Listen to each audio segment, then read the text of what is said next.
declare the committee in recess at any point.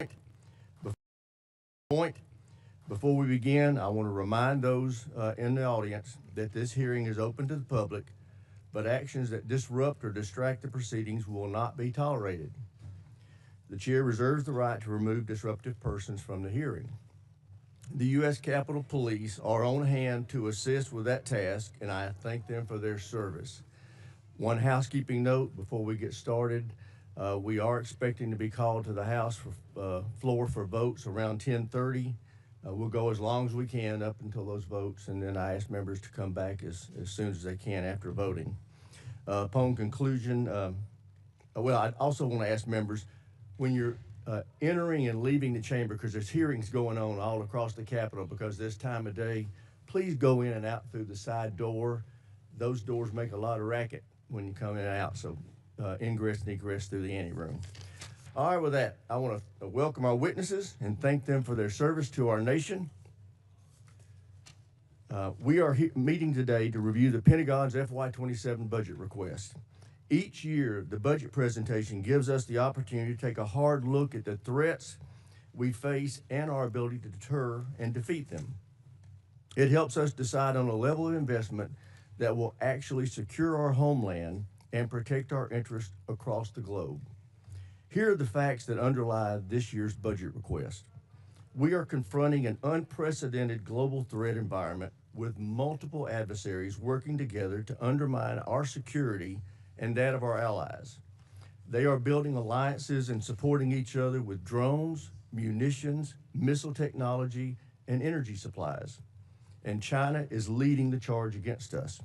As you can see from this graphic, 25 years ago, the PLA was just a defensive force with little ability to project power beyond their borders. Today, the PLA is a modernized military force capable of projecting power well into the Pacific. Their rapid military buildup has delivered thousands of new ships, subs, missiles, and space assets that severely challenge our ability to safeguard our national security interest in the Indo-Pacific. China continues to invest heavily in the PLA's military modernization, announcing another 7% increase in defense spending this year. As a result, they are spending more of their GDP on defense than we are. In fact, as you can see from this graphic, all of our adversaries are spending more of their GDP on defense than we are. Meanwhile, our defense spending as a percentage of GDP has been steadily falling since World War II. That yellow line that you see on the graph cutting across that bar represents 4 to 5% of GDP spending. History has shown that meeting or exceeding that level of investment ensures we can truly deter our adversaries. That's also the level of investment we're asking our allies to make. But for years, we've chosen not to make that same level of investment ourselves. Since World War II, defense spending has shrunk significantly as a percentage of federal outlays, as you can see from the red line on that chart. Nonetheless, non-defense spending, on the other hand, accounts for over 85%, and it's been increasing for that same period of time. This underinvestment in our defense has had very real consequences. Our defense industrial base, long the envy of the world, has atrophied significantly. Scale or speed. Just look at shipbuilding. China builds 47% of the world's ships. The U.S. builds 0.1%. We build fewer ships than Croatia or the Netherlands. Our global munition stockpiles are low, and we lack the capacity to rapidly restock magazine depth. We have very little industrial capacity to mine, refine, or process critical minerals. As a result, many of our defense supply chains are reliant on the very adversaries we seek to deter. Beyond the impact to our industrial base, the inadequate investment in our defense has resulted in a vicious cycle that has pitted sustainment against modernization. For years, administration after administration comes to this committee with budgets asking us to decommission weapon systems that they admit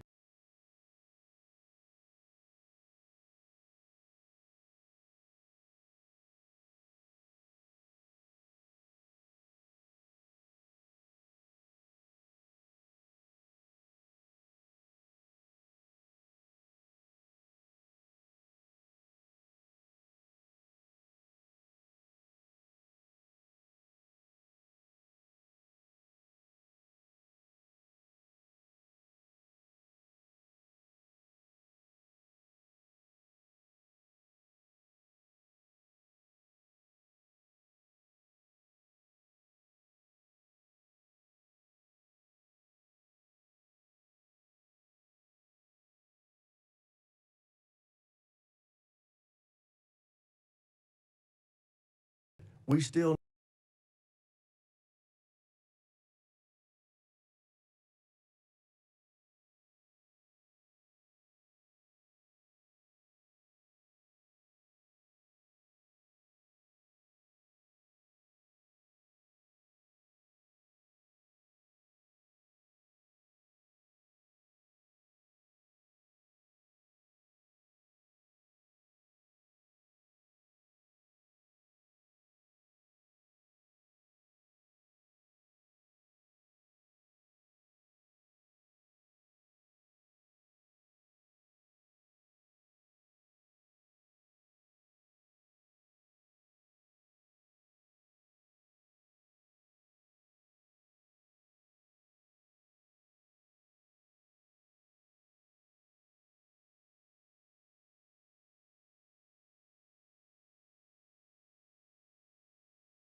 we are doing. You can say a lot of things about the strategy, but calling it realistic, we started a full scale war in the Middle East against Iran to try to reshape the Middle East. Now, we can talk about that in a bunch of different ways, but it is the exact opposite of realism. And in fact, starting wars in the Middle East that get out of control and lead us to have far greater costs for the benefits is one of the cornerstones of the unrealistic strategy that this administration has criticized over and over and over again. And yet here we are in a full-scale Mideast war, and we've seen the costs of that. Certainly at the top of that list is 13 service members killed and hundreds wounded, but it goes way beyond that. That thousands of civilians have been killed. Over a dozen countries now have been dragged into this war in one way or another. The Israel-Lebanon war has exploded since this war started. We now have a conflict between the Shia militias in Iraq and Kurdistan that is straining, to put it mildly, our relationship with Iraq and also causing greater chaos throughout the Middle East. We've seen the impact on the economy. Certainly here at home, gas prices up by over $1. The impact of the fertilizer increase is going to come later as food prices skyrocket. But what is happening to us is a small part of what's happening to the rest of the world. Certainly the Middle East's economy has been tossed up in the air, but dozens of countries are rationing gasoline as we speak and experiencing extreme economic pain because of this war. So there's nothing realistic about that. And one of the big questions that we need to get answered today is, where is this going? What is the plan to achieve our objectives? We've seen the cost, and the cost is very, very high. All we keep hearing on the objectives is we keep seeing all of the targets that we have struck. And again, that is an incredible accomplishment from a tactical standpoint. I think the proficiency of our military has been on display, but we're not in this for a tactical advantage. We're in this to fundamentally change Iran. And as we sit here today, Iran's nuclear program is exactly what it was before this war started. They have not lost their capacity to inflict pain. They still have a ballistic missile program. They're still able to blockade the Strait of Hormuz and have the ships that are capable of doing that. What is the plan to get that to change? And most disturbingly, the president keeps telling us that it's over. What was it, a week ago Friday, the president announced that Iran had agreed to give up their nuclear program, to give up their ballistic missile program, to stop support for terrorist groups, to reopen the Strait of Hormuz. The only problem with that is literally none of that was true.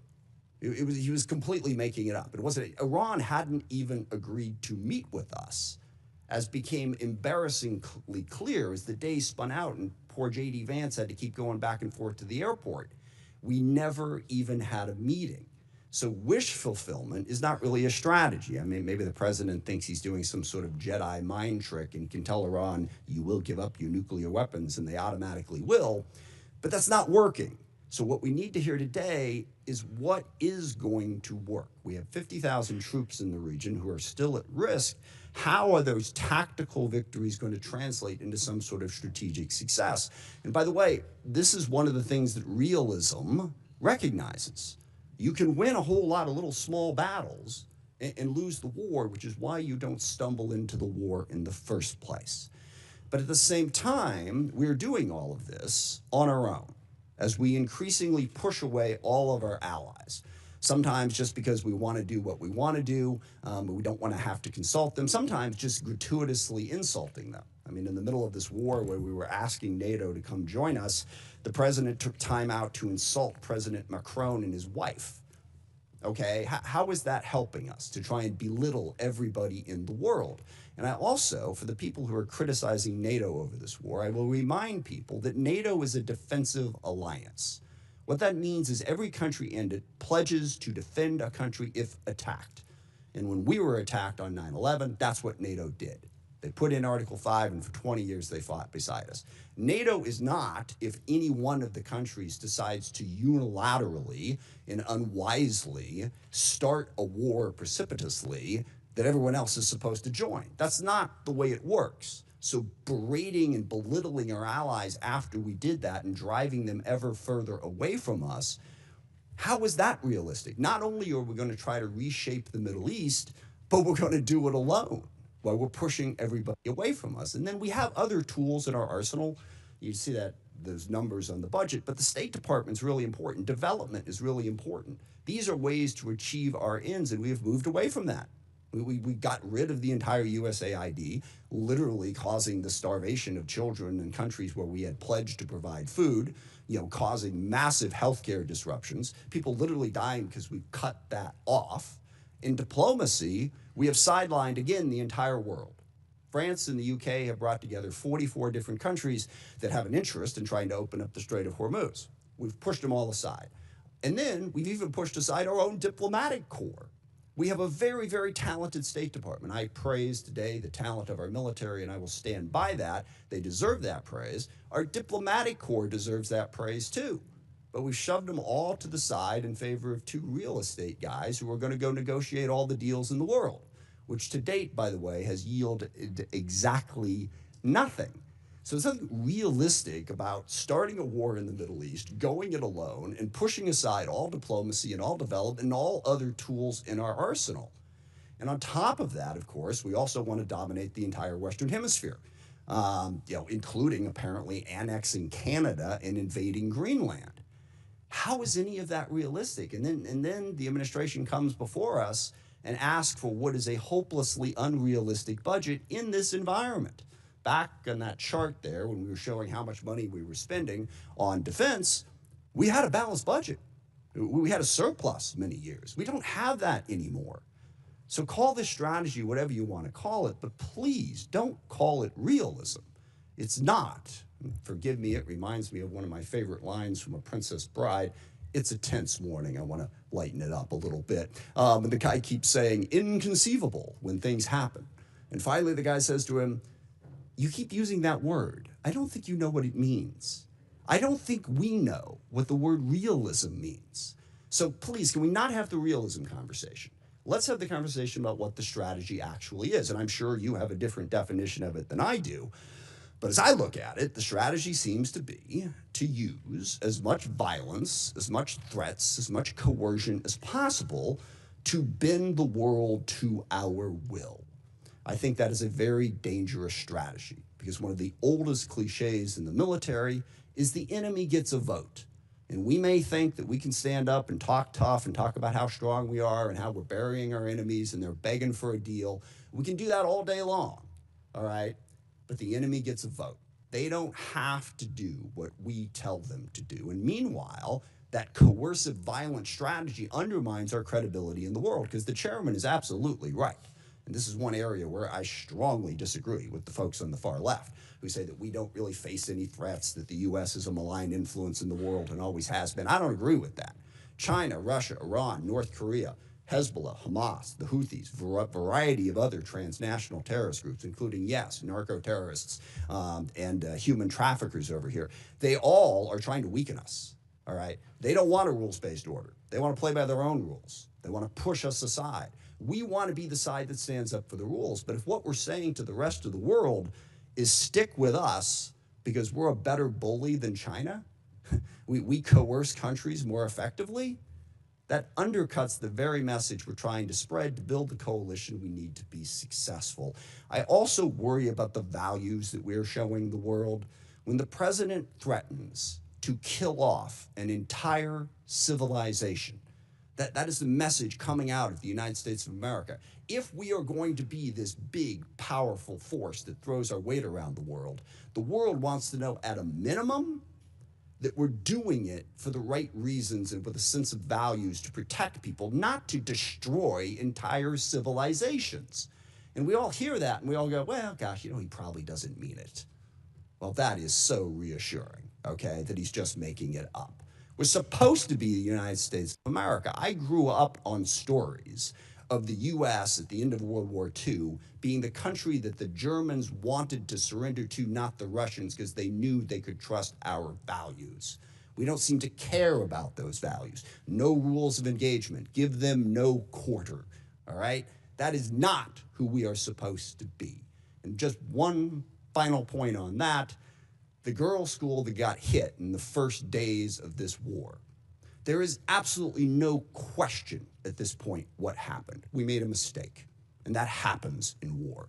We identified this target based on earlier charts, and yet 2 months after it happened, we refused to say anything about it, giving the world the impression that we just don't care. We do not care about the casualties and the chaos that is caused by our war, and we should care, even if we want to prosecute that war. Now, I agree with the chairman. We need a strategy. We face the most complex threat environment that we've faced in a very, very long time. So we really want to hear from the administration. Don't give us this realism, chest-thumping stuff. What are we really going to do to meet those threats, to deal with the challenges we face? And I'll close just by saying, one of the other ironies of this, of course, is we have a great example in the world right now of what our strategy should be and where our values should be, and that's Ukraine.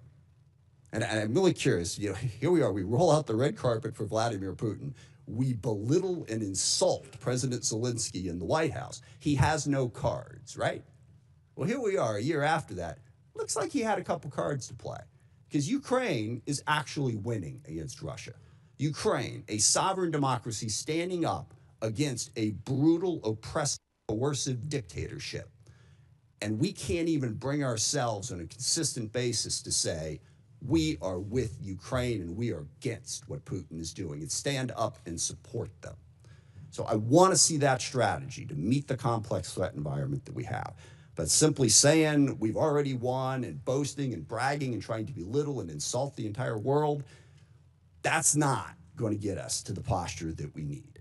So I hope we have a conversation about how we can build a strategy that makes sense and is actually realistic. With that, I yield back.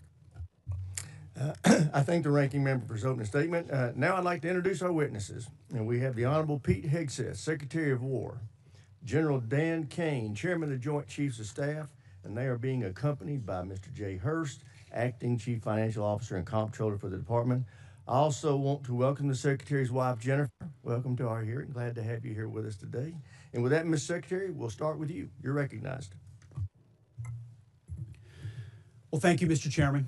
Ranking Member Smith, distinguished members of the committee, we appreciate the opportunity to testify in full support of President Trump's historic $1.5 trillion fiscal year 2027 budget request for the Department of War. The President's budget request reflects the urgency of the moment, addressing both the deferment of long-standing problems as well as positioning our forces for both the current and the future fight. We think divesting to invest is a strategy of austerity. I'm honored to appear alongside General Dan Kane, Chairman of the Joint Chiefs of Staff, as well as Jay Hurst, our Comptroller, or Chief Financial Officer.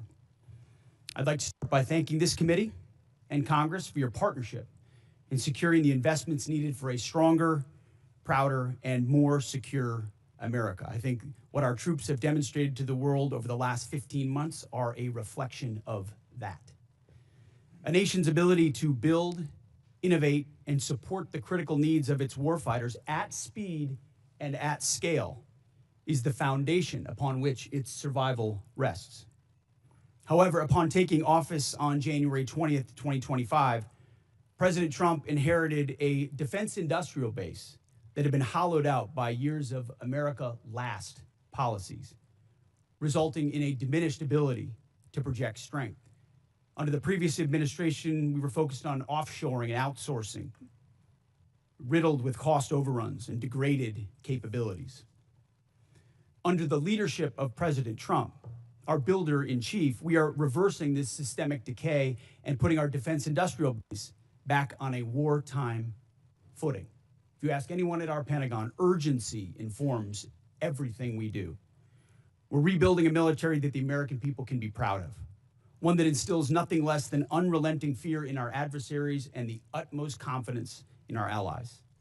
We fight to win in every scenario.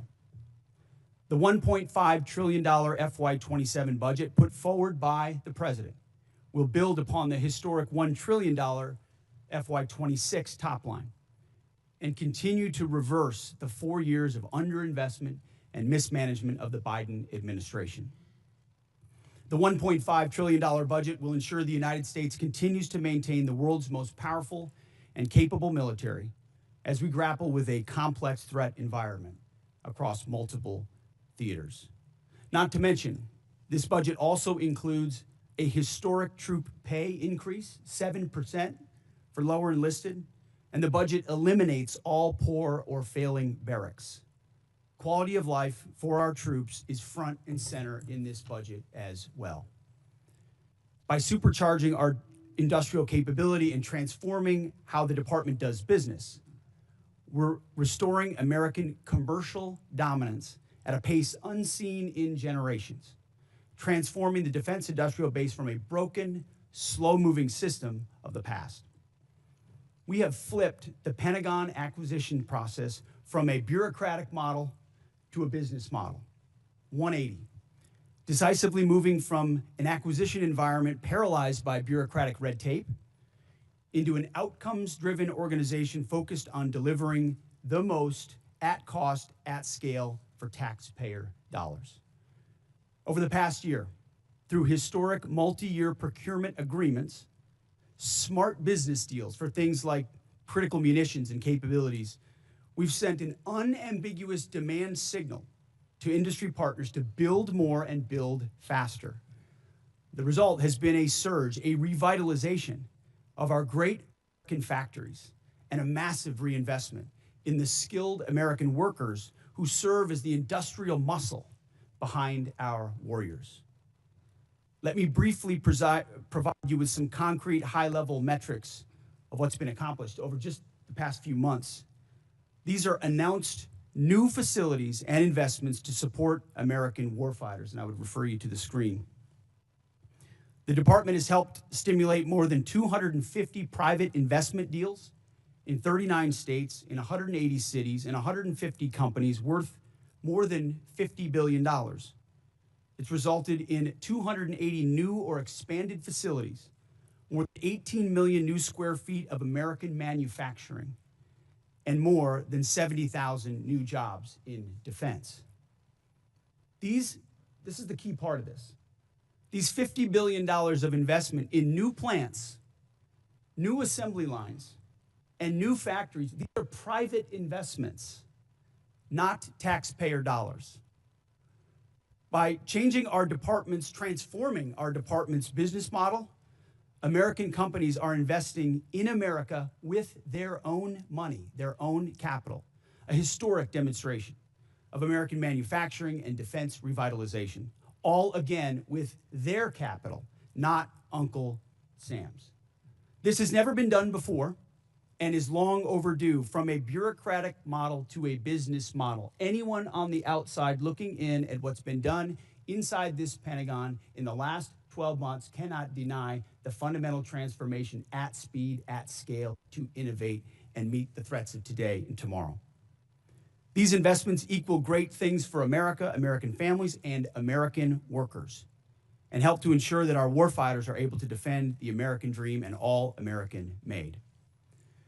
Together with the help of the policies, updates, and appropriations passed by Congress, President Trump's War Department has begun to turn the lights back on in manufacturing towns across this country, and once again, forging a lethal arsenal of freedom. Where critical supply chains are threatened, the War Department has acted decisively to inject capital, stimulate production, and prevent adversarial exploitation. We are firing up the American economic engine and at every level of our defense industrial base. Every policy we pursue, every budgetary item we request serves to ensure the department remains laser focused on increasing lethality and survivability of our forces from the front lines to the factory floors. This is a historic budget, as you said, Mr. Chairman. This is a fiscally responsible budget. This is a warfighting budget. And speaking of warfighting, the topic of Iran, I'm sure will come up today, which I very much welcome discussing. I look forward to sharing the incredible successes of our military, achieved in a matter of weeks. President Trump, unlike other presidents, has had the courage to ensure Iran never gets a nuclear weapon, and he's ironclad in that. We have the best negotiator in the world driving that deal. The biggest challenge, the biggest adversary we face at this point are the reckless, feckless, and defeatist words of congressional Democrats and some Republicans 2 months in, I remind you, 2 months in to a conflict. Lest I remind you, and my generation understands how long we were in Iraq, how long we were in Afghanistan, how long we were in Vietnam. 2 months in, on an existential fight for the safety of the American people, Iran cannot have a nuclear bomb. We are proud of this undertaking. I am proud that President Trump has had the courage to do it, and I look forward to sharing more about what our troops have accomplished. So I thank you again for the opportunity to address this committee. I ask that God would continue to watch over our troops in harm's way, and those that have fallen are always in our memory, and we fight to ensure their legacy. Look forward to answering the questions of this committee. Thank you, Mr. Secretary. General Kane, you're recognized. Thank you, Chairman Rogers, Ranking Member Smith, and members of this committee. Thanks for having me today. I'm honored to be here today alongside the Honorable Pete Hegseth and Honorable Jay Hurst to testify on the President's fiscal year 2027 budget. I'm grateful for the opportunity to testify today, and I'm thankful for your continued partnership in support of our warfighters defending the homeland and our interests around the world. It's a privilege to speak with you today about the foundation of America's strength, our 2.8 million members of our joint force. And I'm continually inspired by our soldiers, sailors, airmen, Marines, Guardians, and Coast Guardsmen, and our civilians standing the watch for our nation, supported always by their families. Each and every one of them could have chosen another path, but they don't. They choose to serve and to do something more important than themselves. And every day they meet the nation's challenges, from combat operations to critical support roles, with the courage, tenacity, and grit that keeps our nation strong and secure. I would also like to express my deep gratitude for the 39 members of our joint force who've passed away during my time as the chairman, including 14 who've passed during Operation Epic Fury. As the Secretary said, we are deeply grateful for each of them and their families, and their names will never be forgotten. As the chairman, my duty is to ensure our civilian leadership has a comprehensive range of military options and the associated risks that to those leaders who make the nation's hardest decisions, and offer my military advice privately. I owe the President, the Secretary, and the Congress the truth at every turn. My blueprint for this role is General George C. Marshall. His commitment to civilian control of the military and nonpartisan military remains a constant standard and something I borrow from often. I strive daily to emulate his candor, delivering the facts to our leaders and telling them always what they need to hear, not always what they want to hear. And once a decision is made, executing it with absolute dedication, and that is the demand of our profession. I sit here today before you representing our incredible joint force, and I want to emphasize my commitment to this committee and the Congress that I will always follow General Marshall's steadfast example as by providing clear and candid nonpartisan military advice and working together with our civilian leaders to ensure that our military does the things that we must do, being prepared to deter and defend our nation, and if called upon, win our wars around the world. America's joint force is operational at its core, purpose-built for the realities of a complex and ever-changing world. We are organized, trained, and equipped to execute the most demanding missions across the globe with unrivaled precision. Over the past year, our warfighters have consistently demonstrated exactly what it means to be the most capable, adaptable, and most professional military force in the world. Our shared goals are to ensure the joint force maintains the strategic initiative and advantage, projecting American power and responding to global challenges on our nation's terms. During operations Rough Rider, Midnight Hammer, Southern Spear, Absolute Resolve, and Epic Fury, the joint force executed globally integrated operations and missions alongside our interagency and international partners.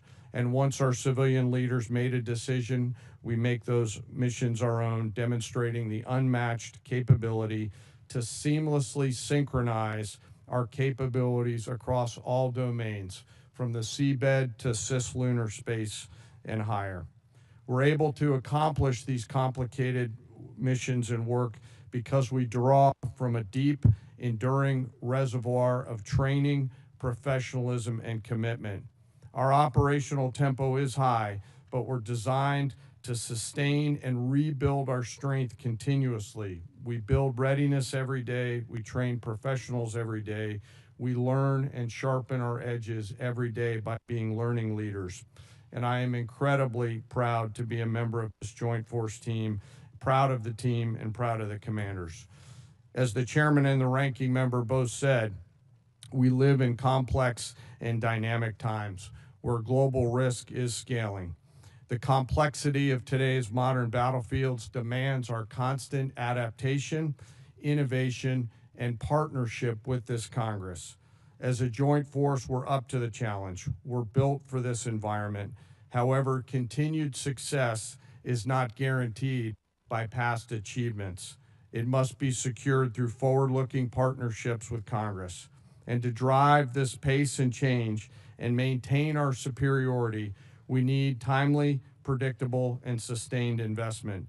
The resources we discussed today are critical to modernizing our force and ensuring that whatever threats emerge in the future, that your joint force is ready to meet those challenges to protect our interests and defend our nation. As the Secretary said, the President's fiscal year 2027 budget supports the Department's goals of recharging the Defense Industrial Base and the National Industrial Base, ensuring our military is ready, securing our military advantage. Within the joint force, the uniform side, our priorities remain the same, ensuring our warfighters are properly armed, globally integrated, and ready, while always taking care of our people. And what truly sets our people apart from other militaries around the world is the 1.8 million members, enlisted members of our force, who maintain readiness beyond reproach and are the envy of every other nation.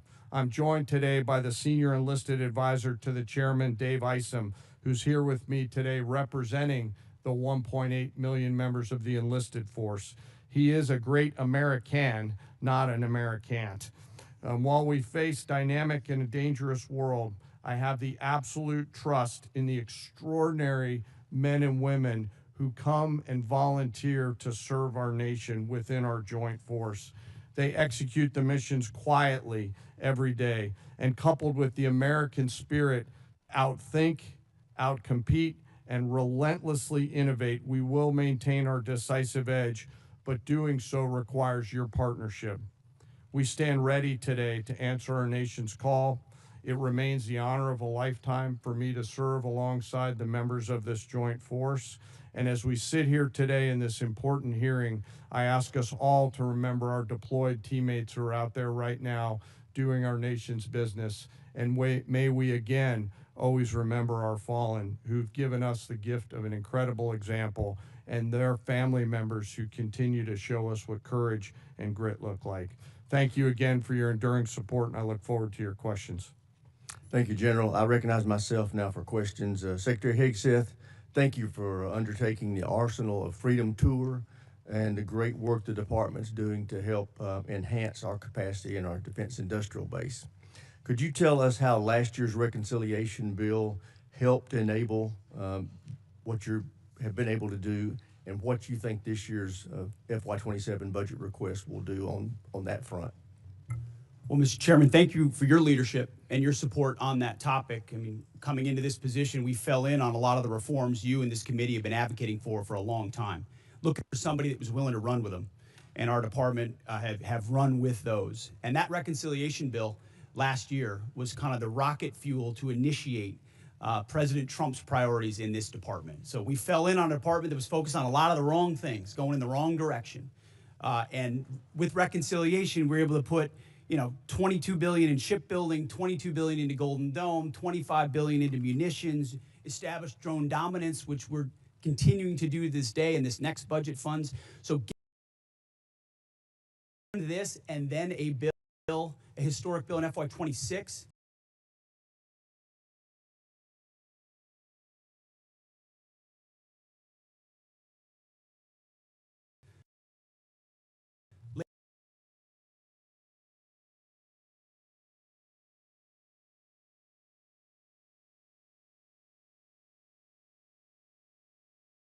Is the principal focus of this year's NDAA.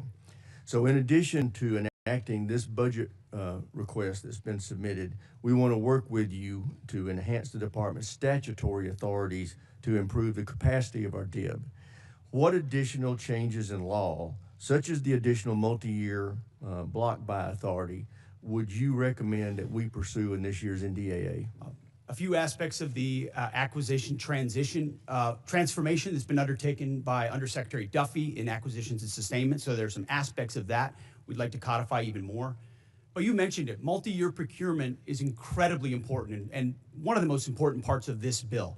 When this committee and this Congress funds those things, companies are already breaking ground on tens of billions of dollars of new plants. You name we've got 14 in our ammunition council that we're focusing on certain ammunitions. There are 14 that are critical. PAC-3s, SM-3s, SM-6s, THAADs, Patriots, Tomahawks, AMRAAMs, JASSMs, you name prisms, you name them. We were building them at too slow and too low a level. Now the companies are going to pay for those factories and those production lines. And when Congress gives those 5 to 7 year demand signals, they'll then fund it, not just, hey, can we get 10 more per month, but can we 2x, 3x, 4x the production, pay for it now, and the companies invest accordingly. So it's been a critical aspect of some of what we've done so far, but we need more of those 5 to 7 year investments. Great. General Kane, what does the $1.5 trillion budget mean for the warfighter and our ability to project forces and secure our interests around the globe? Chairman, in my view, this represents a historic down payment on future security. If the budget is approved and ultimately deployed, as we look at the character of warfare changing very, very fast, what's layered in to this budget by our civilian leaders will allow us to start getting ahead of where technology is evolving. And as I mentioned, the character of warfighting is changing pretty quickly. Mass, simultaneity, autonomy, undersea, space, cyber, information, all of those ways that are now manifesting themselves on the battlefields around the world require a higher end of capital investment, and that's why we're grateful for the opportunity to have this budget make its way to the joint force. So it's an important down payment on the future here, sir. Great. Thank you. Thank you, sir. With that, I yield to the ranking member for any questions he may have. Thank you. Mr. Hurst, drag you into the conversation here. We have not yet received from the Pentagon the costs of the war. So just for the record, we'd like to get that as soon as possible. Certainly the munitions expended, but also underreported is we've had a fair amount of equipment destroyed, including 2 C-130s with the rescue of our downed airmen. So do you have either A, a cost estimate coming to us anytime soon, or B, a specific supplemental request? Thank you for that question. So approximately at this day, we're spending about $25 billion on Operation Epic Fury. Most of that is munitions. There's part of that is obviously O&M and equipment replacement. We will formulate a supplemental through the White House that will come to Congress once we have a full assessment of the cost of the conflict. Sure. So you're saying the full cost at this point is $25 billion? Yeah, that's our estimate for the cost. Okay, interesting, because I'm glad you answered that question, because we've been asking for a hell of a long time and no one's given us the number. So if you could get those details over to us, that would be great. Mr. Secretary, you mentioned the nuclear aspect of Iran and the war. And it is worth noting that every president prior to this one, including President Trump in his first term, also prevented Iran from getting a nuclear weapon without actually having to go to war in Iran. So we need to keep that in mind. But also, since the war started, Iran's nuclear arsenal has not been weakened in any way. And at the moment, in negotiations, what Iran is saying, basically pay us to open up the strait. That's their position, which is completely untenable. I agree. It's worth noting, of course, that the strait was open before the war started. Now we're negotiating to get back to status quo. And Iran's most recent offer is to say, we'll talk about nukes later.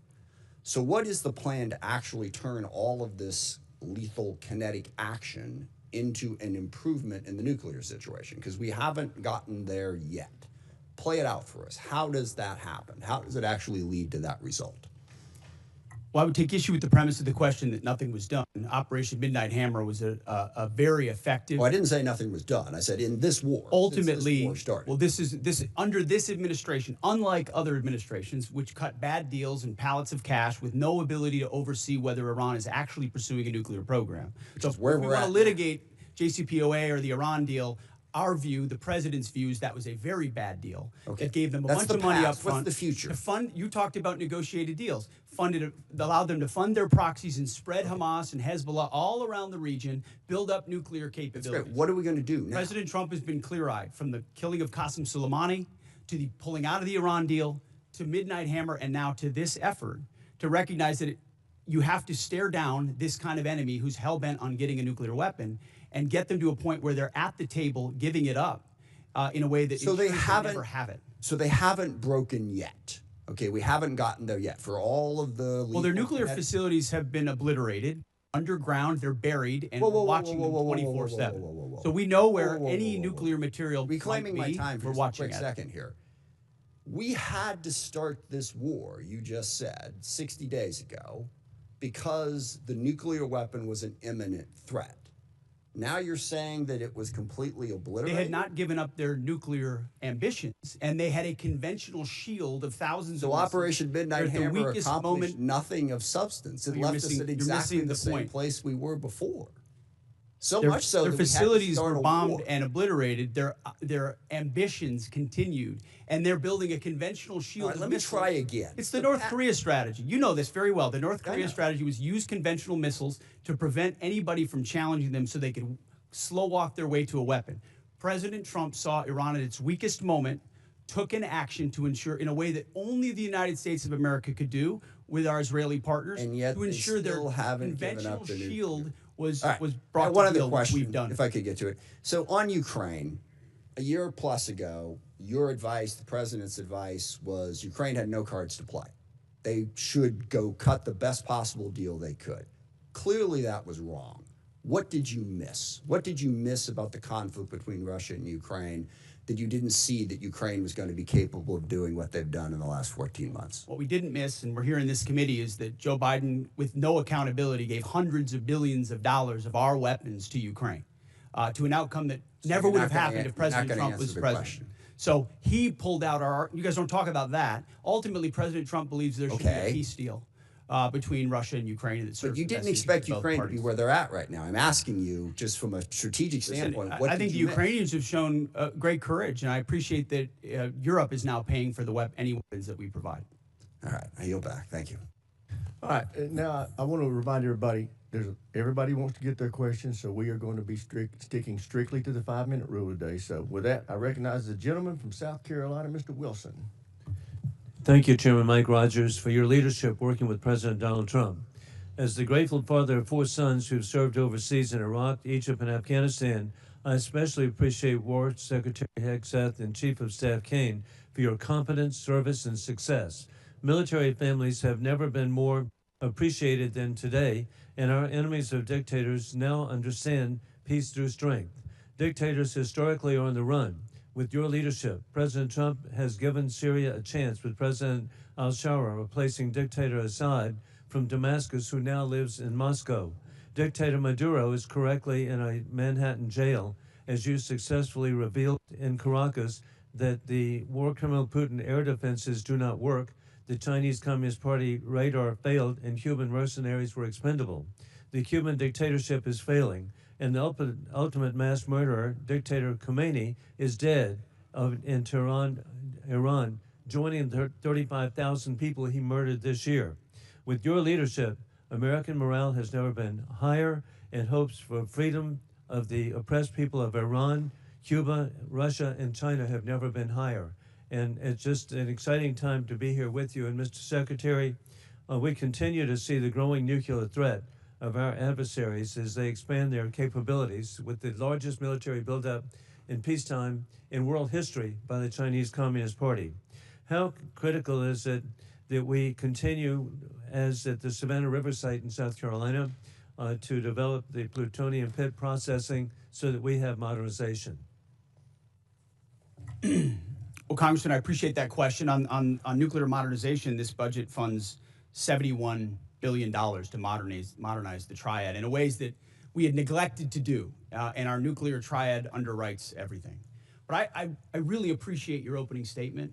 I think something that obviously the media doesn't want to cover and doesn't want to talk about is the historic record-breaking surge in recruiting in our ranks. 30-year record in recruiting of Americans wanting to join our joint force, wanting to put the uniform on. We're meeting recruiting goals halfway through the year. We couldn't meet our recruiting goals under the previous administration. Under Joe Biden, Americans didn't want to join the military. We couldn't get it. Now we have to turn people away and push them to the next fiscal year. That's why this budget grows our force by almost 50,000. Ultimately, additional troops into the force that we believe we can recruit. That's the best vote of confidence I can imagine. Well, of the hey, American people. It's even not just better, hey, recruiting, it's Mr. also Secretary, retention. you're really understating. sorry. Leaving no airmen behind. Hey, what an inspiration on Easter Day. God bless y'all and what you've achieved. With that in mind, too, General Kane, with your VMI military perspective, War Criminal Putin is losing in Ukraine as his 30-day special mission is now 4 years of, as the Secretary has identified, courageous Ukrainian success led by President Vladimir Zelensky. I appreciate that NATO and the EU have unified for Ukraine as the U.S. ranks 17th per GDP in assistance for Ukraine. Ukraine is front line, stopping war criminal Putin from resurrecting the failed Soviet Union, rigging elections in Belarus, invading Ukraine, keeping troops in Moldova, and with the Indvashvili invading and rigging elections in the Republic of Georgia. As we're transitioning greater responsibility to our NATO allies, how do we ensure seamless integration to deterrence during this shift? Congressman, we're very fortunate to have great leaders out in the European theater right now. General Grinkowicz and his leadership team are committed to ensuring that integration and transition takes place in a most combat capable and effective way.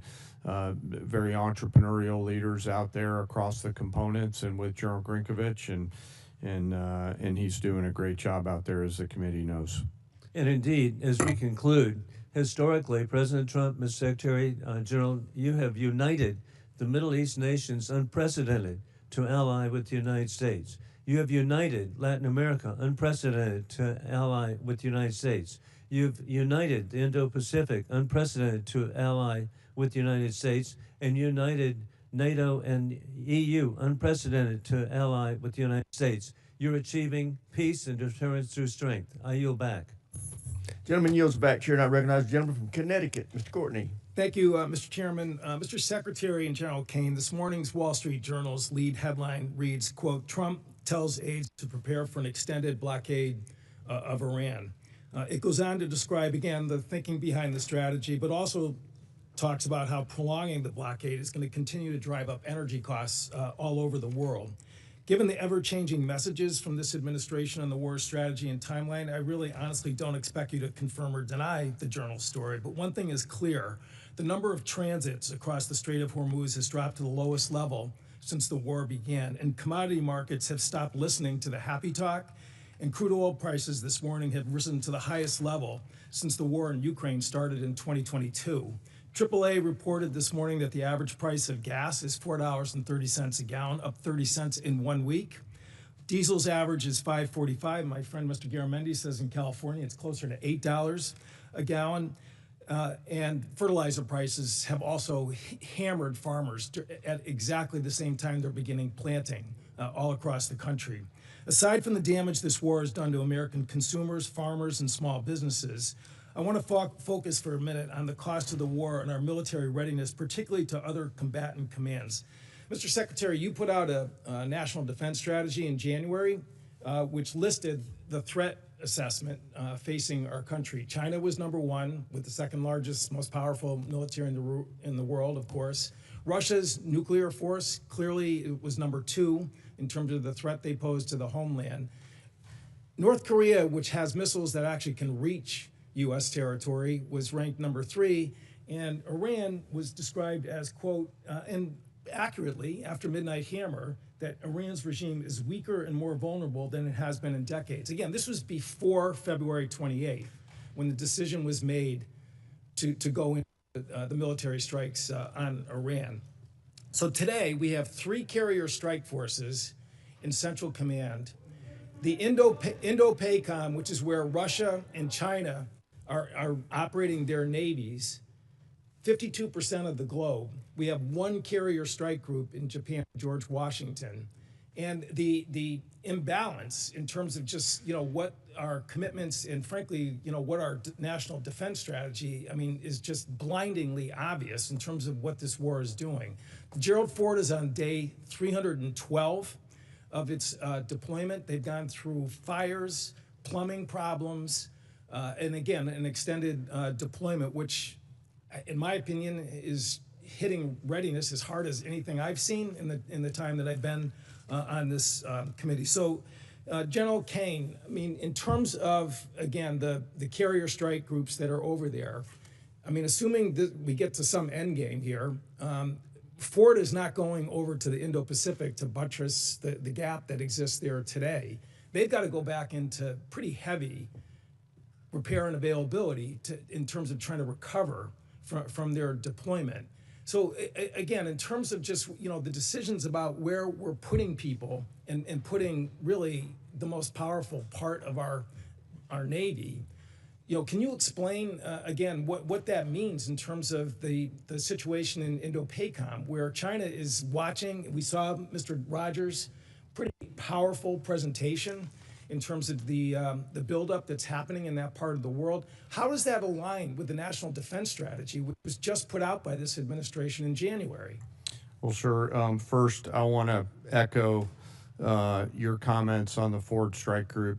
fantastic work by incredible sailors, not just the Ford herself, but the other ships as well, on a historic cruise doing incredible work for the nation. But excuse me, how does And- that balance with the national Well, defense strategy? yes, sir. Happy to answer the way I think about this.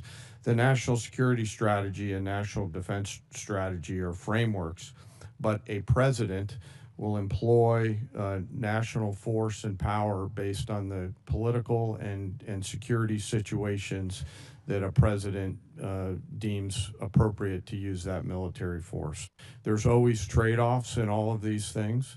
I'm confident that the president always carefully considers these readiness trade-offs, and I'm sure he has done so in this case based on the military options that we've presented with the associated risks and Well, advice. to make a trade going after a regime that's weaker and more vulnerable than it has been in decades, which is quote unquote from the Defense Strategies report, does not, in my opinion, in common sense. Gentleman's time's expired. As you can tell from looking at the dais, votes have been called, so we are now going to stand in recess to the end of this vote. I expect it to take 20 to 25 minutes, but we are now in recess.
here, we'll come back to order.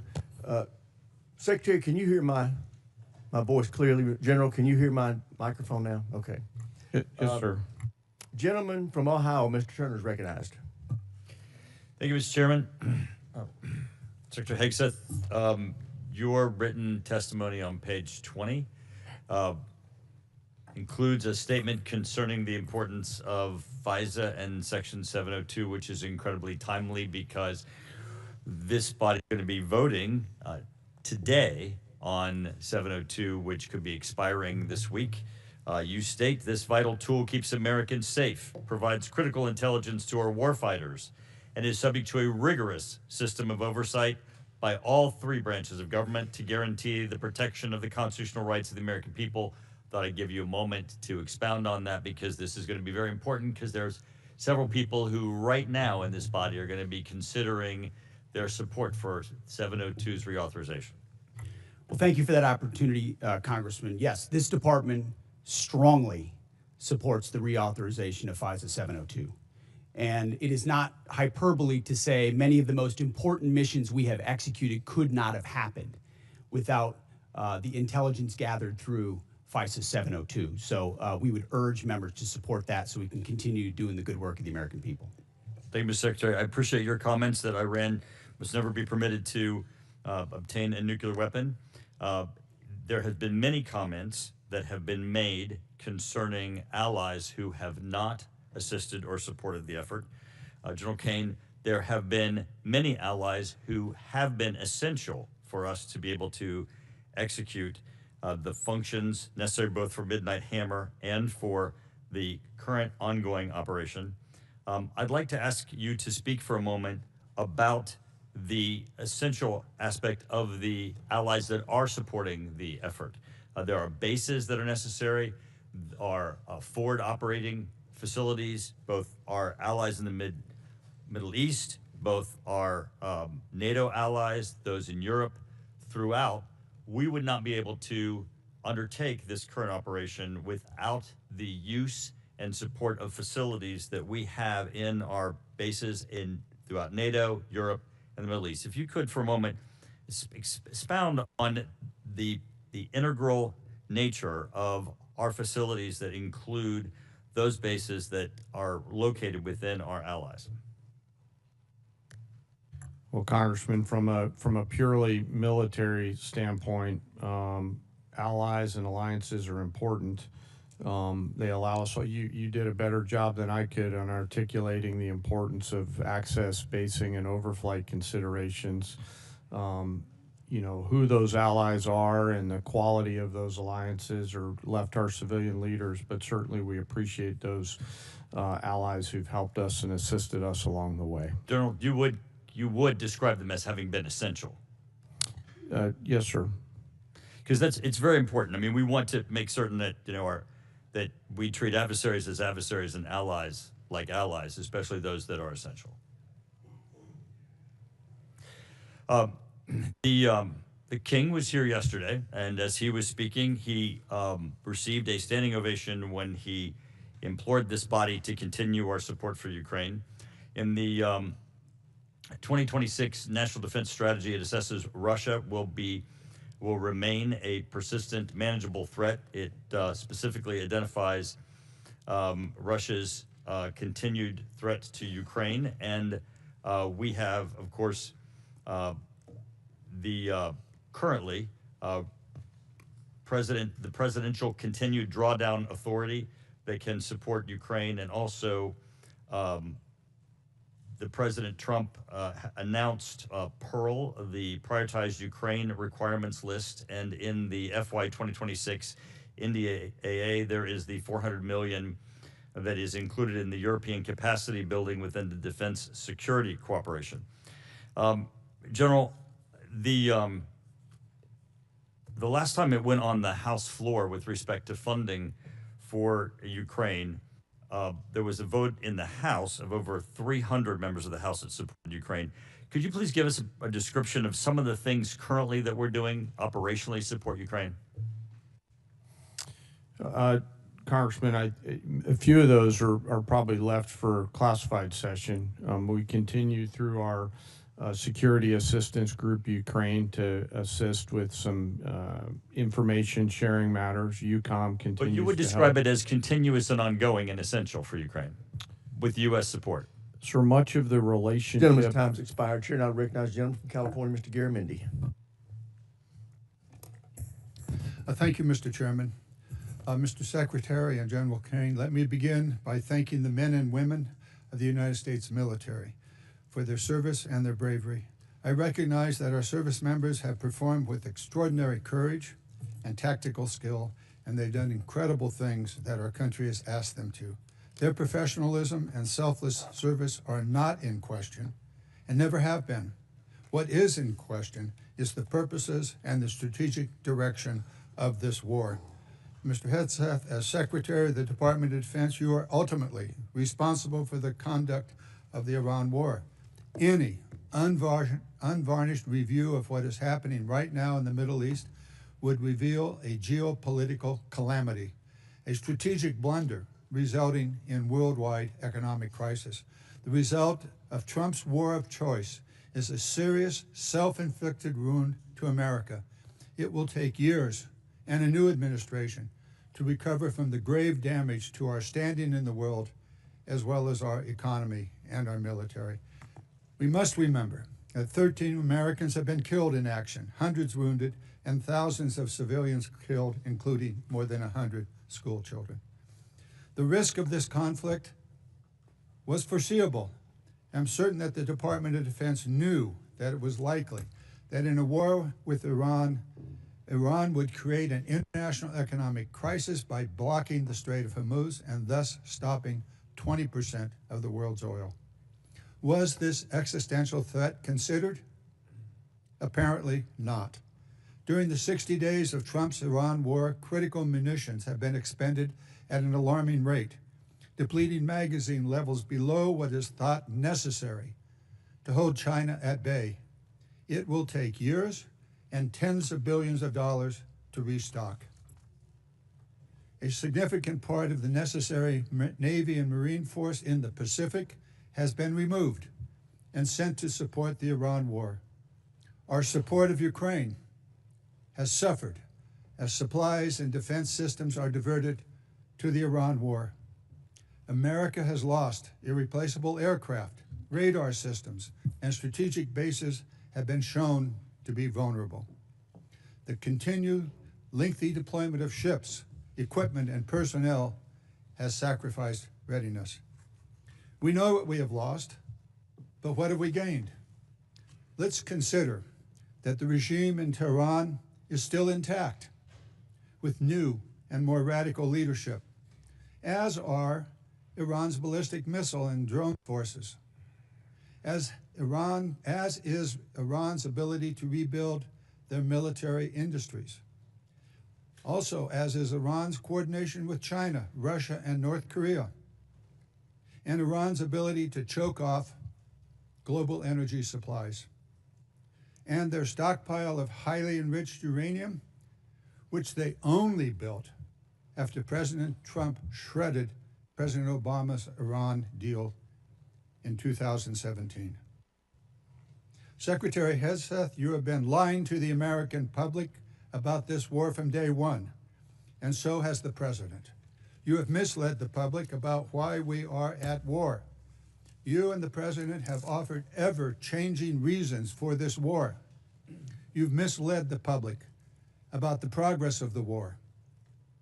While the military has executed this war with tactical success, the strategy has been an astounding incompetence, doing immense economic damage to America. Mr. Chairman, and the Mr. world. Chairman, with the personal attack on the Secretary, he should have an opportunity to respond. He certainly Thank will you. when No, No, at the time No, you're I'm doing finished. it. It's the gentleman's time. He can use it as he sees fit and add an extra 5 seconds to Mr. Garamendi's time. Thank you. You and the President are ever-changing reasons for the war. You have misled the public about the progress of the war.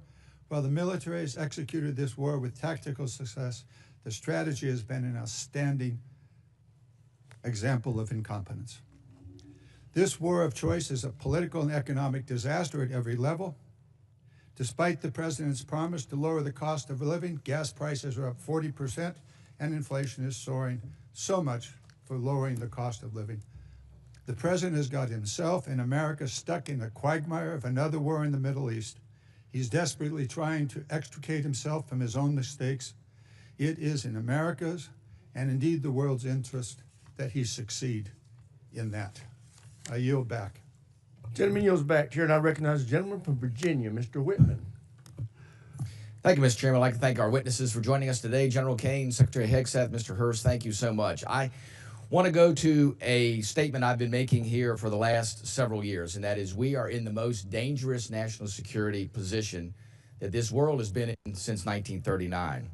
And we know that it's a critical effort that we undertake to make sure we can deter through the concept of peace through strength. Ms. Secretary, I'd like to start with you. We know that peace through strength has a number of tenets. I think the most important of those is presence. And we know that the United States has the Marine Corps Amphibious Ready Group, Marine Corps Expeditionary Unit, that provides us that presence. We know there are over 2,000 Marines and an aircraft combat unit that are on board those vessels, and they let us do a number of different things. That's the crisis response team that gets to go around the world. Today, as we speak, we have 3 ARGMUs that are deployed around the world. Unfortunately, that's an anomaly.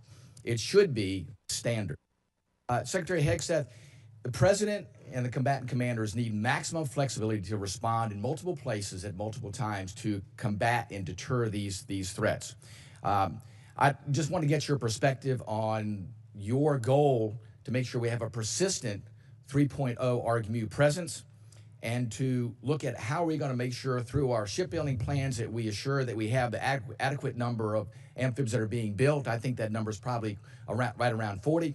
And then what are we going to do to make sure, too, that the A-sub-O, the operational availability, is going to be at the level where we can maintain an ARGMU 3.0 with the effort we have to put in to maintain these ships?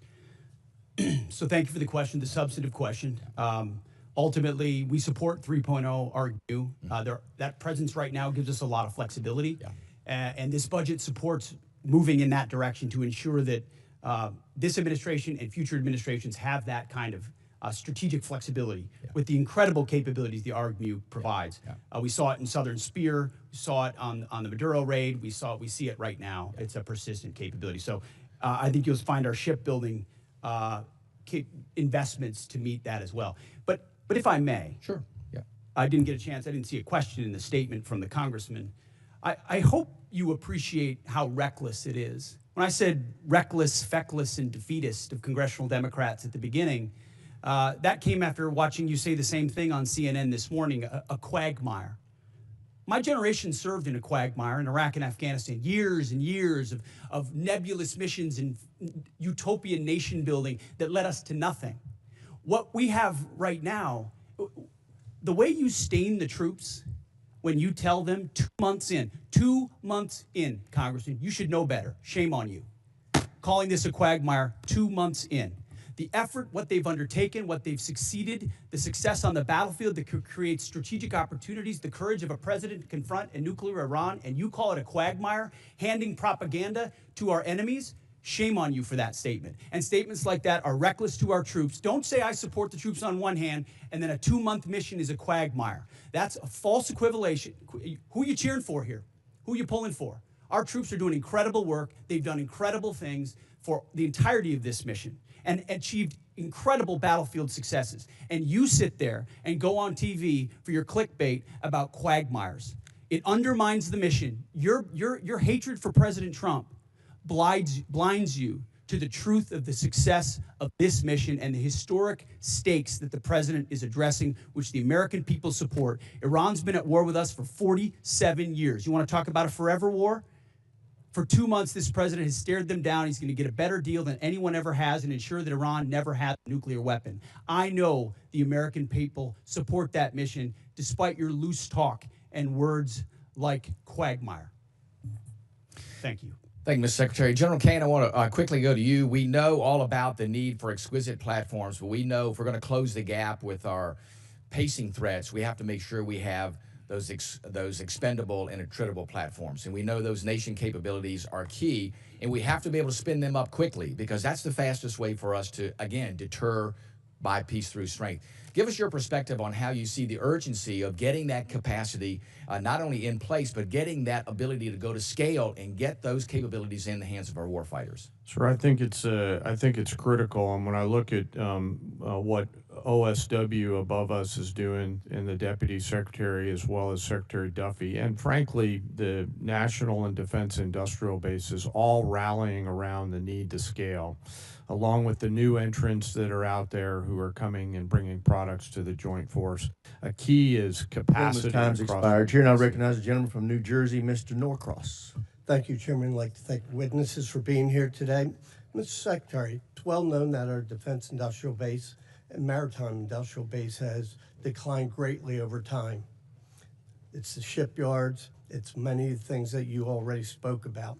In my community, we used to have 3 shipyards, 40,000 workers. We've lost that critical job skills there and 40,000 people who know how to do it. And quite frankly, most of it went overseas because it was cheaper. Well, cheaper doesn't buy the security we need for our industrial base. I championed a provision in the 24 NDAA entitled Enhanced Domestic Content Requirement for Major Acquisition Programs. Had to do with our industrial base making things here in America long before this administration came in. The goal was to strengthen our supply chains and have that critical oversight, push for greater investments, much of what you're doing now on these major defense acquisition programs. So we passed that in a bipartisan manner because we knew that this was critical and things can happen. Lo and behold, here we are. There was a reporting requirement in that. That calls on you, the Secretary of Defense, to establish an information repository, issue rules, create a fallback process to govern the Department of Defense. We wanted to better understand much of what is being done here, but it's not being reported back to us. I sent to your office on January 8th, followed up on February 4th. We're years overdue on this report. That will give us insight onto how we're addressing it. We hear what you're saying, but can you commit that we will get that report to us in the next 30 days? Unless Jay has additional details, I'll make sure we look into it. Whatever we can get to you as rapidly as possibly, we will. We'll also check with the new Navy leadership and make sure they're complying as rapidly as possible with every aspect that could apply to shipbuilding. That's been our focus on the Navy side. It's not just shipbuilding, major acquisition programs across the board. This is incredibly important, and they are ignoring this, and 30 days is being generous, certainly. Second issue is you talk about championing the American worker and how important this is, yet in a memo on April 9th, you terminate all the collective bargaining agreements across the DOD, taking away from hundreds of thousands of workers at DOD their collective bargaining rights that they voted for. There was nothing to indicate there were any issues with any of the bargaining agreements, yet you decided to take away from them. Over the last few years, we have increased the wages for those warfighters, incredibly important. This year, up to 7%. Yet on the other side of this, you talk about supercharging the defense industrial base. We are in this. How do you go and say, yes, we support the warfighters? They can't do their job unless we are building things that they can use. Yet, no evidence to prove that these collective bargaining agreements were a problem anywhere across the Department of Defense under Democrat and Republican administrations. How do you kind of square that circle that you care about this, yet you take away their voice in the job? Well, certainly, sir, the great workers that whether they're contractors or DOD civilians that do the important work for us, the great ones are going to stay. And we've invested more in merit bonuses for civilians than any administration previous. So if you're doing great work, you're going to stay and you're going to have even more opportunities. But with our ear to the ground in those shipyards and other factory floors, there were issues with collective bargaining, which led to restrictions to the workforce and our ability to move faster. If I may, just And in point that out, case, those are we made the outside decision to provide contractors. additional flexibility. You didn't that we take it can move away faster. from the shipyard workers. You took away from Department of Defense employers where there hasn't been any issues. Let's be clear. Those are independent contractors and they have their collective bargaining agreements. The ones that work for you. The ones that work for us should be at will like anybody else based on their performance. And if they're performing well, which I'm sure they are, as you've represented, they will have a job at the department. So where is the issue that you took away their collective bargaining rights? Why did you do it if it wasn't a problem? Well, I stated up front, it has been a problem. There are plenty of cases, whether it's contract or inside our own department, where collective bargaining had led to arrangements and agreements that minimize the efficiency and effectiveness of employees at the point of their impact. That's what we were focusing on, and that's why we made the change, which we very much stand behind. Well, I yield back. Gentleman yields back, Chair, and I recognize the gentlelady from New York, Ms. Stefanik. Thank you, Mr. Chairman. Secretary Hegseth, I appreciate the department and the administration's focus on expansion and innovation in the defense industrial base. That's particularly important for emerging technologies. For years on this committee, my office has led the effort to ban the procurement of Chinese communist drones, which pose a significant national security threat. And last year, after years of work, this committee finally passed my Countering CCP Drones Act, or Section 1709 of the NDAA, which was fully implemented in December. How does the FY27 budget scale domestic production and deployment of drone systems to ensure the U.S. has the decisive advantage against our U.S. enemies? Well, thank you for the question. First of all, thank you for your work on that. Critically important. When you look under the hood of the ways in which China is trying to use critical elements of our defense industrial base and supply chain against us, or capabilities in the future that could hamstring us with options for a future president, it's staggering. So drones is one that not only have we recognized, but thanks to your leadership and the leadership of others, we are supercharging in this budget. Conservatively, $54 billion in drone and drone dominance and counter UAS. Jay just slid me a piece of paper. If you add it all up, it could be closer to $74 billion. We started a defense autonomous warfare group, to focus on this, but we're going to do even more. We will shortly announce a sub-unified command, autonomous warfare.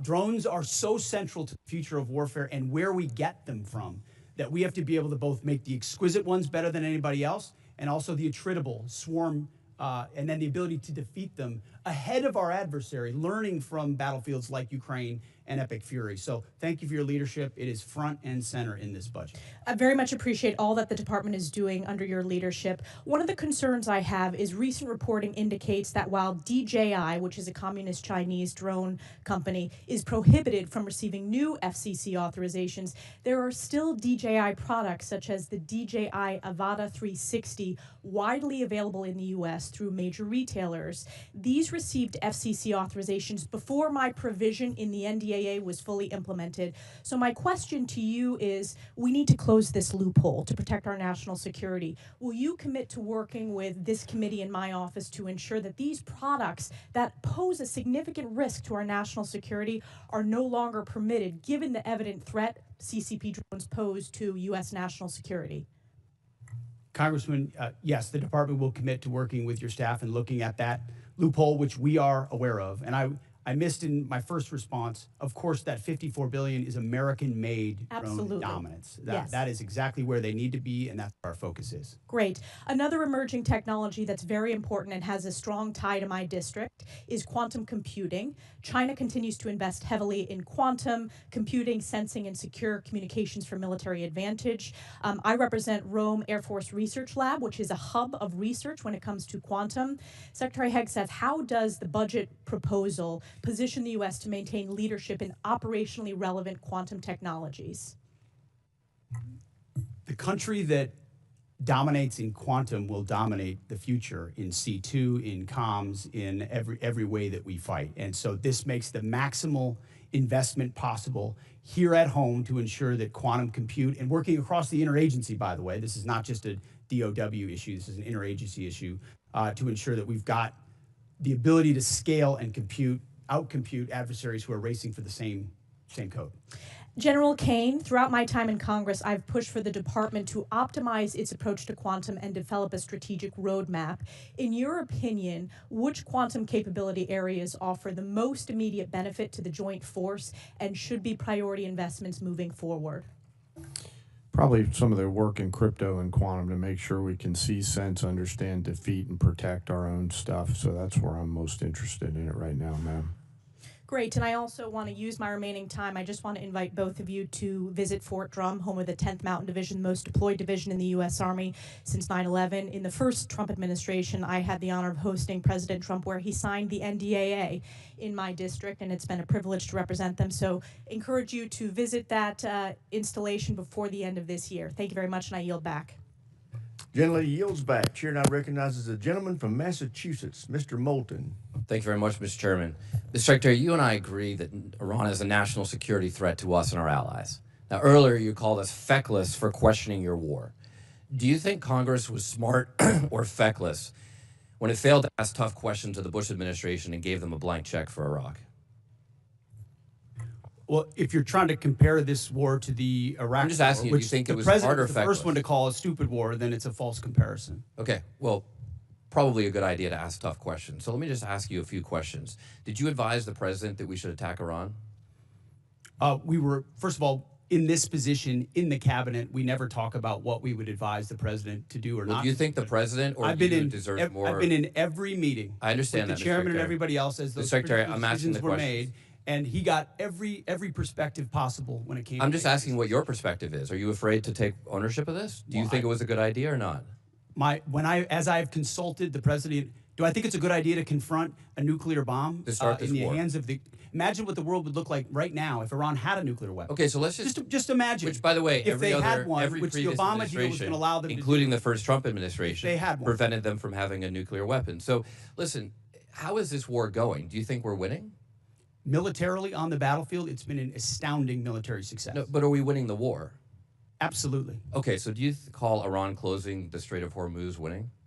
Well, I would say the blockade that we hold that doesn't allow anything to come in or out of Iranian ports, which Okay, is so always we've blockaded their portfolio to blockade. So use. they blockaded us, and then we blockaded their blockade. That's like saying, tag, you're it. Or, you know, if President Madison had said, well, the British just burned down Washington, but don't worry, we're going to burn it down as well. Chairman Kane, did the military have plans for the idea that Iran might blockade the Strait? Sure. Thanks for the question. I'll answer it this way. You know, in this job, I have to maintain trust with a variety of constituents. To Okay, I'm include just the president. asking if the military Yes, had sir. We, plans. as always, my point in this is, as I explain the role, my point in this is we always offer a full range of military options that are carefully considered, with the associated risks with those options and the considerations therein. So, and we Mr. always Secretary, do that. did you consider this risk? Of course, this department has looked at all aspects of this risk. And So then because why did you this send the department looks, minesweepers, the only minesweepers we had in the Gulf, to Singapore weeks before the war started? we have lots of capabilities that you may or may not be aware of at the classified level. Okay, and so, to deal with by the way, would mines the that Trump we're- class battleships have helped with this? You're talking about a Minesweeping. prospective future battleship, which we welcome in the fleet. Okay, so you're supportive of the battleships. Yes, sir. Okay. How much has Iran profited from your administration lifting the sanctions on Iran when you started this war? I can tell you Iran is financially devastated right now. Okay, well, in conjunction with the they've Treasury earned about and $14 billion. Operational Economic Fury. They're at a point where between the blockade and what we've done to them militarily, remember, they don't have a Navy. They can't contest the blockade. Okay. Between what we've done to them What kind of militarily a and Navy can financially, they buy they're at for a place $14 billion? they have very few options. How many Chinese missiles can they buy for $14 billion? Does that sound like winning? They're not. We're ensuring, and they're not buying Chinese missiles. Okay. You know, at the end of the day, this also has a cost to us. If let's say this war costs $100 billion, I mean, you've already said, give us more time. It's only been 2 months. It could go on for 20 years like Iraq and Afghanistan. Let's just say it costs $100 billion. What is that to the average American taxpayer? Do you have any idea? Well, unlike foolish previous administrations, it won't go on. No, I'm just asking. For years and decades. But let's just say sitting it's in this $100 billion. position, it's hard to imagine how You know it was that? allowed those things to happen. You were a part You of know that the war. answer to that? So was I. And I never. I'm just asking if you know what your war Now I costs know the what the average answer American is. taxpayer. What is the cost of Iran having a nuclear weapon that they wield? I'm just over? asking if you know the cost of the average American I'm taxpayer. asking you what It's the about cost would be $600. of that. So for the American taxpayers out there, my constituents, some of the constituents you wanted to represent in Minnesota, I'm just wondering if they have an extra $600 lying around to pay for your war. I think that's just a question that we ought to ask. Now, quickly, on March 13th in a press conference, you said we will give them no quarter, no mercy. In order for no quarter or no survivors is a war crime under the Geneva Conventions. You understand that's murder. Do you stand by that statement? The Department of War fights to win, and we ensure that our warfighters have the rules of engagement necessary to be as effective Okay, so as just to humanly be clear, possible. you which called they are. Democratic members of Congress to be tried for sedition for reminding our troops to follow the law. But when you tell them to commit a war crime, you stand by yourself. For insinuating that the laws that we're giving them are Gentleman's unlawful. time's What a expired. great Chair guy. now recognizes the gentleman from Tennessee, Dr. Desjardins. Thank you, Mr. Chairman, and I thank our witnesses for being here today. And I'd like to thank you for your commitment to our advancement in space, Golden Dome, and nuclear modernization, all which are critical. And also, I understand we're going to start some reproduction of the MQ-9 Reaper drones, which you, Mr. Secretary, and Ms. Secretary share my great state of Tennessee, and we know the 118th Air Wing, the National Guard operates Field and conduct many of these missions, and they do so with great precision. So thank you for that. Secretary Hegseth, you commissioned as an infantry officer in the U.S. Army National Guard in 2003. You've been deployed to Iraq, Afghanistan, Guantanamo Bay. You have been awarded 2 Bronze Stars, the Combat Infantryman Badge, Joint Commendation Medals, 2 Army Commendation Medals, among other recognitions. You have seen military actions from both an operational and service member perspective. Have you ever seen operations with the scope and scale and complexity of Midnight Hammer, Operation Absolute Resolve, and Operation Epic Fury?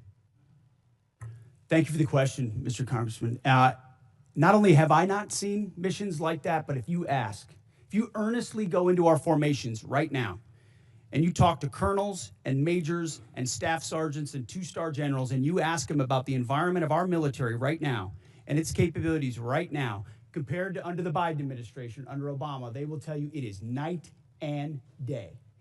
Even the ranking member acknowledged that the troops performed incredibly well over the past 15 months and have demonstrated to the world.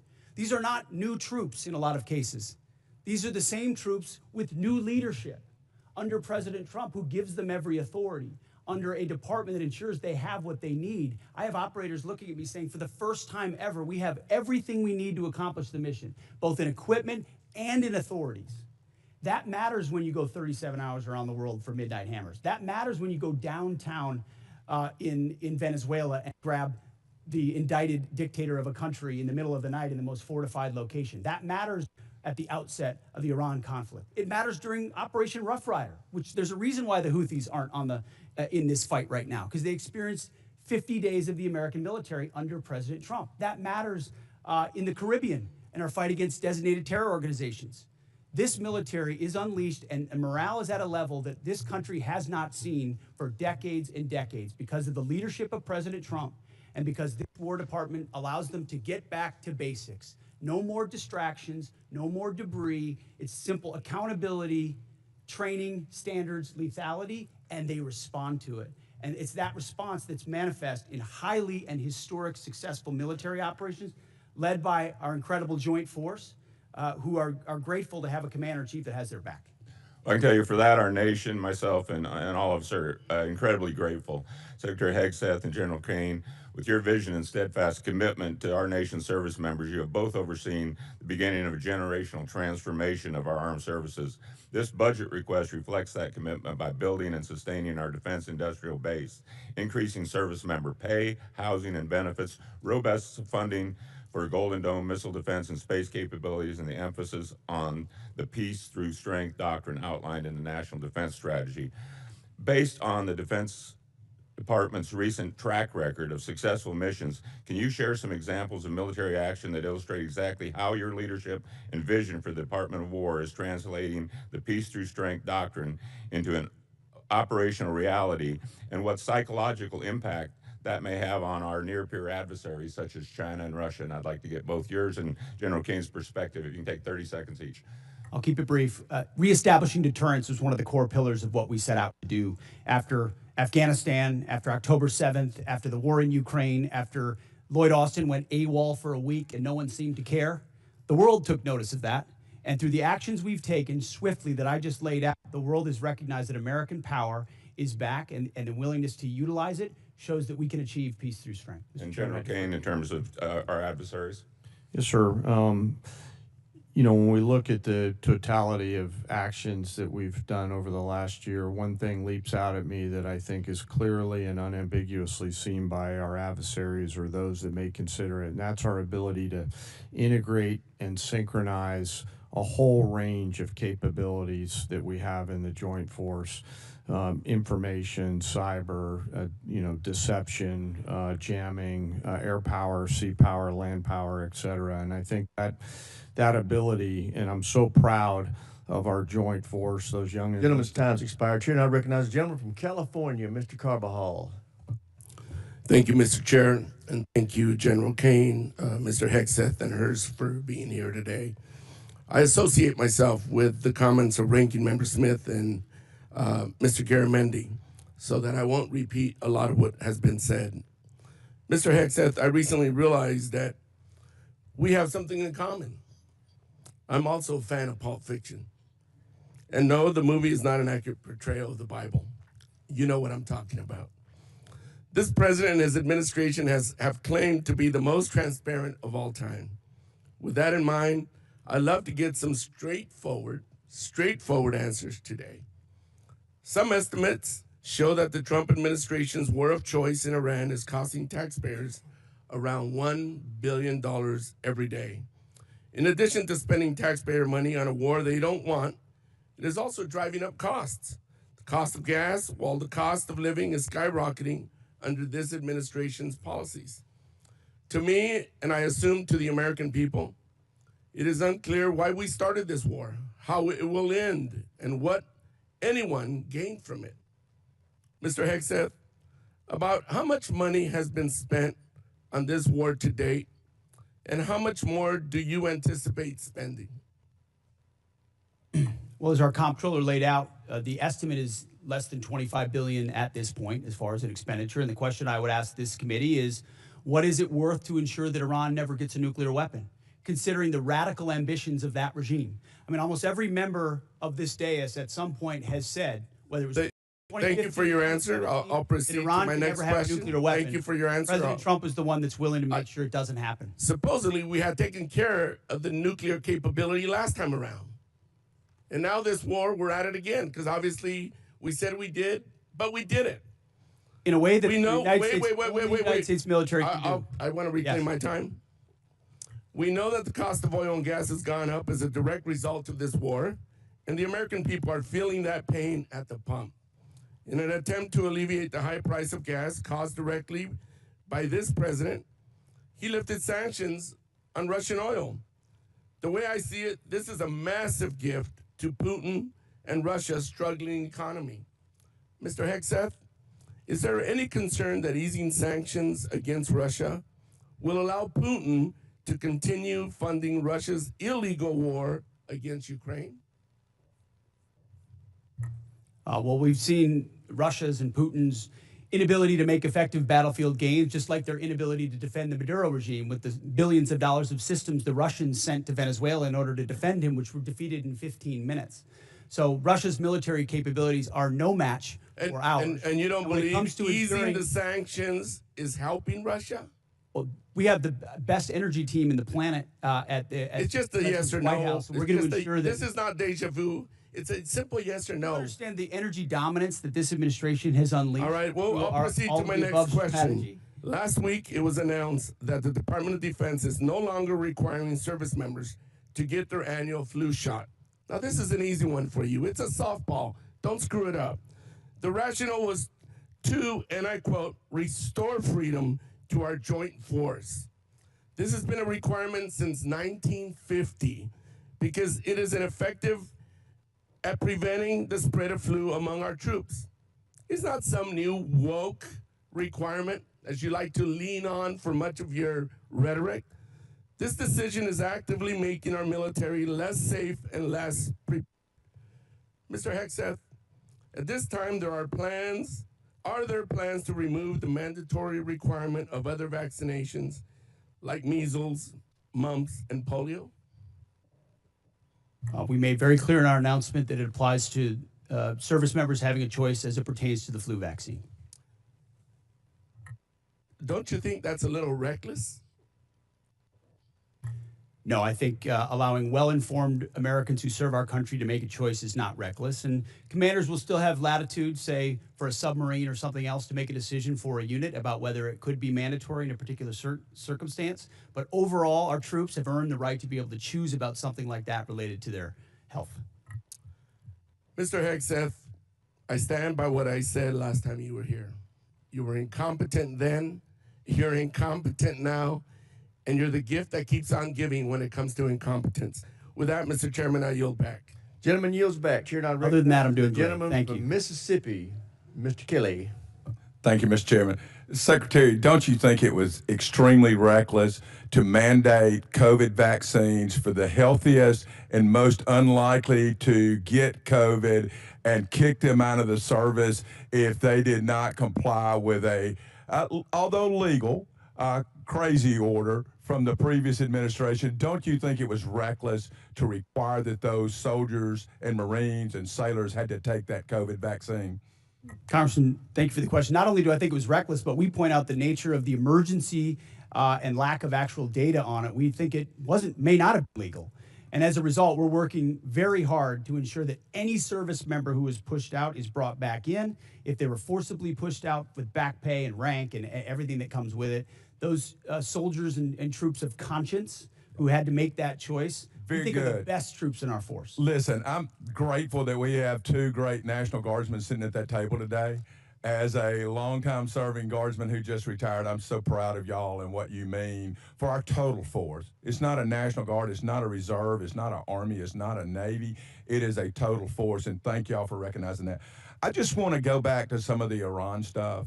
I don't know, maybe they're in a different world than I'm living in, but from where I live since 1979, Iran has been at war with the United States, although we refuse to acknowledge it, whether that's Hezbollah, whether that's the Houthis, whether that is Hamas, whether that is trying to build nuclear weapons, exporting terror everywhere. I know for a fact when I was in Iraq, both tours, that EFPs made by Iranians killed our troops. I know for a fact that many of the munitions, I know for a fact many of the militias in Iran that were Shia-based were there to attack Americans at the willing knowledge of the Iranian government. Do you agree they've been at war with us and are still at war with us and the world since 1979?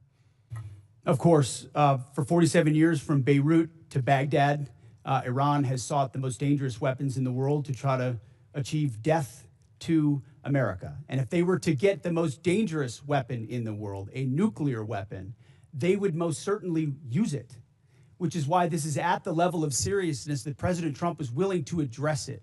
And that's what I think so many in this body misrepresent. North Korea is the lesson. Everybody thought North Korea shouldn't have a weapon. Under the Clinton administration, they gathered so many ballistic missiles that their ballistic missile shield allowed them to blackmail the region and the world to say, we're going to get a nuke and you can't do anything about it.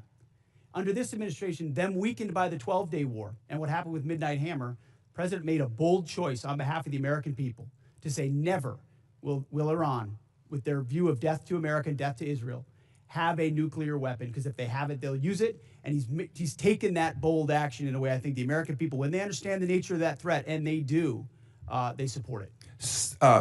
Chairman Kane, wow, I've been around a long time. Can any other military in the history of the world pull off Venezuela, Midnight Hammer, and Epic Fury the way that our great warriors that defend and project power for our nation? Are you aware of any other nation in the history of the world that could have done that? I'm not sure, and I remain very proud of the Joint Force. I'll also say we're a learning organization, and we're going to continue to look at the things that go right in any operations that we're tasked to do, and we're going to get better every day. So we do not want to sit on the successes and assume future successes. We owe it to the nation and to the citizens to constantly improve no matter how well something goes. So I'm incredibly proud of the Joint Force. That said, I'm even more proud when they come back after that. They go into a team room and they start debriefing to make sure that we do it better next time, whatever it may be. And my final point, I just want to talk about what a stroke of genius it was, greater than I would have thought, to blockade the ports of Iran. And that blow economically to their entire economy and to their leadership and everything else, it's going to take a little bit of time to play out. But that was so smart because it is more effective than any bombs, and those bombs were effective in Midnight Hammer. They continue to be. But until we kill their will to create a nuclear weapon, they will always be a nuclear threat because they've advanced far enough along. But that blockade was so important. And it amazes me now we're crying about high gas prices when they were $2 a gallon more just 4 years ago or 5 years ago under the previous administration. With that, I yield back. Gentleman yields back. Chair now recognizes the gentleman from California, Mr. Kana. Thank you, Mr. Chairman. Secretary Hegseth, tomorrow is 2 months since the war has begun. You've testified that it was $25 billion in cost in terms of the munitions we used and what we paid for it. But when you add to that the damage that was done to our bases and today's dollars for buying replacement munitions and replacement aircrafts, what has the total cost been over the last 60 days? That number right now reflects the total cost that we're seeing. Including buying in today's dollars the new weapons and replacements and including the damage there? That's your testimony? If there's under oath? adjustments to that, I would defer to the comptroller on that. And how much are you seeing in terms of, are you asking in terms of supplemental funding just for the Iran mission from this committee? If and when a supplemental is submitted, the majority of it would not just be for, would not be But for what Epic would be Fury, the it would be ballpark for Iran? munitions related to the entirety Just of a what number, we want to sir. get done. A number, what would you submit? What are It you would be requesting? within the, on Iran, it would be less than 25 billion, but there's a lot more we would ask for beyond Oh, just Iran. you're saying it's considering- 25 billion. Okay, I would just, if you Okay. come back, you want to revise those numbers because all the experts are disagreeing with you when it comes to today's dollars and damage, but you can revise it. How much did it cost American taxpayers in terms of the strike to the Iranian school where kids were killed? Do you have that number in terms of the missiles we used? As I've said, that unfortunate situation remains under investigation. You don't know how much it 15-6 costs the investigation, but I taxpayer? wouldn't tie a cost to that, to anything. It's a reasonable question, no, sir? I mean, our taxpayer money was going there. Do you know how much it will cost Americans in terms of their increased cost in gas and food over the next year because of the Iran war? I would simply ask you what the cost is of an Iranian nuclear bomb. I'm going to give you that I would opportunity. simply ask you what the. Yeah, you're but playing gotcha sir, questions sir, about no, it's domestic not. things. I'm not. You're saying it's a gotcha question to ask what it's going to be in terms of the increased Why cost won't of you gas answer what and it food? costs to prevent Iran from getting a nuclear I bomb? give you that, sir. But let me. What you would can it just cost? ask What would you pay to ensure Iran doesn't but get a nuclear can you- bomb? Do you? What would sir, you pay? I reclaim my time. Do you not know? You had no one do the analysis of what the increased cost of gas and food on the American people are going to be? What is the cost Let of me- Iran let me give holding you the that number. straight at Let me issue give with you the nuclear number. weapons? It's $631 billion, which means it's an increase of $5,000 a year for American households. Now, let me give you this point. You're saying that your operation is preventing a nuclear Iran. Will you acknowledge that there is an economic cost to the American people for doing what you believe is necessary to make Iran denuclear? Will you acknowledge the economic cost?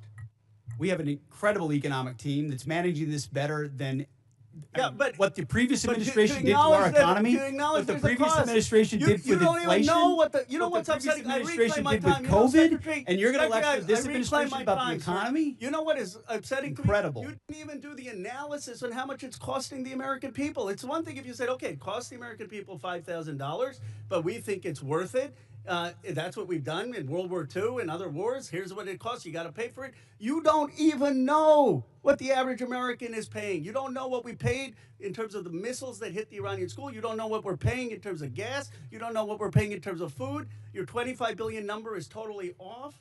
It's the incompetence. It's the incompetence. Let me ask you this.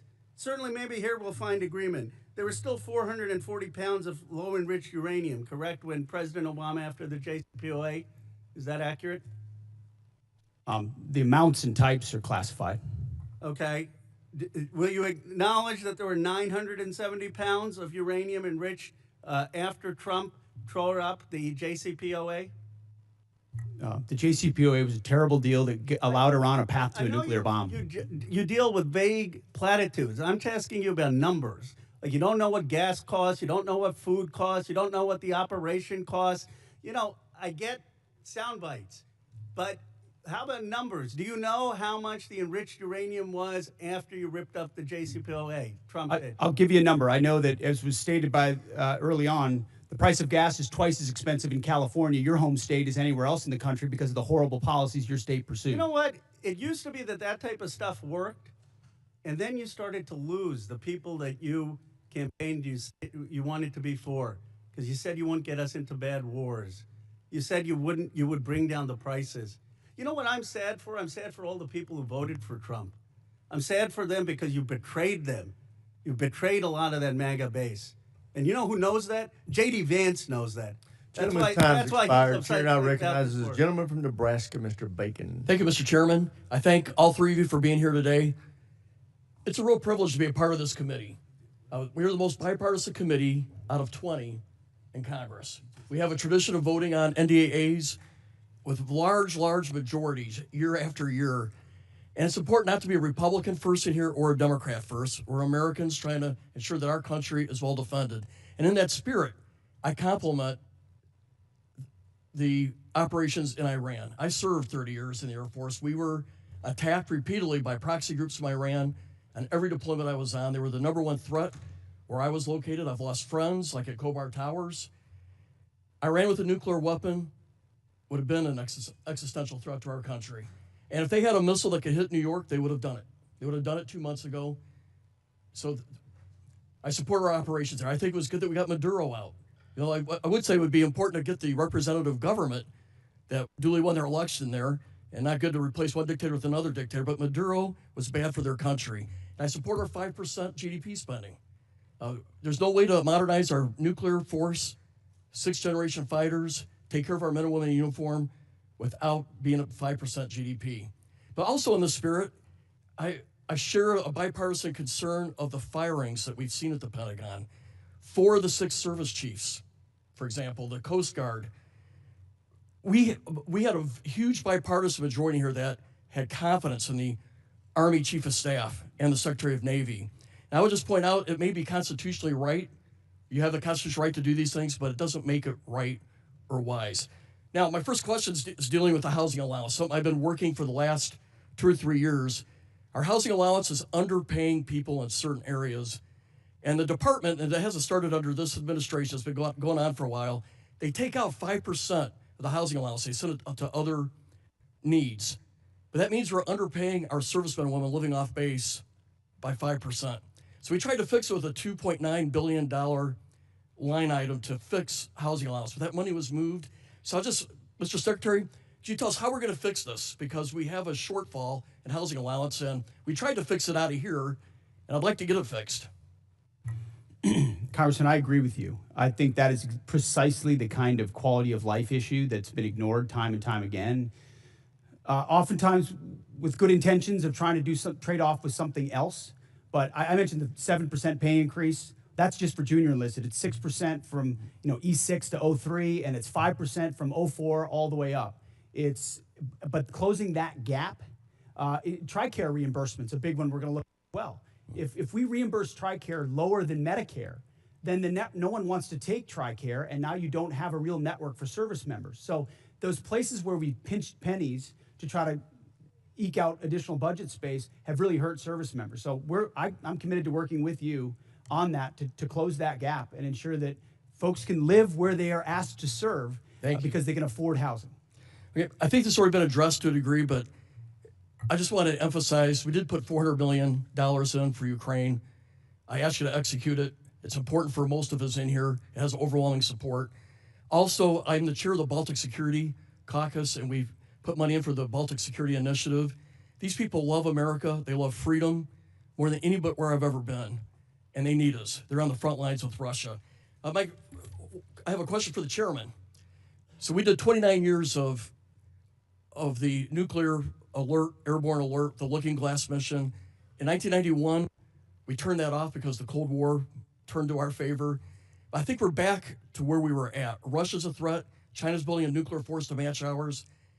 I think we need a Looking Glass too, and restore that nuclear command and control survivability that gives us deterrence. Russia, China needs to know no matter what they do, we can launch those 400 ICBMs. What's your vision for the Looking Glass 2 or the follow-on? Well, sir, as you know, right now we're looking at all three legs of the nuclear triad to make sure that that most critical backstop on our nation's most important day is reliable, redundant, and workable. And so we'll take a look at that. I know the team already deep in analysis on all from NC3 to the end state. But what I want you to know is the most important thing is the ability to execute if we had to, and we can. You know, for 29 years, we had a plane airborne with the general on board, and it gave the Pentagon, the White House, STRATCOM the assurance that we had a backup. I think we're back to the future, and I appreciate your look at it. I just flew with them, and they were doing great work. Gentleman's time's expired. Chair, now recognize the gentleman from Massachusetts, Mr. Keating. Thank you, Mr. Chairman. I want to talk briefly about the current U.S. doctrine and conduct of the administration in a particular event and a series of events, actually.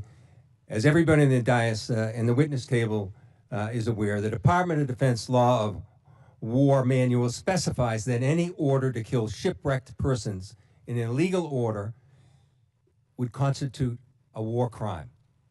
It isn't suggested there's a specific example to show a clear-cut example of what this entails in our own manual.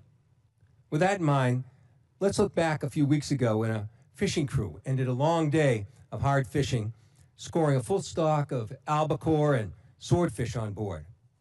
Without any warning or expectation, this small Ecuadorian fishing vessel, operating about 200 nautical miles off the Galapagos Islands, was militarily engaged by U.S. forces.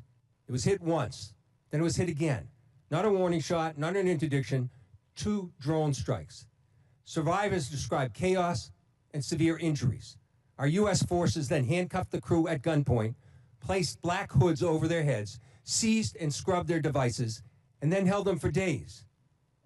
Ultimately, the crew was released, given there was no evidence to support any narco activity or any charges that may be against them. So to recap, we struck a vessel, we struck it again, set fire to it as it was sinking. And as public reports say, even drank their beer. We detained the survivors, and then we let them go. This should be eye-opening. Now let's go to another example, the double tap or 2-strike attack that took place on September 2nd in the Caribbean. A vessel was struck, disabled, and then struck again, killing all but 2 survivors that were left clinging to the wreckage. And this is the thing. We know this happened. We know how it happened. And the Defense Department still refuses to release the follow-up video of the killing of the shipwrecked survivors, even though they released the initial one to the public in major news networks worldwide. No difference in sources and methods in the 2 videos, but still not released to the public. Of course, the backlash was severe at the time and perhaps is being forgotten. An unpredictable but ignoble display of character from this administration.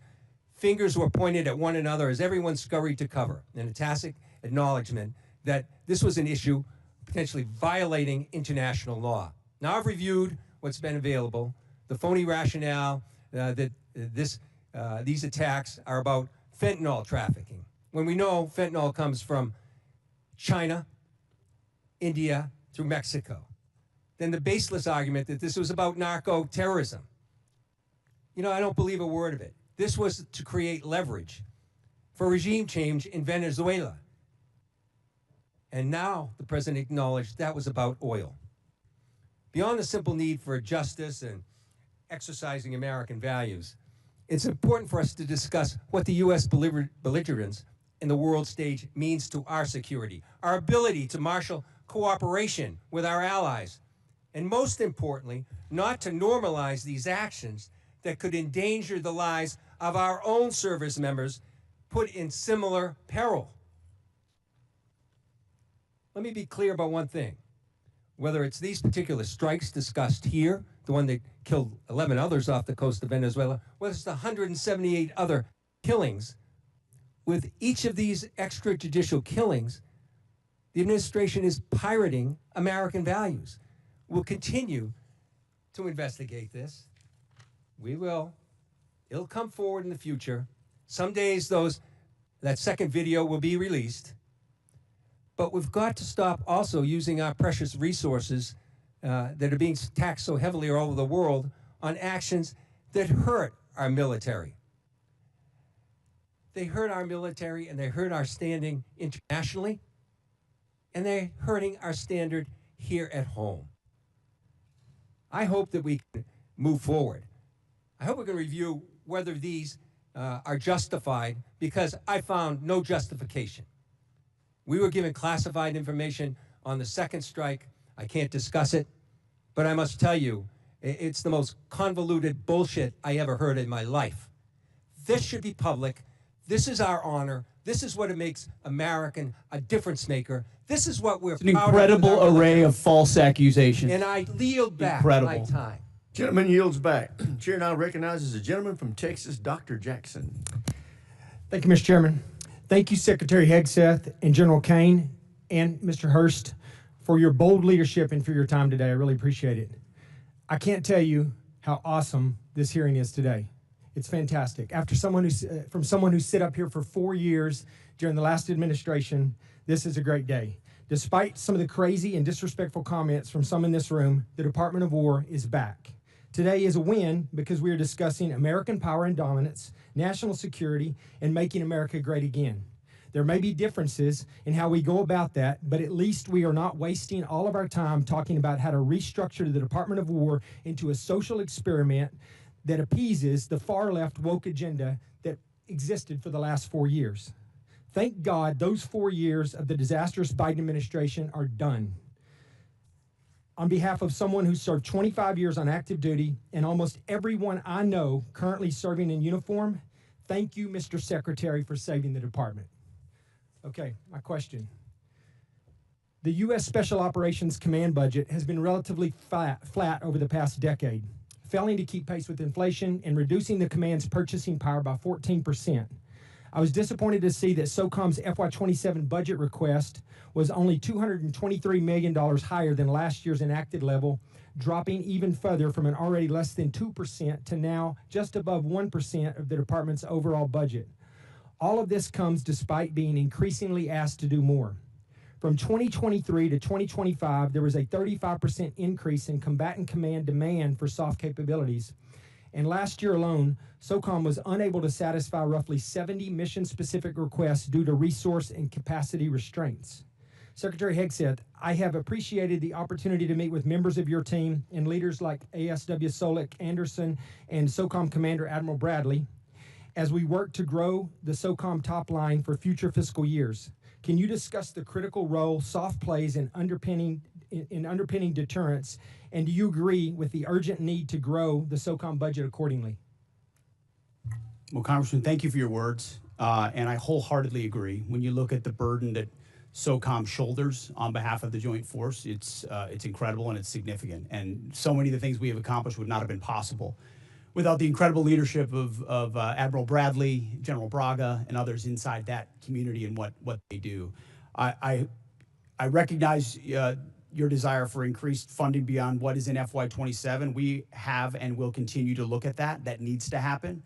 I think some of the other things inside the budget, drones, quality of life, there will be things that are applied to that community even more so, we believe, to ensure that they're taken care of properly. And then there's facility questions that are outstanding also, which we're examining. So we're committed, and we want to work with you. Where we've missed something, we need to get it right because they are at the front lines. Thank you. That leads into my next question. I just want to ask this real quickly. This year's budget request of $54.6 billion for the DOG, for the Defense Autonomous Warfare Group, is a vital step to unleash American drone dominance and rapidly integrate autonomous and unmanned systems across the joint force, and we've talked about that a little bit here. However, my concern is only $1 billion of this proposed funding is included in the base request, with the remaining $53.6 billion dependent on future reconciliation package. While I understand the flexibility this approach provides, I remain concerned about the potential gaps created if such a package fails to occur, or if funding for the DOG is not included in future budget requests. And like you said, I'm hoping that SOCOM is a big part of this. But to avoid critical capability gaps, how is the department planning to fully fund DOG at the $54.6 billion if reconciliation stalls, or if the department or does the department intend to transition funds for autonomous requirements into the base budget for future years? And additionally, as you mentioned, how will the department ensure SOCOM receives and executes portions of this funding to meet future mission requirements? It's the right question, and we plan to work hand in glove with this committee, with OMB, with the White House, to ensure that that reconciliation package is properly tailored and timed so that it is passed, so that critical money gets there. So we're not looking to FY28 or FY29, because we need those capabilities right now, which is why I appreciate the chairman's opening question about reconciliation. It is a critical vehicle in this calendar year to ensure this department is fully funded to meet the threats of the future. Well, thank you. Once again, I think you guys are doing an incredible job. I appreciate your leadership, and thank you for your time today. I yield back, Mr. Chair. Gentleman yields back. Chair, I recognize the gentlelady from Pennsylvania, Ms. Houlihan. Thank you, Mr. Chair, and I appreciate you gentlemen for being here today and for the opportunity to have a face-to-face conversation with each of you. I have many questions and unfortunately need to start with some that disturb me, Mr. Secretary, from your opening remarks. In your opening remarks, Mr. Secretary, you reserved more words and more time and more vitriol to condemn Democrats than you did for Xi and for Putin combined. It's pretty telling to me that you decided to use your words and your time for that. It turns out that Democrats, even Democrats in Congress, are patriots as well. We serve in our uniformed services, we admire and love our uniformed services, and we love our country just as much as Republicans do. In fact, in this body, I and Representative Bacon, who you just spoke to, led the junior enlisted pay raises that you now sit there and laud as and take credit for. We led the closing of the BAH, which then you ended up poaching and using for other things. This body led and authorized Ukrainian funding that is now being withheld. You also, in your opening remarks, strangely admonished us here for not being patient with the results of your 2-month war, a war of your suggestion to this president, a war of your choice, a war you executed without congressional consultation. And so it shouldn't be shocking, sir, Mr. Secretary, that we have questions. Indeed, it's constitutionally our right to do so. So to be clear, despite a brilliant performance by our men and women in uniform, despite thousands of tactical successes, Iran still has nuclear material, still has air defenses, still has small boats, and still has the Strait. So despite the fact that your recent comments indicate that operations appear to be finished, there clearly is more work that needs to be done. As mentioned, today is indeed 60 days. So Mr. Secretary, how many more months, just order of magnitude, do you think that you're going to need to be able to conclude operations successfully? And how many more billions of dollars do you think you're going to ask this body for? Well, as you know, and as the president has stated, you would never tell your adversary, especially once you've that is the line that you always especially once you've give me an order of decimated their military and you control their 3X, trade, 4X. how long you would be committed to the mission. And the next thing that you mentioned in your opening You know remarks, that. Mr. You would never do that. Secretary, is that you called on, which astounded me, examples of the Afghanistan war, the Iraq war, and the Vietnam war. Those are stunning examples to me of something that didn't go our way. We had the opportunity to execute on those wars quite well, but we didn't accomplish any mission, in my opinion, and I think you would agree on that as well. My point is this effort So is not those efforts. That's exactly it. Is this war shaping up to be that war? Because it has every We're shaping up to get the indication same kind of Democrats we got in those wars, who were And once naysayers again, you from the go back to beginning, parties. undermining the progress Just of have a troops. conversation We're about the 2 country months and the nation in. and not about parties. The Democrat Party wanted to socially engineer we're the having Department of War. conversations about We've had to undo that and get it to a point where it's country capable and of not projecting party. power, and Clearly, that's you're not exactly able what to we've have done. that conversation. And So I will President Trump move has on, sir, rebuilt and it. I'm going to reclaim my time. General George, let's talk about a guy who's a patriot. Somebody who every single person here in this dais and down there in that audience and out there in this world has huge admiration for.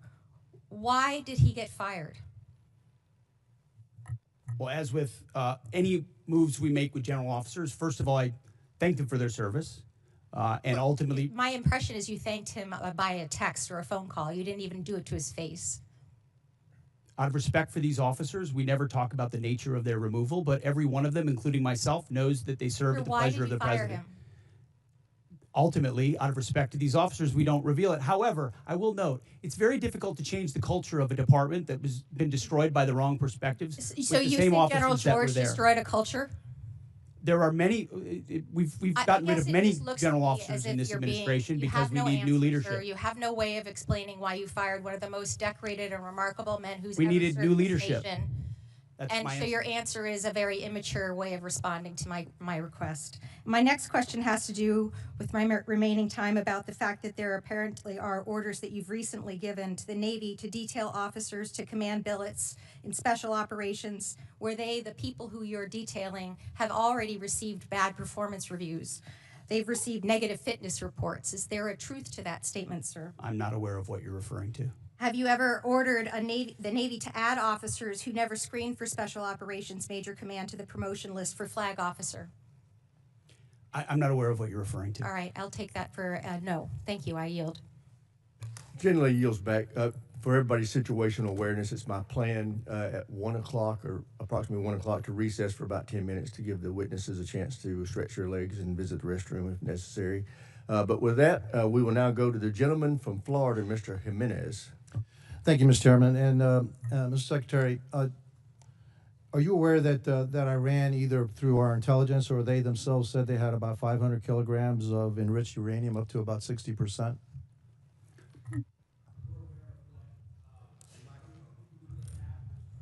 We're aware of what they have or what they believe they have and what we know they have, but all of that is classified. Fair enough.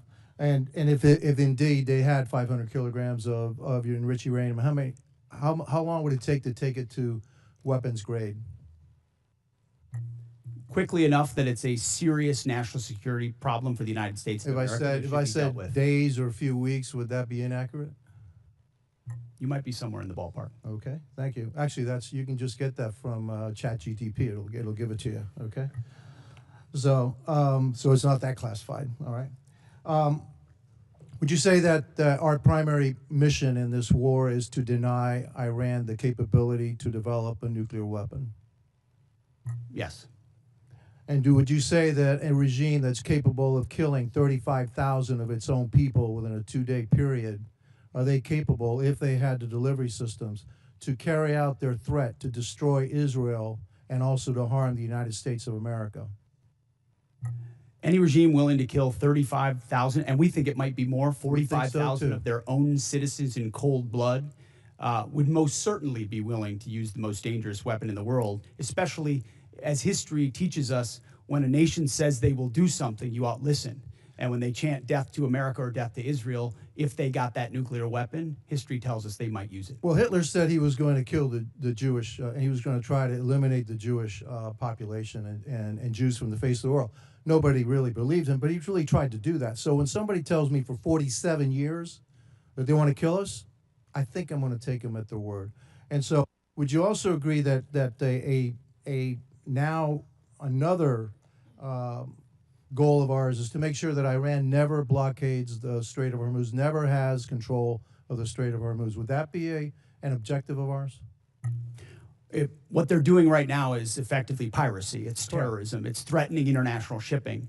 And our blockade is signaling to the world that we actually control that strait. And I would ask this committee, what would this effort look like if Iran had nuclear weapons?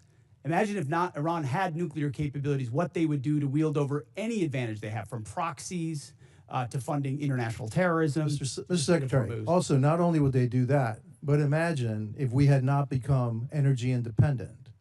Under the previous administration, they were hampering our ability to be energy independent under the guise of the Green New Deal, which is insanity, by the way. I'm going to go back a little bit in history. We were bombed, Pearl Harbor was bombed on December 7th, 1941. Do you know how long it took for the United States to have its first major victory in World War II? In the Pacific Theater? Number of years. No, it was actually 6 months. It was the Battle of Midway, all right? It was a turning point of World War II. Could you imagine if we had had the same Democrats asking then Secretary of War, all right, gee, it's been 2 months, okay, and we haven't won this war yet back then.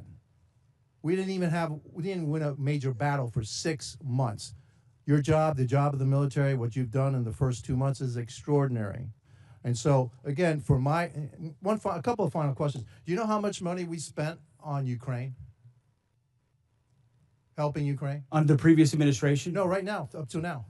Upwards of $300 billion, You're probably right about $300 billion. And yet I don't hear anything about, gee, how much money have we spent on Ukraine from the other side? The difference between them and me is this. I support the United States and their efforts to help Ukraine against a dictatorial, aggressive power like Russia, which is our second greatest adversary. But I also support our efforts to make sure that Iran never has a nuclear weapon. And so you'll always have my support, and I'm pretty consistent in that. I also support our efforts in what we did in Venezuela. We still have to go a little bit further because that remnants of that regime are still there. And we need to provide freedom for the people of Venezuela. And also, one thing, for me, I guess what I'm looking for in this war with Iran is to make sure that Iran never has a nuclear weapon, that we have established an inspection protocol to make sure they never get a nuclear weapon, and that we control the strait, and they never can control the strait. Gentleman's time's expired. Chair, now Thank you. recognize the gentleman from Colorado, Mr. Crow. Thank you, Chairman. Mr. Secretary, I want to go in a little bit different direction. Timothy Parlatore served as your private attorney, correct? Correct. And Mr. Parlatore also served as private attorney for President Trump's campaign, correct? I'm not privy to every professional position that he's held. Well, I'll help you out. He did. And you appointed Mr. Parlatore as your senior advisor, correct? He does reserve duty on behalf of the Navy. His title is senior as an advisor. You gave him that title, correct? And I would count him as very much an advisor of mine. Yep, he travels with you, correct? Tim Parlatore has been a long-term friend. He's a great patriot. He travels with you. That's not what I asked. I reclaim my time. He travels with you, doesn't he? He travels with you, doesn't he? Correct? There's public Instagram that shows this. Just say yes. Yes, of course. Okay. He sits in meetings with you and advises you, doesn't he? He sits in some meetings on occasion. Yeah, well, he maintains a desk in an office in the Pentagon, does he not? I'd have to check. You don't know? It's a big Pentagon. You directly commissioned Mr. Parlatore in the Naval Reserve as a Navy commander in March 2025, did you not? I was very proud to do so. And when you did, because he's a Navy Reserve officer, he didn't have to go through the PPO process, the White House Presidential Personnel Office, right? He wasn't vetted by a White House PPO. Uniformed service members don't get vetted by the answer is yes. He didn't have to be vetted by a White House PPO. He didn't go through the Senate confirmation process either, did he? The answer is no. I don't know what you're getting to, but Tim is a fantastic. I'll tell you what I'm getting to. The answer is no, right? He does great work. Okay. He didn't maintain a security clearance when you appointed him as special advisor. Is that right? I'd have to check. You don't know? I mean, anybody that has access to sensitive material is going to have the appropriate clearance. Okay, so when you appointed him as special advisor, he had a security clearance? You're trying to piece together a timeline. No, I'm asking a simple question. One of your special, most sensitive advisors, did he have a security clearance? No, you're playing a gotcha game like you do on TV and everywhere else. You're trying to thread together details that are connected about something else. Clearly, you're concerned about my line of questioning, aren't you, Mr. Secretary? Because you know where it's going, don't you? I think you do. So, does Mr. Parlatore represent foreign governments? He has a private law practice, does he not? From what I understand of his law practice, he does a lot of great work for service members in the military and other. He maintains a private law practice. Does he represent foreign governments or foreign persons in that private law practice? I don't know. You don't know. Somebody who's sitting in your meetings, a special advisor, you don't know. Does he represent any senior officers who are currently under consideration for promotion by you or your office? The only person that makes determinations about senior officers is me.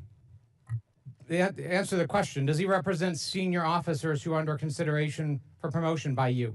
No, I'm the one that makes decisions about choosing. Does he represent them, Mr. Secretary? Does he represent them? He doesn't represent anyone. He's a legal advisor and always has been. But he has clients, does he not? He's a legal advisor to me on reserve duty, and he always has been, and he does a fantastic job. Is it true that Mr. Parlatore was removed? I reclaim my time. Is it true that Mr. Parlatore was removed from an investigation by the White House last year? I don't know what you're referring to, but not that I'm aware of. You're not aware of it? Was it true that you were also removed from that same investigation? The answer is yes. No, not that I'm aware of. You're not aware of it. That's interesting. Well, is it true that Mr. Parlatore disparaged President Trump? I don't know what you're referring to, but no. Is it true that Mr. Parlatore was accused by President Trump and his lawyers of lying? What you're accused of is a cute line of questioning that's going nowhere. Well, it's going somewhere, which is why you're not answering the question. Was it true that he was accused of lying by the president's legal team? I'm not familiar to. You'd have to give me the context. Well, it's right of that here. article, You want to look at the statement from President Anybody Trump's could blow legal up team? a quote and claim it says something, and that's what you're doing in a little stunt. Secretary Hegseth, what I'm really concerned about is you purport to have unfaltering loyalty to President Trump, and yet you are continuously Oh, going you care a lot I about reclaim my President Trump, time. don't you? You This are going is a behind cute his waste back of your 5 and minutes. appointing A people. huge, I reclaim cute my time. waste of your 5 minutes that I led reclaim my nowhere. time. You are Do not repeatedly pass go, going do not behind the collect president's the Gentlemen back. from Colorado's time. Go ahead, Mr. Carl. You are repeatedly going behind President Trump's back, appointing people who he is accused of lying, who the White House is Gentlemen's accused of time's lying. expired. And you are not being honest with the gentlelady President from Trump. South Carolina, Ms. Mace. Thank you, Mr. Chairman. Thank you, Mr. Chairman. I request unanimous consent to enter a number of documents into the record. The first of which is a statement from Corey Mills, First Sergeant, stating his forms and accounts of his military service are falsified. The second document is a picture of Corey Mills wearing a Bronze Star from 2019 before he ever got a Bronze Star. The third document is a document that conveys a Bronze Star medal and his life-saving care to the wounded, and according to the soldiers who were there, they said it never happened according to the men who were there. The next document is a transcript of a conversation I had with Brigadier General Arnold Gordon Bray, who confirmed that he did not review, did not read, did not physically sign the form DD, I guess 638, form 638, that Mills submitted for a Bronze Star. And to be candid, he said, quote, "I didn't look at it." I asked to review the email that he sent to Mills' staff about authorizing his signature for a form he did not review, and he said that he would not share it with me. That's a future subpoena. I would like to enter into record a picture of Corey Mills, who says this is the second time he got blown up, but what he wouldn't tell people that the blood on the pant leg in this photo is the blood of Sergeant Ray. It is not Corey Mills' blood. In the same series of photos he shares when he said he was, quote, blown up, are images of a Humvee that exploded with severe damage. That is not his Humvee. His Humvee purportedly was 50 yards away and suffered no damage and was not blown up. This is a copy of Corey Mills' marriage certificate with a 9/11 imam at a 9/11 mosque, entered for the record and redacted, with family members' names redacted and protected.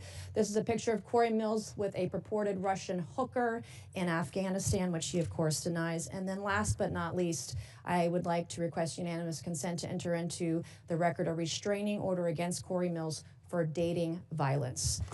Thank you. I just buried my father on Thursday, Mr. Chairman. My father died with shrapnel in his body. He had 3 tours of combat, 2 in Vietnam, 1 in 1965 during the coup d'etat of the Dominican Republic. And I take stolen valor seriously, because we have men and women in uniform that have given their lives. And an individual that steals the stories of dead soldiers or injured soldiers have no right to serve in this body, let alone on this committee. And so I take it very seriously. I want to thank you, Mr. Secretary, and the folks that serve under you in the Department of War. As my father lay dying on April 14th, there was only one thing that calmed him down, that gave him the courage to pass on to the next life. And that was for me to read stories and testimony from 3 different soldiers that we didn't have, our family previously didn't have. We've been doing a lot of research on my father's service when he received the Distinguished Service Cross with V device in 1968 in Dong Zai. He rescued every man in that battle, in that firefight over a 2-day period. He rescued them dead or alive on his own. He stood up to take fire over and over and over again. He called on artillery, heavy artillery, onto his position within 100 meters of his position. The man should have never made it out of Vietnam alive. And in fact, his commanding officers kept him back in many cases because they thought he was on a suicide mission because he was just so dangerous out there. But he saved the lives of so many soldiers. And so as he was taking his final breaths, I was provided by the Department of the Army some testimony of soldiers we didn't have, and diagrams and information. It was the one thing that calmed him down so that he could pass away knowing that he was a war hero and knowing that Jesus loved him. And it changed our family's life, and it changed his life in his last moments, his last breaths, his last hours. And for that, I am so grateful for the ship that you're running at the Pentagon and the Department of War. I've heard from people in the way that you're trying to innovate and trying to change the way we do business there. And I'm glad that you're firing people. There are people there that are getting in your way. They need to go. And the efficiencies that you want to bring, whether it's shipbuilding, whether it's cyber, whether it's AI, whether it's public-private partnerships, we have never seen a secretary at the Department of War who has been as innovative as you have. So I can't say enough good things about you right now. I was impressed. I was concerned about troops on the ground in Iran early on, and I was impressed with where we are today, how those soldiers were evacuated that got in that flight that crashed. But everything I have seen, you have surpassed all of my expectations, and I just want to say thank you from the bottom of my heart, and God bless you. Gentlelady yields back. Chair now recognizes the gentleman from Maine, Mr. Golden. Thank you, Mr. Chairman. Good morning, Mr. Secretary and General Kane. I'd like to use my time to drill down on an important decision concerning America's surface fleet. That is the future of the DDG-51 Flight 3 destroyer. Everyone on this committee knows about the Navy's struggles to successfully design, manage, and field new classes of ships. To name a few examples, I'll highlight the Littoral Combat Ship, the Zumwalt-class destroyer, and the recently canceled Constellation-class frigate. By any measure, the Arleigh Burke-class destroyer has been a highly successful program that continues to deliver the Navy a large surface combatant it can depend on. So the Zumwalt-class destroyers were going to replace the Arleigh Burke. It's a ship with some interesting capabilities, but the Navy rushed to construction before the design was complete, and it lacked a workable weapon system that the Navy wanted to outfit it with. So the Navy scrapped the program at 3 ships and went back to the DDG. I'm in my 8th year on this committee, and the entire time I've been in conversation with the Navy publicly and privately about the latest Flight 3 destroyer and how critical a role it would play, and now is playing for the surface fleet. And yet, even before we delivered one to the fleet, the Navy was already planning the DDG-X.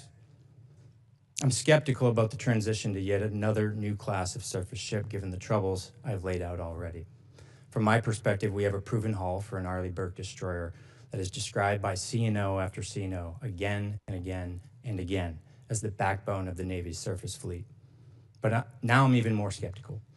The proposal cuts production of the destroyer down to just 1 ship, scraps the future destroyer, and proposes $17 billion to build just a single new battleship, a class of ship the Navy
class destroyers. So the bulk of the money goes into shipbuilding to fix that, ensure we can get new places to build more faster. Then you can fund additional, whether it's this class or the next class. But we're almost over time. I'm going to reclaim and just say in my last seconds here, careful with the pace moving through design to construction so quickly as proposed by this budget. Thank you. Gentleman's time's expired. As announced earlier, we're going to now recess until 10 minutes past the hour of 1.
We will call this hearing back to order, and we now recognize the gentleman from Texas, Mr. Luttrell.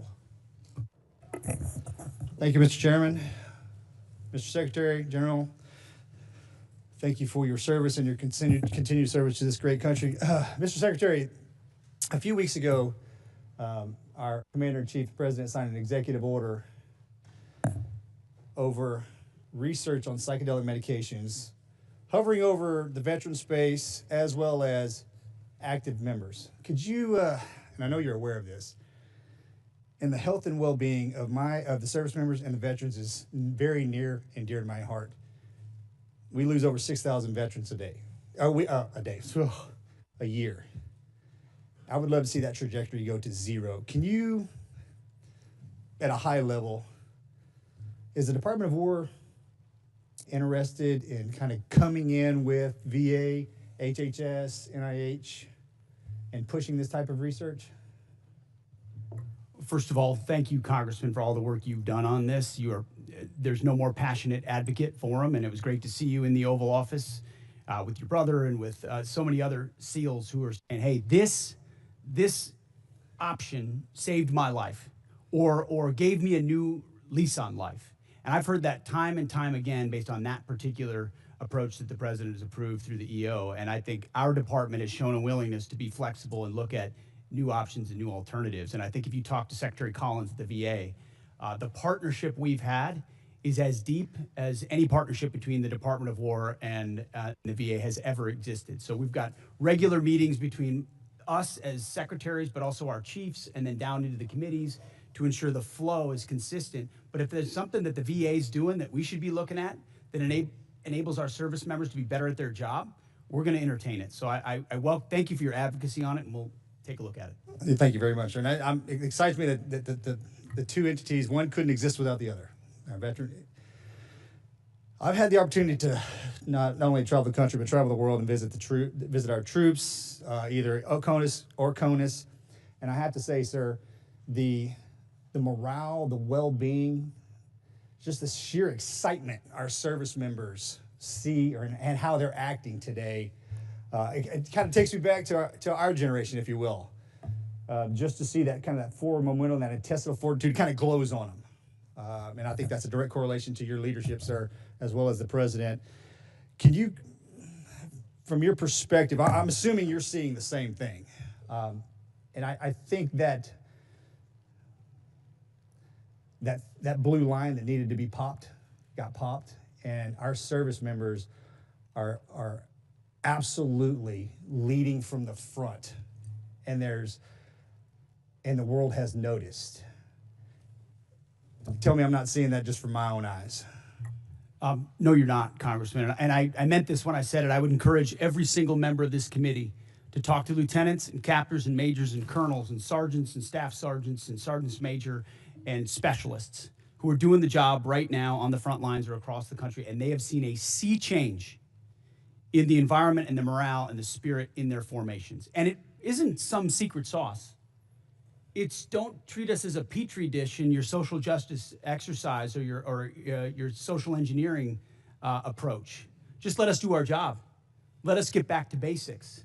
Let us train. Let us choose people and elevate people simply on merit and merit alone.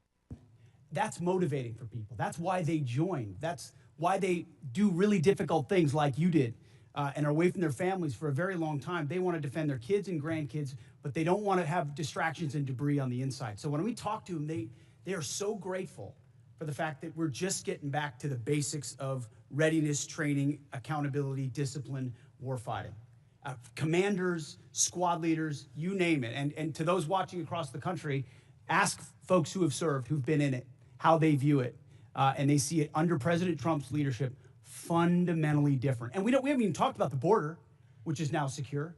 I mean, there's the recruiting successes, the fitness and combat standards that have been restored. We're treating everybody at the same level. Sounds like basics, but it all translates into morale. And then morale translates into readiness, and that translates into capabilities. And then when you have a commander-in-chief that unleashes them, it turns into mission success. And then the world pays attention to what the American military is capable of doing. And it's on the shoulders of leaders like you who did it in previous generations, and we're simply doing it again. So thank you for your leadership. Thank you, Mr. Secretary. And for everyone in the room that's in uniform, God bless each and every one of you for your service, as well as your families. Mr. Speaker, sorry about that. I thought you liked me. I did. I'm sorry. That slipped.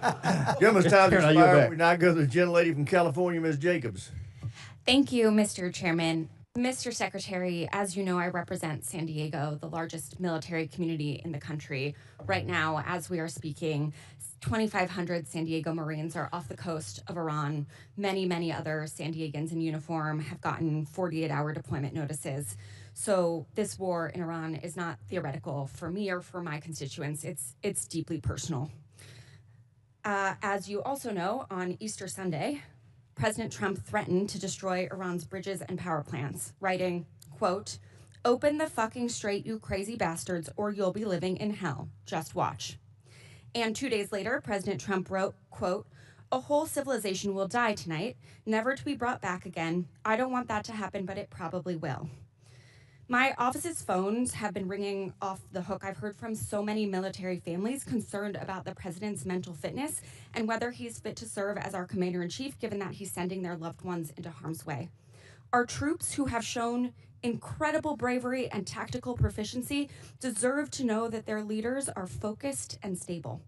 So, Mr. Secretary, you are with the president a lot, and it pains me to even have to ask this about our president, but my constituents' lives are at stake. Do you believe that the president is mentally stable enough to be the commander-in-chief? Did you ask the same question of Joe Biden for 4 years? Mr. Secretary, Joe Biden is not the president. Mr. Trump has been president for 1.5 years, and I'm asking you did right not. now. And I won't even engage with the level of disparagement that you're putting on the commander-in-chief, who indeed is. Meeting Mr. Secretary, every single day. Mr. Secretary, Biden is He's not the the president. sharpest, most insightful commander-in-chief we've had in generations. And you want to compare, you want to ask that question after you and your fellow Democrats defended Joe Biden, who could barely speak and didn't know Mr. what day of the Secretary, week it as was? you know, he governed through an auto pen. when- He got a Secretary of Defense who went AWOL for a week. I can't Mr. be gone Secretary, for 10 days, for I 10 will minutes. without reclaim my someone time. looking- Thank you so much. Gentlelady's time. She's Thank you. reclaimed it. So, astonishing. as Mr. Jimenez said, we should be taking leaders at their word. So, is there a reason that we should not be taking our leader at his word? Iran should not underestimate the will of President Trump and the United States military to achieve our mission. Okay, well, I want you to know this is not a partisan thing. In fact, many Democrats have had, many Republicans have had these same questions. Marjorie Taylor Greene said he's out of control and he's gone insane. Candace Owens said the 25th Amendment needs to be invoked. Megyn Kelly, Tucker Carlson, who you used to work with, Alex Jones, Stephanie Grisham, the list could go on. So how do I explain to my constituents that while they are in harm's way, their commander-in-chief is posting these unhinged posts? How did you explain to your constituents what happened on October 7th, or what happened in Afghanistan, or what happened with the debacle and the withdrawal in Afghanistan, where the troops were left? How did you explain that with Joe Biden's leadership? Mr. Secretary, How did you I'm not explain that to the asking you Marines about that the didn't get previous medals? That administration. we restored their medals because of that Mr. disastrous Secretary, withdrawal in I'm asking Afghanistan. about Did you what's explain that to happening your right now. constituents when Joe Biden was asleep at the wheel and he had an AWOL Okay, Mr. Secretary of Secretary, Defense? how I don't about think this you did. next post? How can I explain this next post to my constituents? I'm Jewish, so this doesn't really bother me, but my understanding is that this is quite offensive to many Christians. So how do you explain this post? I'm not here to explain posts. We have an incredible commander-in-chief Okay, who puts Mr. our troops Secretary. first. I'm here for a budget hearing about our troops. This is It's this a is historic about budget that's giving our us troops. a chance to defeat Mr. Secretary, our adversaries, Mr. and President Secretary, Trump is please, doing that this in is my world-class time. fashion. This is about Gentlelady our has reclaimed her troops. time, Mr. Secretary. This is about our troops. This is about who is commanding our troops and if our troops can trust that they are being sent into harm's way under good strategy. The mental stability of our commander-in-chief is deeply important to our troops. It's deeply important to this country. It wasn't our important to you troops' during Joe lives at Biden. stake. I'll remind you that when there were concerns, Democrats came together, and he was not our nominee for president. So I encourage you to have the same courage that Democrats had. Mr. Secretary, you keep saying that he is the best commander-in-chief we've ever had, the best negotiator. Talk to the troops. 13 American troops have died More than 380 have been wounded. The Strait of Hormuz, which was wide open, is now closed. Less than 90% of traffic through the strait is still not going despite the ceasefire. The Iranian regime is still in power. It still has nuclear material. The war is costing Americans billions of dollars. And Mr. Secretary, if you think that this is what winning looks like, then maybe we should be questioning your mental stability. Maybe you are the one responsible for this failure, and the president should think about replacing you. Mr. Chairman, I yield back. Gentlelady yields back. Chair, I side. recognize Not the gentlelady surprised. from Virginia, Ms. Kiggins. Thank you, Mr. Chair, and thank you to our witnesses for being with us. I have the privilege of representing Virginia's 2nd Congressional District, so Hampton Roads, home to a lot of our East Coast Navy. And I had the privilege of attending the VFA 106 Change of Command on Friday, which is our fleet replacement squadron for the F8 for the aging F-18s. But what an awesome event. And to talk to some of the Navy leadership that was there and to listen to them say firsthand just about the morale of the squadrons that are currently deployed on the USS Ford, specifically talking to leadership. A lot of our children serve. It's a family business for those of us in naval aviation. And they're like, don't believe the media. The morale's amazing. Those guys are doing tip of the spear mission work. I live with a retired F-18 pilot husband who also is begging to find a way to get back in the cockpit because he's jealous of what he sees. So just that type of mentality. Thank you for that. I know that they're doing a mission, and keeping them engaged is an important part of the fight. Along those same lines about naval aviation, I would love to hear, Mr. Secretary, your thoughts about the future of naval aviation. I know that this is a budget hearing, so last year's budget, we had $900 million that we were looking forward to using the FAXX program, and then the fiscal year 27 request was reduced to $140 million. And I, of course, keeping tabs on the Air Force, $5 billion for their F-47 program. So we love aircraft carriers. We love that mobile air superiority piece. What are your plans for the future of naval aviation? I kick and scream every day of the week here in this committee about the F-35s and getting them at our East Coast Master Jet Base. I know the FAXX is our next generation strike fighter, but just would love to hear your plans and timelines for the future of naval aviation. Well, I appreciate your comments, and then I would defer to the chairman too on it, on the remaining utility of the F-18s, which are still flying critical missions right now off our carriers and do a fantastic job. 30+ years old, but yes. Yes, correct. Which is why the issue of the FAXX is important. It's not a matter of if, it's a matter of when. It's a matter of trade-offs in industry and design and capabilities, ensuring we're not slowing other things down at the behest of others. So I think in August, the August timeframe is, I'm sure you're familiar with that, is what we're looking at. It's a critical capability that we need to fund for the future of naval aviation. I would defer if anything you want to add. Sure, I think you covered it. We don't need access basing and overflight off of a CSG and a CVN, and so it gives the Secretary and the President a lot of options. So, and I just want to echo the thanks for the Joint Force, on behalf of the Joint Force, for all 3 CSGs that are out there getting after it right now. I share your husband's jealousy. But just want the force to know how much we appreciate it, especially the Ford. Thank you. Thanks very much, General. And then, Mr. Secretary, just again representing a big Navy district and having just a concern for the Navy, could you shed any light on why the Secretary of the Navy was relieved and what that timeline to replace him looks like for permanent leadership? I think that's one of the reasons why we struggle with even, I think, about the basing decisions and, again, naval aviation, and I wish we would talk more about just the contributions of our aviators, but could you shed any light on that issue?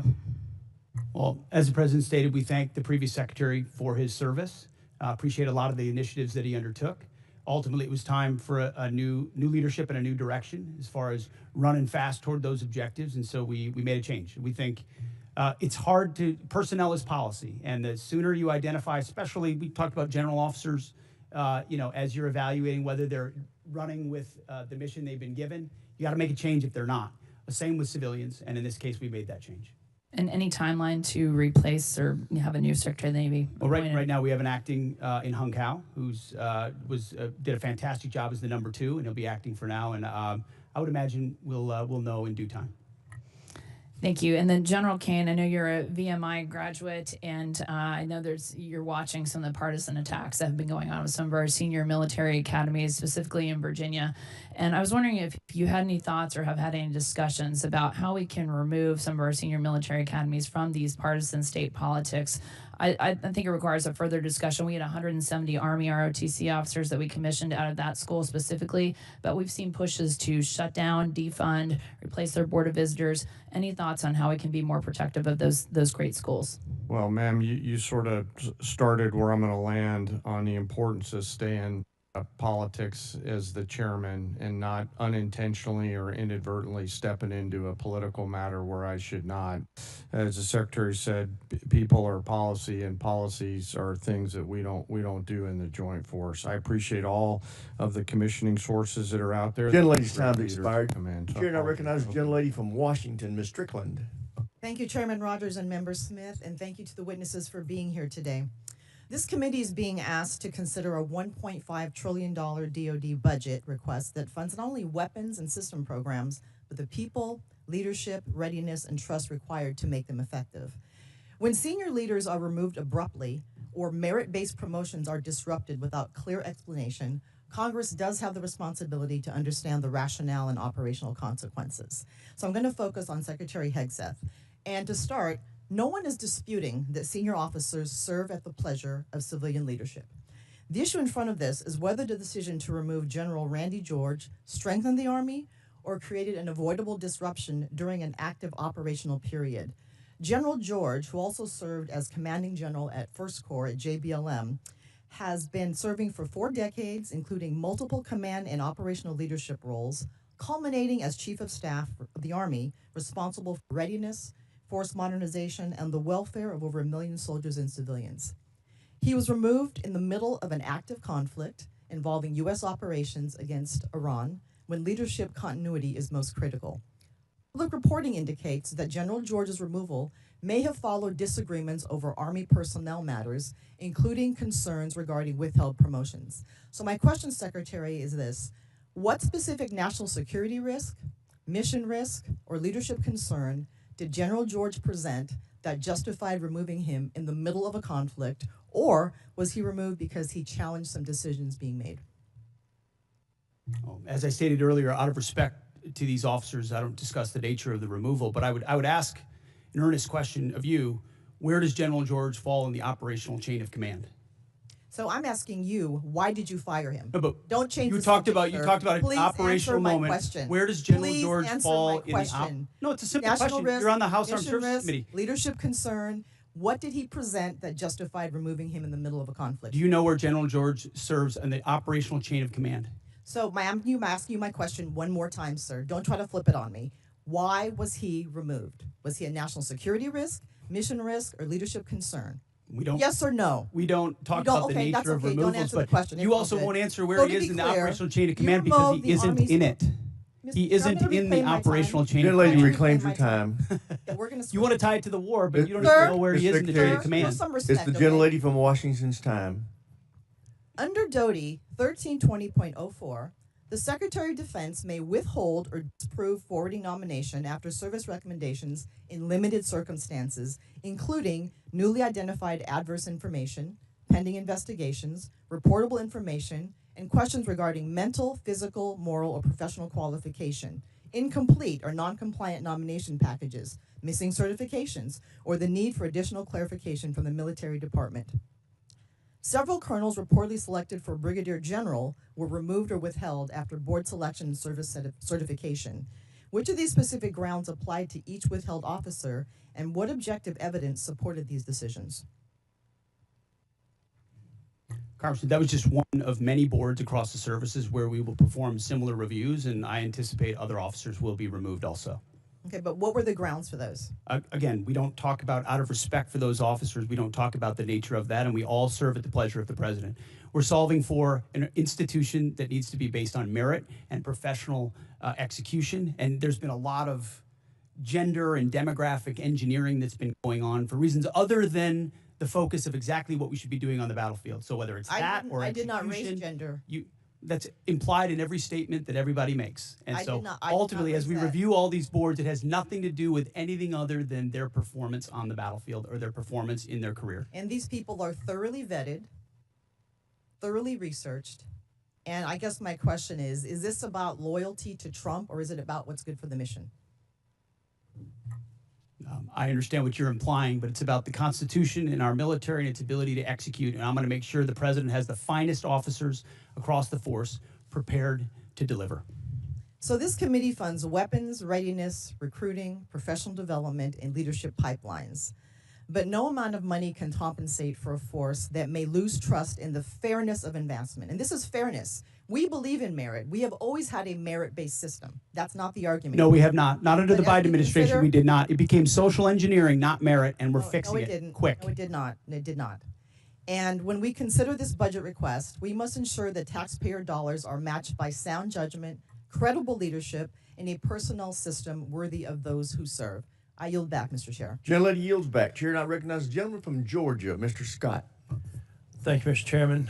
Gentlemen, thank you for being here today. I'm sorry I was late. I was on the floor of the House of Representatives with a FISA rule vote, and I did not hear the majority of the testimony. But Secretary Hegseth, I respect you. I do want you to know I disagree with the firing of General George. I've sent you a letter. I hope you'll. I look forward to seeing the responses on that. And I mean, it takes 218 votes to get something across the floor of the House of Representatives, and with NDAA and with budget plus-ups and everything else, we're going to lose some Dem votes. I mean, we're going to have. I mean, we're going to lose some Republican votes. I mean, we're going to have some Dem votes to do the things that we have to do to fund the Department of Defense. And I just, I would encourage everybody to keep that in mind, because we're gonna lose some Republican votes on the plus up. General Kane, the Joint Staff plays a unique role in our strategic direction. The integration of services is what gives us a coherent joint force. I have seen where disputes in the Air Force and the Army led to the elimination of systems that we needed. As the department has made attempts to right-size various components, could you talk about the importance of the joint staff and the value to the joint force? You bet, sir, and I'm incredibly proud of the Joint Staff. You know, our job is to integrate options, to deliver those options to our National Command Authority, work with all the services, and the one area of exclusivity we have pursuant to the 2017 NDAA is as a global integrator, and our J2, J3, J5, J7 team, J8 all do a fantastic job, along with the 1 and the 6 every day and the 4 to really bring the totality of American combat capability together into a range of options and risks that we can then bring to the Secretary and the President. So they are extraordinary in everything they do, and I appreciate the chance to brag on them a little bit. Well, I have watched as the Air Force was paying for a system that was predominantly used by the Army in the past. I'm talking about JSTAR specifically. It was the ground moving target indicator that the Army used, but it was coming out of the Air Force budget. And then I think that dispute led to the stand down of a system before another system was ready to go. And that's a dangerous. It's a dangerous thing. I spent a fair amount of time in Africa from this committee's work and from HIPSI's work. We lost Airbase 101 and 201. All of you at that table know what happened there. I blame that on State Department and the way the State Department handled that. How do you intend to handle, one is, are we looking at Niger and the potential to get 101 and 201 back?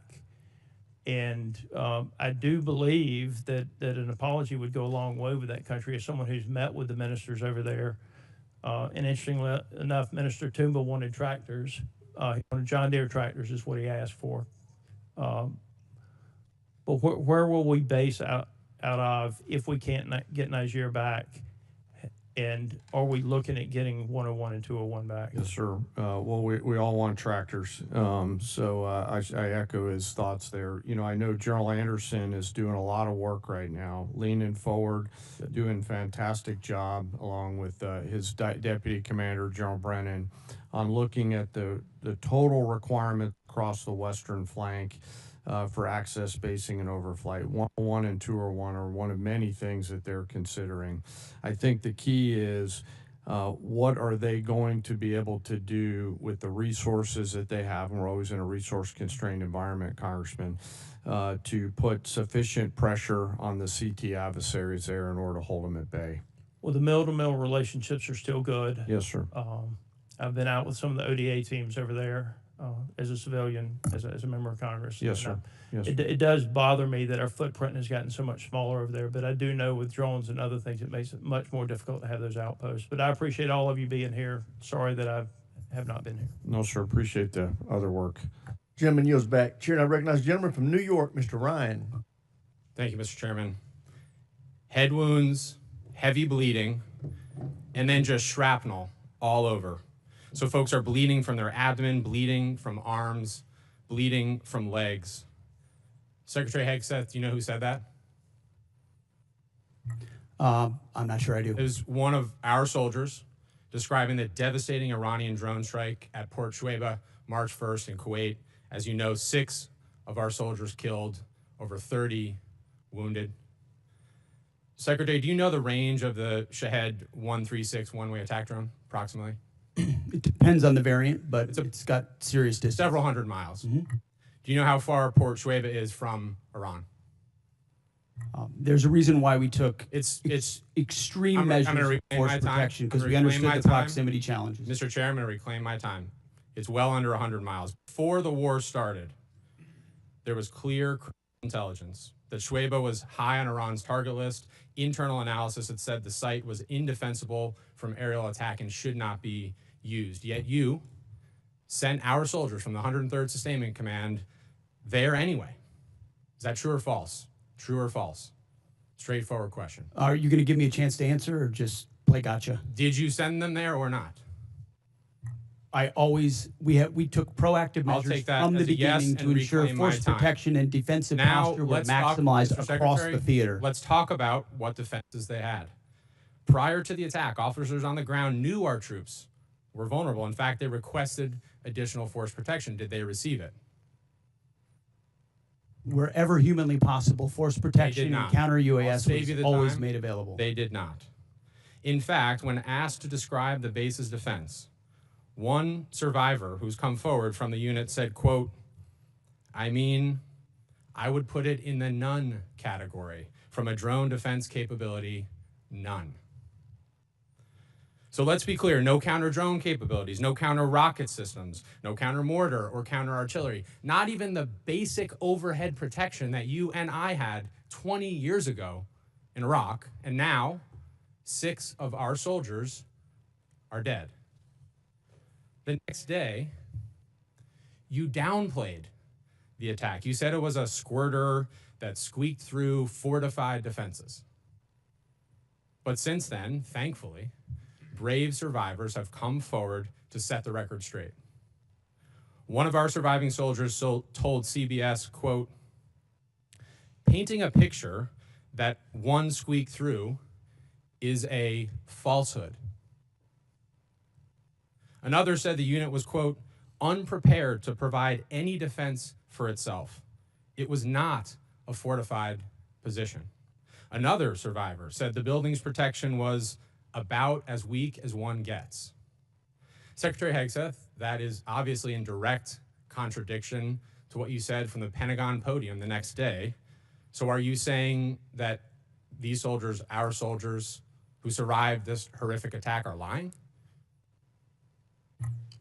What I'm saying is before the commencement of the conflict, we put in maximum defensive posture we could. That's a direct We contradiction moved to 70 what they said. in this directing. Can I speak, or are you just going to monologue falsehoods all over the place? It's not a falsehood. We moved 7,500 troops off of the Reclaiming X my based time. on the intel. Stop. based on the Stop reclaiming my time. Because you yell doesn't make you right. Calling, Just because you yell doesn't make you right. I'm reclaiming my time on behalf of these survivors. You just said what they said is a falsehood. There's a much larger That picture. true? There's a much larger picture at play here that included integrated air defenses, bunkers, moving people off Then the why, X Mr. to Secretary, ensure are that they they were dead? not part of the target. We moved those troops and all across the theater, thousands of troops off the X, off of their bases, because we knew what Iran was going to try to strike, and we knew there could be a tragic moment. No there could be a answer, Mr. tragic moment where Secretary. something Again. could get through. Of Again, course, that's the I'm consequence of reclaiming my conflict, time. and we Again. remember those 6 every single day. I want to finish. But don't play games with. I'm not playing games. raising I your want to voice finish and with pointing one more fingers. quote from a survivor of the attack, and I put this on the record. Telling the truth is important, and we're not going to learn from these mistakes if we pretend these mistakes didn't happen. Secretary Hegseth, those soldiers told the truth. Those soldiers are braver than you are. I commend They are asking for accountability. They deserve accountability, and I'm asking for the same, starting with you. And as I said a year ago, you need to resign immediately. I commend those And I yield back. Gentleman yields back. Chair now recognizes the gentleman from Texas, Mr. Fallon. Thank you, Mr. Chairman. Secretary Hegseth, I want to tell you something right now. You focused our military once again, and finally, and you've shaped it into the meritocracy, and you've dramatically increased the United States' ability to project power and, when needed, lethality. And I mean, and as a result, our deterrents have never been more evident the world over. So thank you. General Kane, you mentioned in your opening remarks George Marshall. Unfortunately, some of your immediate predecessors were clearly one type of a general. They were Democratic generals. One of them, even in this committee, used politically charged rhetoric of the left. And I don't want Democratic generals. And for that matter, I don't want Republican generals either. I want American generals. You, sir, are an American general. You know exactly what we need generals at Joint Chief of Staff that knows, understands, respects, and embodies your role to serve this republic, the troops, and the mission. And that is precisely what you're doing. And I want to thank you because you do remind me of George C. Marshall. He was a great American, and so are you. Secretary Hegseth, what do you know of any nation state that ever enriched uranium to 60% that then didn't make a nuclear weapon? Well, first of all, I want to second your comments about the chairman, and I agree. I appreciate how he does his job. Usually when a country pursues at that level, it's pursuing a nuclear weapon. 100% of the countries that have reached 60% enrichment have then produced a nuclear weapon. And is it true that Iran was in the process of building such a swarm of UAVs and ballistic missile shield conventionally? Once they wanted to bake the cake because they had all the ingredients to make the nuclear weapon, it would have been damn near impossible for us or anyone else to prevent them. As I pointed to, the president was wise enough to understand that at its weakest moment, following the 12-day war and Midnight Hammer, now is the time to degrade their conventional capabilities, the umbrella they were building of missiles, long-range, short-range, cruise missiles, one-way attack drones, that they were going to use to blackmail the countries around them to not do anything about their nuclear program when they broke out from 60%. We know that to be knew that to be their intention, and something had to be done about it, and President Trump had the courage to do it. Well, President Trump, there's been a lot of quotes that people have been mentioning his words, and I wanted to mention some that I thought were interesting. There's a quote: "I will take no options off the table to prevent Iran from obtaining a nuclear weapon." Barack Obama. "Iran will never get a nuclear weapon." Joe Biden. "I will never hesitate to take whatever action necessary, and I will never allow Iran to acquire nuclear weapons. All options are on the table." Kamala Harris. And this one: "We would totally obliterate Iran." That's a terrible thing to say, but those people who run Iran need to understand that. Hillary Clinton, 2008. So it seems to me that Barack Obama, Hillary Clinton, Joe Biden, Kamala Harris, and Donald Trump had something in common. They weren't going to allow Iran to get a nuclear weapon. And some of them, 4 of them, were all words, and one of them took action. There's 93 million. We're involved in a land war in Asia. I get it. It's complicated. 93 million people, much larger than Iraq, but 80% of their country hates their guts. This is a regime that murdered 40,000 of them, gunned them down in the streets. They're responsible for over 600 American deaths. How long was World War II? You have any idea? In days? I have it right here. In days exactly. I got to multiply by 365, but yeah, it's 1,347 days. Korea was 1,129, and our involvement in World War I, which was rather quick, was 585. How long we've been involved in Iran? Just shy of 60 days. 60 days, 2 months. And what is the degradation of their Navy right now, Secretary? Their conventional Navy is destroyed. They had 3 drone aircraft carriers, they have none. They had 11 submarines, they had none. They had different frigate classes, they have none. They may have small speedboats at this point, Coast Guard type vessels, but their conventional Navy is gone. Air Force? Likewise, functionally destroyed. Command and control? It's hard for them. There's a reason why there's a challenge in communicating around a deal is because their command and control is fundamentally broken as far as who's in control and how they communicate. We could make very good arguments that the serious nature of any action in a country like Iran, there were good things to consider before doing it. There were also very good reasons to do it. The fact of the matter is, ladies and gentlemen, Republicans and Democrats, we're here now. This is an evil regime. We can fundamentally reshape not only the region, but the world. They were the largest exporter of terror and ballistic missile technologies. We need, gentlemen, to win. Secretary, General Kane, win. I yield back. Gentleman yields back. Chair now recognizes the gentleman from Pennsylvania, Mr. DeLuzio. Thank you, Mr. Chairman. We all just heard pretty powerful reporting, courtesy of Mr. Ryan, from many of our wounded troops who were injured in the attack in Kuwait. Mr. Secretary, you heard direct quotes from some of them via CBS's reporting. They were willing to talk to the press. Things like they were unprepared to provide any defense for themselves in the unit. Things like we were moved closer to Iran to a deeply unsafe area that was a known target. Your spokesperson, Sean Parnell, in response to that reporting, said it was not true. Do you agree with that? He's calling these guys liars? I'm not calling our troops liars, and I don't know if what you're representing is correct or not. I'll take you at your word on that. But all I know is that we took every effort possible at the commencement of this campaign to ensure the defense of our troops, to include moving them off of known bases to places that were not known, and we had intel. Understood, intel Secretary. were not known, and then those were fortified with bunkers and other fortifications with theater air defenses. Was our concern that something could I'm going to pause you there. I'm going to give you a chance. Absolutely. Secretary, I'm going to You're give you a disparaging me that I don't care. I'm about asking the you whether you passing think they're of- liars or not. You That's what I asked you you. are disparaging me that I don't care about the passing of our troops. Nope. That I asked think if you our thought troops they're are- liars, Secretary. That's disparaging and smearing in every way. Nobody cares more about the fate of our troops. Nobody cares about the health of our troops. Mr. Secretary, Nobody wants to bring them all hope Mr. more Secretary, I understand, but he controls the time. He controls the time. You get to control your answer. And the gentleman's ready. If we're allowed to answer. Mr. Chairman, thank you. Secretary, my question was clear, whether you thought they were liars or not. You don't seem to want to answer it. We can move on. The other part of what your spokesman said, and you just reiterated here, was that, and I'm quoting your spokesman, every possible measure has been taken to safeguard our troops, end quote. You mean to tell us, and I'll give you a chance to clarify, there is not a single additional thing you could have done to protect those troops who are now wounded, 6 of whom are dead? I'm telling you that as a department, we did every conceivable thing at my level and every echelon down to ensure the maximum force protection for our troops. We live in a dangerous world, in a dangerous place against a determined enemy that can't have a nuclear weapon, and that requires sacrifice and risk. And it tragically, in this case, it meant 6 Americans lost their lives and others were wounded. And we all know that, and that's part of the cost. But it does not mean we didn't care, and it doesn't mean we didn't commit. I didn't ask you that, It doesn't mean we Secretary, didn't I'm do not saying that. everything What- possible, which we did. But let's be clear about what was done. There were T-walls there, essentially. There was no overhead protection. The known threat in that environment, and I think we all here understand it, is overhead drone strike.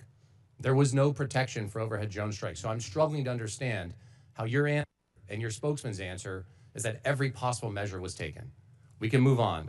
Mr. Chairman, and Chairman Kane, I want to ask you something on a different topic. Folks at home know you're the senior military officer in our armed services. They may not have as much of an understanding of your role in the chain of command. You're outside the operational chain of command, but you are the president's and the secretary's senior military advisor. So I want to ask a very basic thing, what you would expect our commanders in the field, our troops to do should the enemy lay down their weapons and try to surrender. What would you expect commanders in the field to do? Well, sir, I think I'll go back to something I said earlier with deep respect for your question, but I think you're trying to take me to a partisan place here, and I can't let you do that. General, as always, I respect your no, sir, desire I just, to avoid it. I'm not yes, trying to sir. put you in a partisan No, place. and I know that, but our officers and enlisted service members always follow lawful orders. There's a checklist for them to do that, and I'll stay in the Very middle. good. Understood, General. Secretary, let me give you a chance. And you asked about this earlier. You said in, I think, your press conference, essentially, and I'll quote you here, "No quarter, no mercy for our enemies." That's the end of the quote. Is your guidance that you expect our troops in harm's way, if there's a foreign enemy surrendering, laying down their arms, they're supposed to provide no quarter and kill them? You denied it, but you were indeed trying to take the chairman to a partisan place. That was General Milley. That was the previous administration, which played politics. We don't play that way. It's a simple question. I'm asking what you meant. We fight to win, and we ensure the rules of engagements are such that our troops have every authority possible to. I'll give you another chance. In saying that, are you trying to tell commanders that that's what you expect? You're in the chain of command. It's a simple question. I understand that. My commanders know exactly what the guidance is with each and every mission, and they know every tool. Secretary, every tool in at their disposal refusing be to effective. answer it, I think you speak volumes. I think that's a dangerous thing. We all know the expectations. We know the law of war. We know what is lawful. I'd expect our commanders to understand that as well. I yield back, Mr. Chairman. Gentleman yields back. Chair, I recognize the gentleman from Guam, Mr. Moylan. Thank you, Mr. Chairman. Secretary Hegseth, thank you for your continued attention to Guam. Really appreciate it, and while leading the War Department here, and I'd like to remind my colleagues that one of your first official trips as Secretary was to visit Guam. And during your confirmation hearing, you identified the island as America's most strategic location globally. And this commitment does not go unnoticed, sir. So I thank you, Mr. Secretary, for that. And as we continue our buildup for the defense of our nation in Guam and the people of Guam, we have many active duties personnel, but we also have a lot of Department of War civilian personnel too. And right now, one of my most consistent question from my constituents have been asking is, when would the living quarter allowance authorization for War Department civilians in Guam, when will it be implemented? And recently, your office confirmed that the guidance should be published early May. Will you work to keep that timeline? And will you work to ensure living quarter allowance will properly incentivize local hires to stay on Guam? Well, if that's what we stated, we need to stick with it. That's been our pledge. And I think it reiterates that the amount we're paying to pay for housing and for quality of life and living at certain, especially unique locations, is usually mismatched, and it causes staffing and workforce problems that we need to address in a tailored nature to some of those unique locations, like Guam, like Hawaii, and others in Europe. So yes, we're committed to that. And I would just note that in our budget, we've got almost $1 billion for the Guam defense system. Also, we're investing in ensuring that critical location you described is part of our theater umbrella.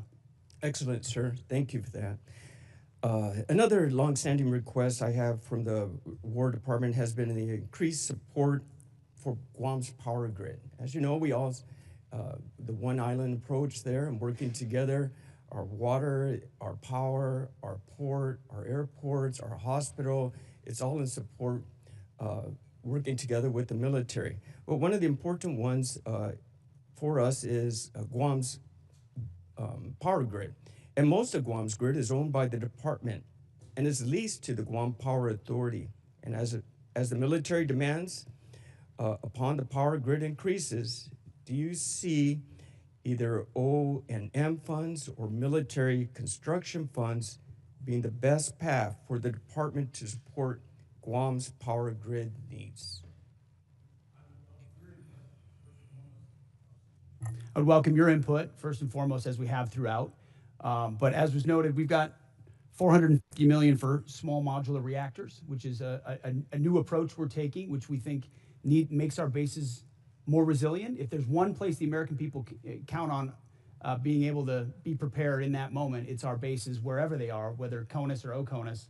And these reactors are a key part of getting at it. So that would be part of how I would answer your question. I appreciate that, Mr. Secretary. Also, the Guam Power Authority is the only one in charge of all the transmission lines. So we're that power source, and I know there was some consideration of the small nuclear reactors as well, but the Power Authority will be the one transmitting for the transmission lines for all the power on the island. So looking forward to working with your office. Thank you, Mr. Secretary. Another deep concern for the people of Guam has been the cost of housing, which is often driven up by large numbers of servicemen living on base in Guam, off base on Guam. And I've been impressed by the recent efforts by Joint Regional Marianas to reduce the reliance on existing housing stock in both north and south of Guam. Can you tell us how the Department of Housing strategy in Guam will work to keep homes affordable to locals, and if increased private sector involvement would help address my constituents' concerns?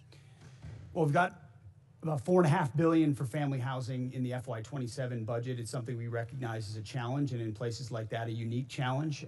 There's also been a bureaucratic construction process, which has been a huge impediment, and you can imagine President Trump has demanded that we do something different and accelerate a different process to deliver those things in a more of a private sector, less bureaucratic fashion, and we look forward to employing those. Excellent, sir. And finally, we did have one discussion when we first met on Guam regarding the Medal of Honor possible recipients that are deserving of this. Now, Guam has never had any Medal of Honor recipients, and there's three names that we've... Gentleman's time's expired. Thank you. I would like to point out, once I recognize a member, they have control of that 5 minutes. If they want to give a speech, they can give a speech. If they want to ask questions, they can ask questions.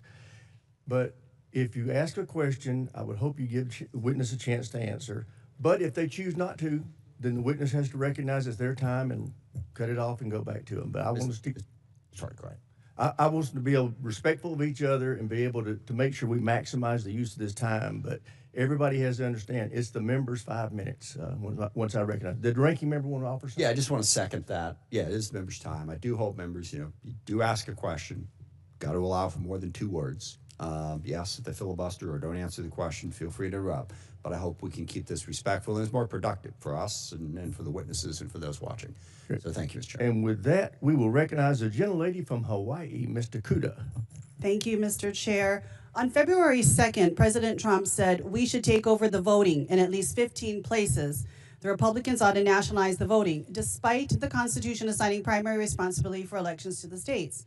Federal law also draws very clear limits. Under 18 U.S. Code Section 592, military officers are prohibited from deploying troops or armed personnel to polling places unless necessary to repel armed enemies of the United States. That is this exception, not politics, not suspicion, not conspiracy theories, armed enemies.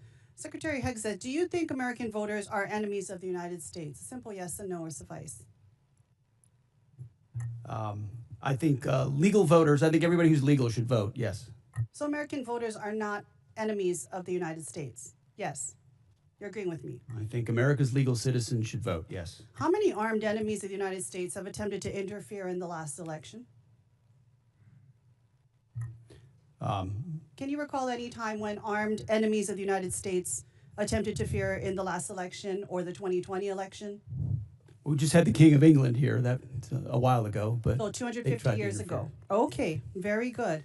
All right. Well, Secretary Hegseth, if President Trump ordered you to deploy troops to polling places during the midterm elections this fall, which would violate the law I just cited, would you implement his order? Yes or no? What you're trying to insinuate is that the president would give unlawful orders and we would somehow deploy troops as a result. And the evidence of our department is that we've worked alongside law enforcement very effectively for 15 months. Los Angeles would have been on fire for the summer had we not come across I humbly disagree with that, but this is not a hypothetical situation that I'm inferring on. Your president, in January of this year, told the New York Times that he regretted not ordering the National Guard to seize voting machines in key states after the 2020 election. Last I heard from you, the last time we had any kind of armed enemies at any type of voting places was 250 years ago. We're talking 2020. So if the president, again, I'm asking you, orders you to break election law, violate the Constitution and the law, would you follow the orders of the president? Yes or no? The president, you like to insinuate that the president issued It's a illegal simple orders, which he hasn't question. and does not. Who would you follow, the president or the Constitution? I will note that in 2024, troops were that was Joe Biden, by the way. Who Joe would Biden you send were deployed to polling locations in 15 states. 2024, Joe Biden, troops deployed to polling locations in 15 states. Explain that one to me. I am asking you a question now. You seem to really like Joe Biden. You've brought his name up more than many other topics today. Answer the question. Who are you beholden to, Mr. Secretary, the president or the Constitution? Well, I If you can't answer that question, because very you couldn't proudly answer served that as question president. when I and asked you very if you shoot proudly swear an innocent oath to civilians defend in the the leg Constitution. in Los Angeles. He couldn't answer that either. So I think our answer is very clear. Obviously, you have taken a loath of loyalty only to the president and not the people of this country. Let's move on now and let's talk about AI. The Marvin Smart System, which appears to be the program on record being used in Iran, does the targeting work. We know of about 2,000 It's people called the use to Maven do it. system, not the Marvin system. Excuse me. Thank you so much for that correction. It does it in a fraction of the time. The intention was to compress the kill chain, and the result was an attack that killed almost 200 children. Would you agree that tragic actions like this prove that when we trade time and humans for safety, people die?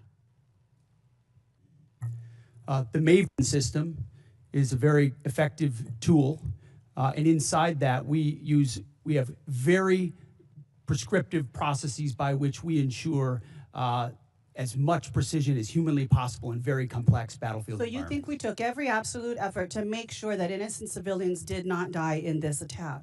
I know that there is no country on planet Earth that takes more measures to ensure that civilian harm or civilian casualties are minimized than the United States of America and this War Department, and that is a fact. Okay, and yet, Mr. Secretary, you eliminated the Department's civilian harm reduction staff. You eliminated for a country that makes great efforts to make sure human casualties are reduced or eliminated. Don't you think that that goes actually counter to what you just said? Would these children not still be alive if you had not eliminated all of these staff working within CENTCOM? We didn't eliminate them. We made sure that those things that they normally accomplish are at the field level, which they are, and all of these processes are in place Would you at not every agree level. that something clearly every has single failed, level. whether it's our implementation of AI, whether it's understanding our human dependence on AI? Would you not agree something failed because almost 200 children died in Iran as a result of our bombing? You're insinuating something where an investigation is not complete. Gentley's Mr. time's Chair, expired. you Chair now recognizes the gentleman from Georgia, Dr. McCormick. Thank you, Mr. Chair. Gentlemen, I'm happy to have you here today and really excited about the things you've been able to accomplish. I'm going to summarize just sitting here for a few minutes, listening to everybody politicize what we've done. I'm just going to break it down as best as I can, and then I'm going to let you answer a couple questions. First of all, just since the short period of time that the Trump administration has taken over, we've handed over control of Ukraine's destiny to Europe, where it belongs. A conglomerate that has a $20 trillion economy versus a $2 trillion Russian economy, to actually take care of their own country in a very good way, their own continent. We've kept Iran, who has literally talked about raining down fire from heaven and talked about us being the great Satan, from becoming a nuclear power. We've reshaped the geopolitical space in the Persian Gulf. We've reestablished the Monroe Doctrine in the Western Hemisphere. We've basically executed two of the most amazing raids in history, almost flawlessly, that will be studied for a generation at least. We reduced senior administrative billets, thank you. We've defeated Iran with under $30 billion spent, with minimal civilian casualties compared to any other war. People forget that in World War II, in one night, we lost 100,000 civilians, totally innocent, in fire bombings. That's before we dropped the nuclear bombs. War is a horrible thing, but I think we've executed it as best as possible in a very hard and consequential environment. That's just to sum up a few things, not to mention the recruiting that went from dismal and really something that could have crippled our military to now a surplus just by a change in administration. That's pretty impressive for a short period of time. Thank you, and I commend you for your hardship, overcoming those hardships. A couple things that I wanted to get through. One of the things we talked about, the Incentivized Savings Act, which is something I wanted to apply to all bureaucracies. But when I was in the military, as both an operational officer and a logistics officer for my squadrons and my jump places. We got to the end of the fiscal year. If we didn't spend it, what happens? We lose it, we get our budget shrink. Everybody knows that in the military. Everybody knows that in every bureaucracy in America. One of the things that I came up with is at the end of the fiscal year, if you don't spend it, you don't have anything, we save 10% of our budget for emergencies like we're facing right now. If you don't spend it, instead of spending it, you actually can save half of it. 49% rolls over to the next year. 49% goes back to debt and deficit, 2% to reward the people for being good administrators of the money. I don't see any downside. This is the way that we reinvent government, the way we spend money. And I just thought, I wanted your opinion on something like that. I thought was thinking outside the box because I've seen waste, fraud, and abuse. We're trying to address that.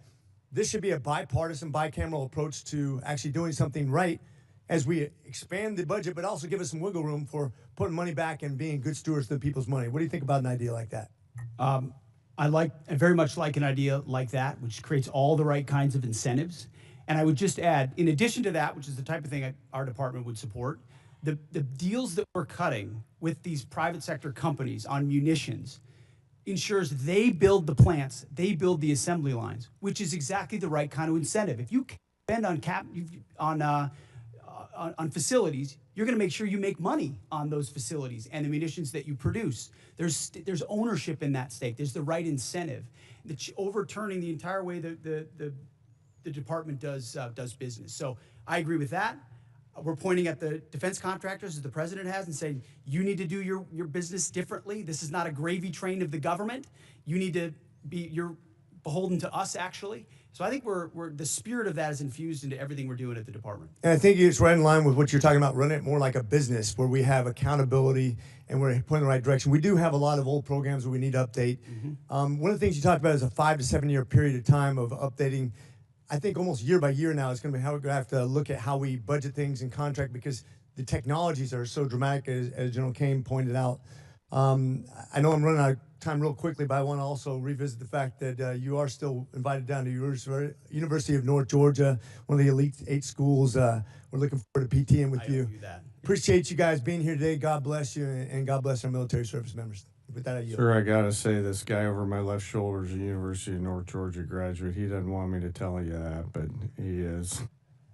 The president would be very happy. The president of the university, he's great. President Shannon would be very happy to hear that. Gentleman's time has expired. Chair, I recognize the gentleman from North Carolina, Mr. Davis. Thank you, Mr. Chair. Also, thank you, Mr. Secretary, Chairman Kane, and Mr. Hurst. Shout out to Winterville. 13 U.S. service members killed, 13 families forever changed, 13 heroes who put the uniform on, paid the ultimate sacrifice. We owe remembrance, those families. Just want you to know we see you, we stand with you, we'll never forget. There are Gold Star families who are here today sitting in the room carrying the honor and remember flags. Remember the sacrifice. And when we do so, words can't fully capture it. April 3rd, F-15E Strike Eagle pilots were rescued because we live by a simple promise. We do not leave anyone behind. The same spirit must be extended to those who are killed in action. That's why I arise again today and raise this question of the importance of passing H.R. 1363, Honor and Remember Flag Recognition. Mr. Secretary, I raised this with you before. And actually, I come today to thank you for the response from your office and actually engaging with us in this. I rise again today and bring this up because we must never lose sight of the true cost of war. As we commemorate 250 years in this country, the first call for independence, Halifax County delegates moved forward with the first official action in my district. Our service members are the reason we are here today. They've delivered freedom. And I believe it would be amazing if we could deliver for their families, those who've sacrificed this flag, something to help them, ideally by Memorial Day, or at least commemorate their families. I was simply asked, do you have any thoughts whatsoever how we continue to lift and honor those who have been killed serving our country? Well, thank you for what you do on that topic. I think first and foremost, we do it by doing right by the legacy of those that we lose. whether it's those 13 from this conflict or any other conflict. I've been at Dover every single time, as is the chairman, as is the president, the vice president, when they can, to greet that and respect and honor that. In our department, we established the first ever Gold Star task force, where we've got a Gold Star advocate right in our front office working these issues on a daily basis, which is why it doesn't surprise me that we so quickly got back to you. These are deep in our DNA, things that we care about. How you treat a family who's given everything in that moment, not just at Dover, but in every step of that process is a reflection of how Mr. they Secretary, treat thank you truly just for time here. And I've served mortuary and I've been to Dover. I deployed to Dover, so thank you there. I want to shift to Army Cadet Command. The Senior ROTC Programs Rebalance Optimization Plan, North Carolina Central University in particular, there are real access and logistical challenges that are before the cadets. And when we think about building the next generation of leaders, I would just ask us to think about how we're putting barriers in front of some. And I would just ask if you could please take a closer look at the impact on the cadets. I want to shift to another topic and really spend the last moment here as I'm running short. Your memo, April memo, the non-official personal protection arm in the Department of War property. My son is at Fort Benning right now, infantry. He's training, ideally, he wants to be 11 Bravo. And I shared the memo with them, and he shared it with his battle buddies to see the response. And he's definitely Second Amendment enthused, an advocate, and they're really interested, in this. My question is simple. How do you plan to provide any guidance on the denials, and how do you plan to track it? That was the intent, is to make sure those men and women out there feel like they have their Second Amendment rights even when they're on post. And the burden of proof is on the command as to why they would deny, as opposed to the burden of proof on why they should allow. So the presumption is the same rights they would have outside the gate of a base they have inside for personal protection purposes. Our bases shouldn't be gun-free zones except for the armory and the MPs. So the burden of proof is something I'm going to pay very close attention to. My last 15 seconds, Chairman Kane. Thank you again for the conversation breakfast. Any final thoughts in terms of any reservations of how we're dealing with munitions in terms of a supplement on the depletion of munitions? Gentleman's time's expired. Chair, I recognize the gentleman from Louisiana, Mr. Higgins. Thank you, Mr. Chairman, General Kane, Mr. Secretary. Thank you for being here today. Mr. Secretary, you stated in your opening statement that one of the foundational endeavors that you embrace is to, in your words, forge a lethal arsenal of freedom. I don't think it could be more accurately described, the spirit that you gentlemen are delivering within the Department of War, the men and women that you serve. It's notable for an American like me, I'm an Army veteran, 65 years old. I don't believe in my lifetime I've witnessed this level of rebirth and hardcore focus that I'm witnessing out of the Pentagon right now. And I just commend you for driving that. And please know that you have a great deal of support, not just in this body and on this committee, but across the country. Regular Americans that have served or have families that have served have taken note. General, you said your opening statement that if called upon, we will win our wars around the world. Those are your words. And we're going to make certain through this committee that you have the support, the equipment, and the funding that you need to, if called upon, win wars across the world. But we expect a lot out of you, gentlemen. We expect you to liberate and secure the entire Western Hemisphere. One of my colleagues across the aisle Stated that in a negative way. Let me flip it to positive. We absolutely do expect you to liberate and secure the entire Western Hemisphere. We expect you to drive Iran to its knees and free the world of the Iranian terrorist threat. We expect you to leverage NATO into an indomitable force. We expect you to set China back on its heels worldwide. We expect you to drive peace and stability through the projection of military power. We expect you to secure the transit of affordable, transportable American energy product as the indisputable cornerstone of economic prosperity for every allied nation. That's a lot of expectations.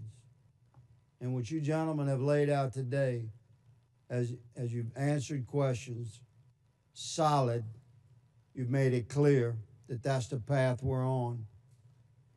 And I support you. My Democrat colleagues have made it clear today that after careful study and thorough research of world history, they've come to the conclusion that soldiers, sailors, airmen, and Marines are far safer if they're never deployed into conflict. You've made it very clear that you take your business seriously, and we support you. I certainly do. Mr. Secretary, in consultation with your staff, reflective of your goals and your mission and your stated intentions, in consultation with your staff and personnel and readiness, I propose legislation to codify your guidance that combat fitness standards must be rigorous with no separate scoring scales, adjusted standards or accommodations, but there to be only a single uncompromising standard, not to exclude any American from any opportunity, but to ensure we have the best, most capable Americans in the most critical positions. Would you welcome this body making your guidance into law in the NDAA? I would welcome, Congressman. Thank you, Mr. Secretary, for clarifying that.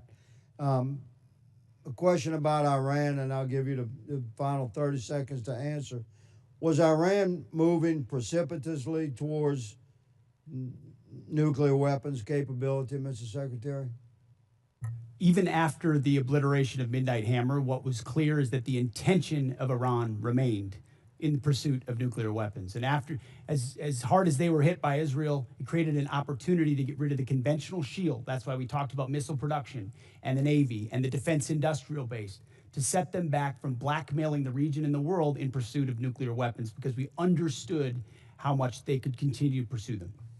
Roger that. Thank you, gentlemen. Mr. Chairman, I yield. Gentleman's time's expired here, and I recognize the gentleman from California, Mr. Cisneros. Thank you, Mr. Chairman. Thank you and the ranking member for bringing us here today for this hearing. Very important to the nation. I want to thank our witnesses for all being here today. Mr. Secretary, the President recently made an announcement that the state activated National Guard would start receiving active duty pay for federal missions, and I believe you kind of made similar remarks as well. I'm happy to see that announcement because it brought the much needed attention to this disparity. Whether you agree with missions or not, when guardmen are called up for active duty and they really have no choice in the matter for homeland missions, often they are receiving inconsistent pay and benefits depending on their status. This issue has persisted for decades. This is why earlier this year, Rep. Bergman and I introduced Duty Status Reform Act, which would address the issue head on. I believe this is the right time to push this over the finish line. It's something the National Guard Bureau supports, the Council of Governors support. Just the other week, the service personnel chiefs were all here. They support it. TAG support it. So, Mr. Secretary, as a former member of the National Guard, I am asking you here today, would you consider supporting consolidating the 29 duty statuses for the military reserve component into a balanced and equitable system that would also help the National Guard receive retirement points when they're called up for these federal missions? Would you support that? Congressman, thank you for your efforts on this. It makes a ton of sense, and we support these efforts for duty status reform in pursuit of things that work for the department and for the troops, because they deserve the kind of pay and benefits that are commensurate with active duty troops. So we would look forward to working with your office to get National Guard. Would you consider supporting duty status reform that's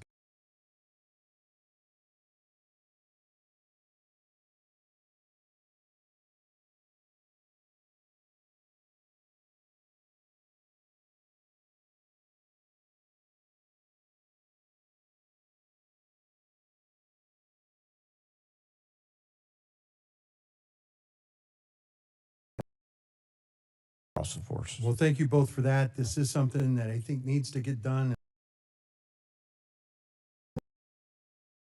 And so I hope you will, like you said, work with us to get that done.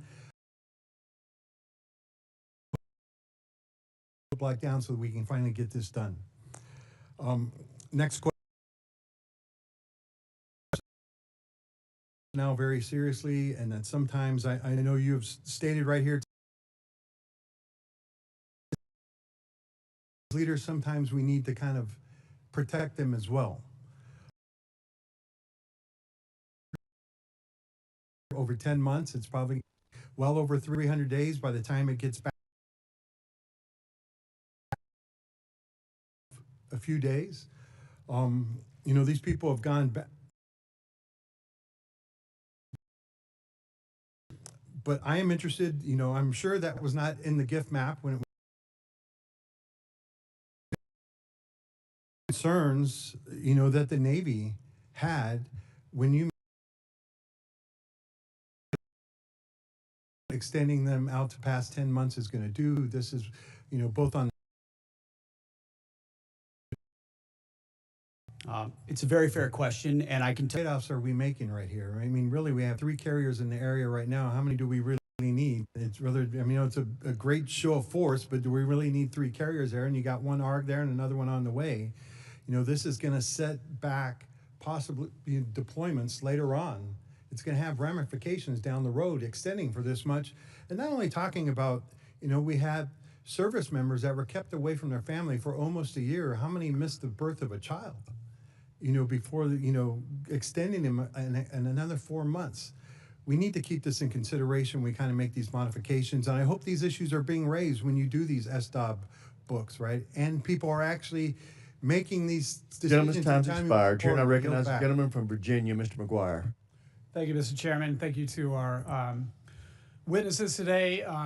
Secretary Hegseth, I really appreciate your return to warrior ethos and the priorities of our military. Merit over performance is how you win, and it's how you save lives. And your love of our military comes out in everything you say. So we really support you and your team and what you're doing. General Kane, your comments about being in the middle and being apolitical also saves lives.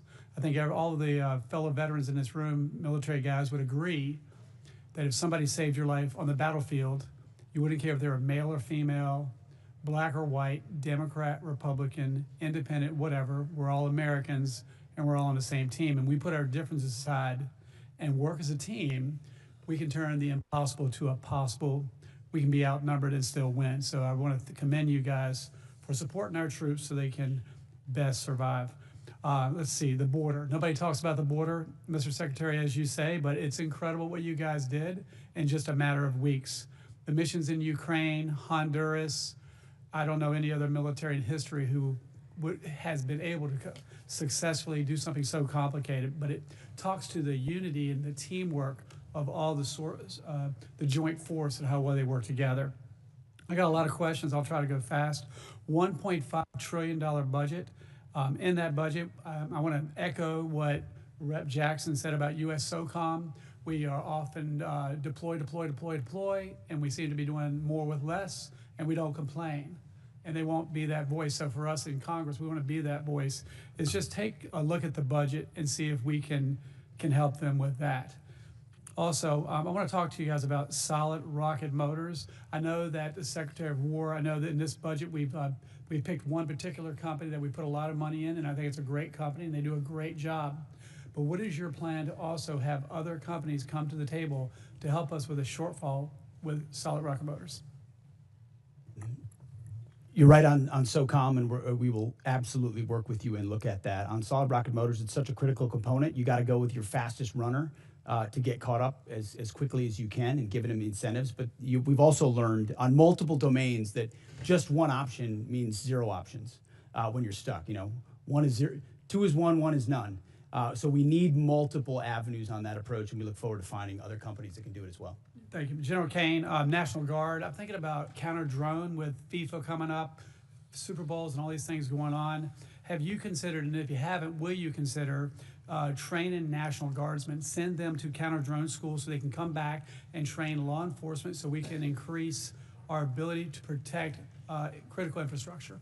Sir, for sure. They may already be doing that. Please let me take that one and come back to you. I know the Title 32 force, in advance of all the domestic things that are on the horizon here with America's 250, are looking at a range of capabilities. So if you'd be okay, we'll get back to Thank that you. one. On Ukraine, whoever could answer this is, you know, they have 60% enriched uranium. They say they have enough to build 11 bombs.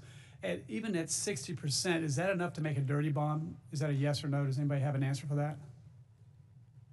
I mean, I wouldn't want to state anything that might be classified, so I Fair wouldn't talk enough. about that in this setting. And by the way, in World War II, a congressman was in a closed briefing and learned that the reason the Japanese hadn't sunk any U.S. submarines is they didn't know our submarines could go below 250 feet. So he went out to the media and told them that, and we started losing submarines and losing American sailors. So a lesson for all of us in Congress: be careful how we. So thank you for considering that. I would say this: if they had a nuclear bomb, would that kill hundreds of people potentially, thousands of people potentially, or millions of people potentially?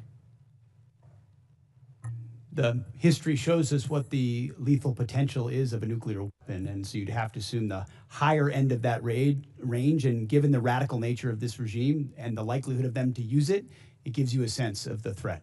Well, I think the threat is too great to wait, and I have to commend this President Trump for having the fortitude, and the Secretary of War and the joint force for making sure we stop this threat for the world. Also, I'm a big supporter of the AH-64 Apache. I understand in operations Absolute Resolve and everything else, it's been very effective in countering drones. I'm glad that in the NDAA, we're keeping that program going. And I just saw that you're going to keep the A-10 program going.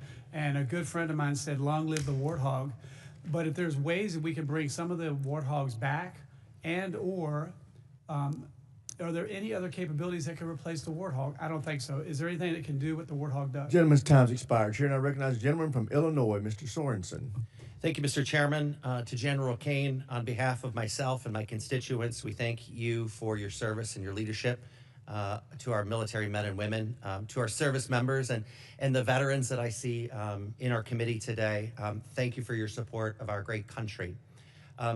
Mr. Hegseth, I hear from your officials in our briefings here on the Hill, and because I live in an Army town, I now hear from neighbors at the grocery store who are worried about our munitions stockpiles that are now down to critical levels, and they sure don't want another forever war. So, Mr. Secretary, first of all, talk to us about the need to renew munitions stockpiles, and tell us what happens when munitions stockpiles become depleted. Well, first of all, I would note that, as you know, we give weekly briefings on munitions to this committee, so it's not something that's withheld from any of the members here. We appreciate that. But it's also a topic that isn't something that should be publicly discussed as far as any shortfalls that may exist. But I would assure you that there are not shortfalls that exist in our ability to execute the missions around the world. And the reason we're investing in the defense industrial base with $1.5 trillion is to make sure the greatest companies in the world, which have been falling behind for decades, are running faster than ever before to give us 2x, 3x, 4x of the critical munitions, your Patriots, your THAADs, your SM-3s, every other standard missile, and my neighbors work really hard to make sure that we can. It's jobs in America. It's what our warfighters need. So, we're could you tell me why we're firing the people at Joint Munitions Command for no cause other than just telling them they're overhired or they're surplus employee?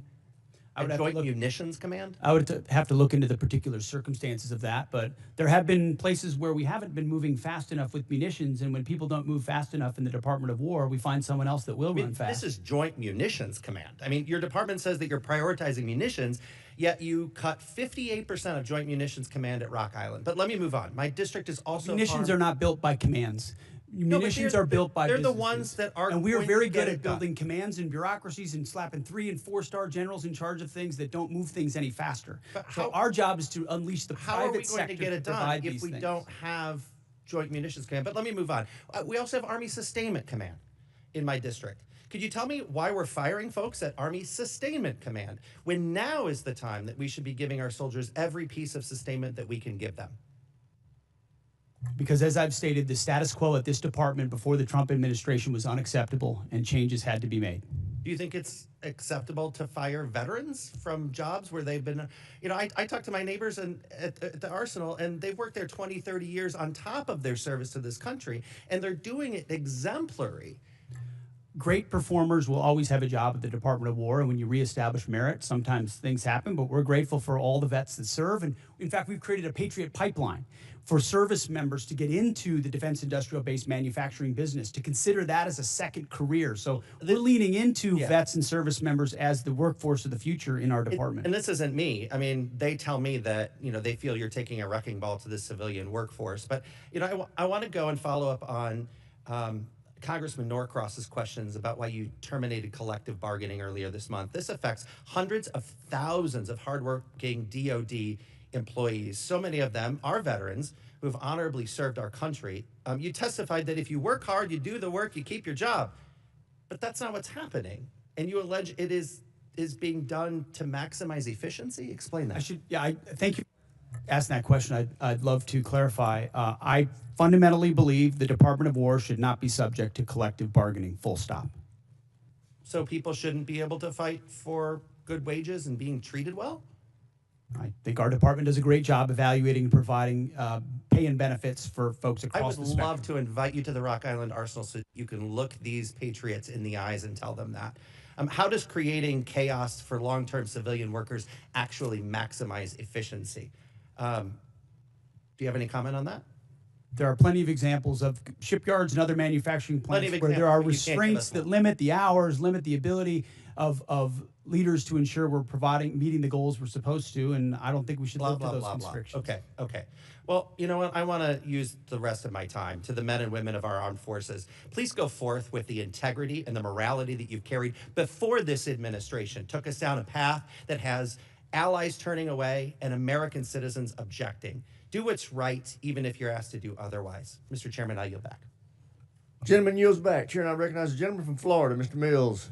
Thank you so much, Mr. Chairman, Mr. Secretary, General Kane, and the Honorable. We'd love to just thank you for this opportunity, for coming here, and for continuing to push forward the warfighter ethos, for making sure that the realities, regardless of what's said in here, are the realities on the battlefield that we're getting day in and day out. I asked the chairman for unanimous consent to enter a couple of documents into record. Without objection. I'll be entering into record my DD-214, published in 2003, indicating my Bronze Star and other wartime medals and decorations.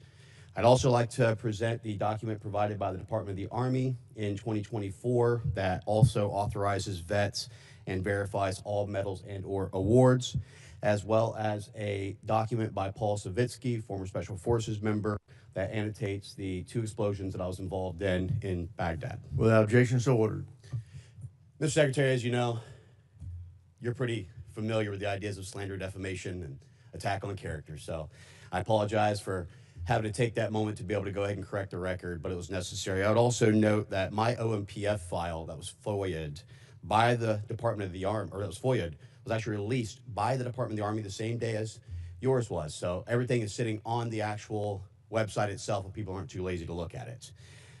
Secretary Hegseth, thank you for your testimony and for the time that you have here today. As the chairman noted, President Trump's incredible $1.5 trillion investment into our national defense is set to reverse the years of atrophy that our defense industrial base has faced over time, especially small innovative businesses and needs of a solid demand that signal that our War Department is ready to buy American. I witnessed myself as I was with you in Merritt Island, Florida, as we went on the Arsenal tour, and unfortunately I didn't get to do the cool things like fly in a jet really quick and buzz around while we were all actually doing hard work here. But I wanted to just say, Mr. Secretary, that can you detail for us how the Department of War has eased the path for American small businesses to contract with the departments? Well, Congressman, thank you for the question. That has been core to our mission, is the recognition that we have a problem at the department, previously the Department of Defense and now the Department of War, and that problem is us. That problem is our bureaucracy, our process that is meant to block out new competitors and protect existing primes. And there are great primes that provide great products, and we continue to support them.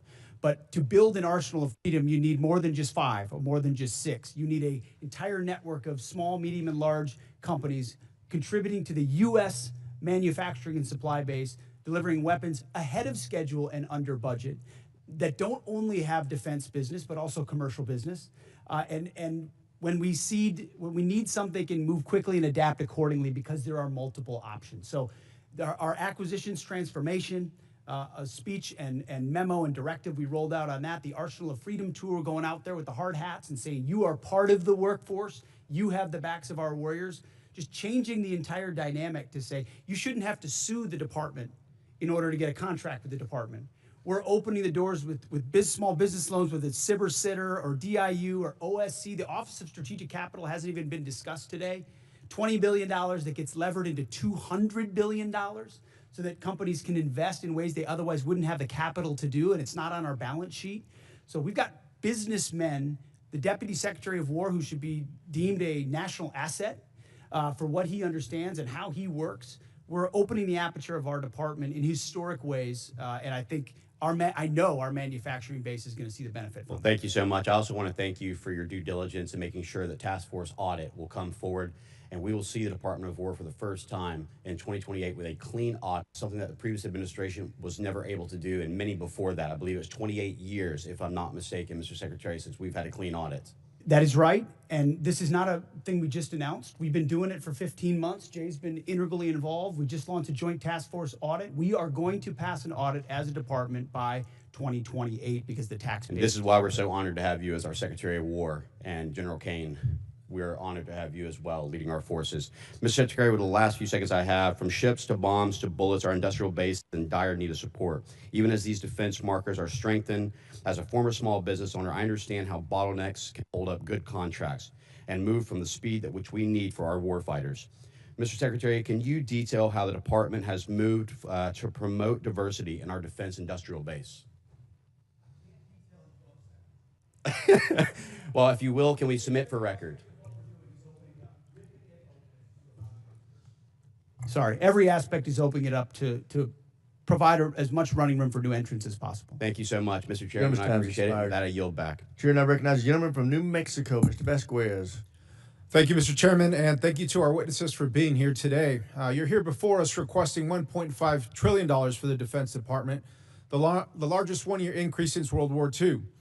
While I will recognize that your budget does include increases for pay and quality of life, these increases are outweighed by the rising cost of living and the department's ongoing failures on child care, education, medical care, and other quality of life factors.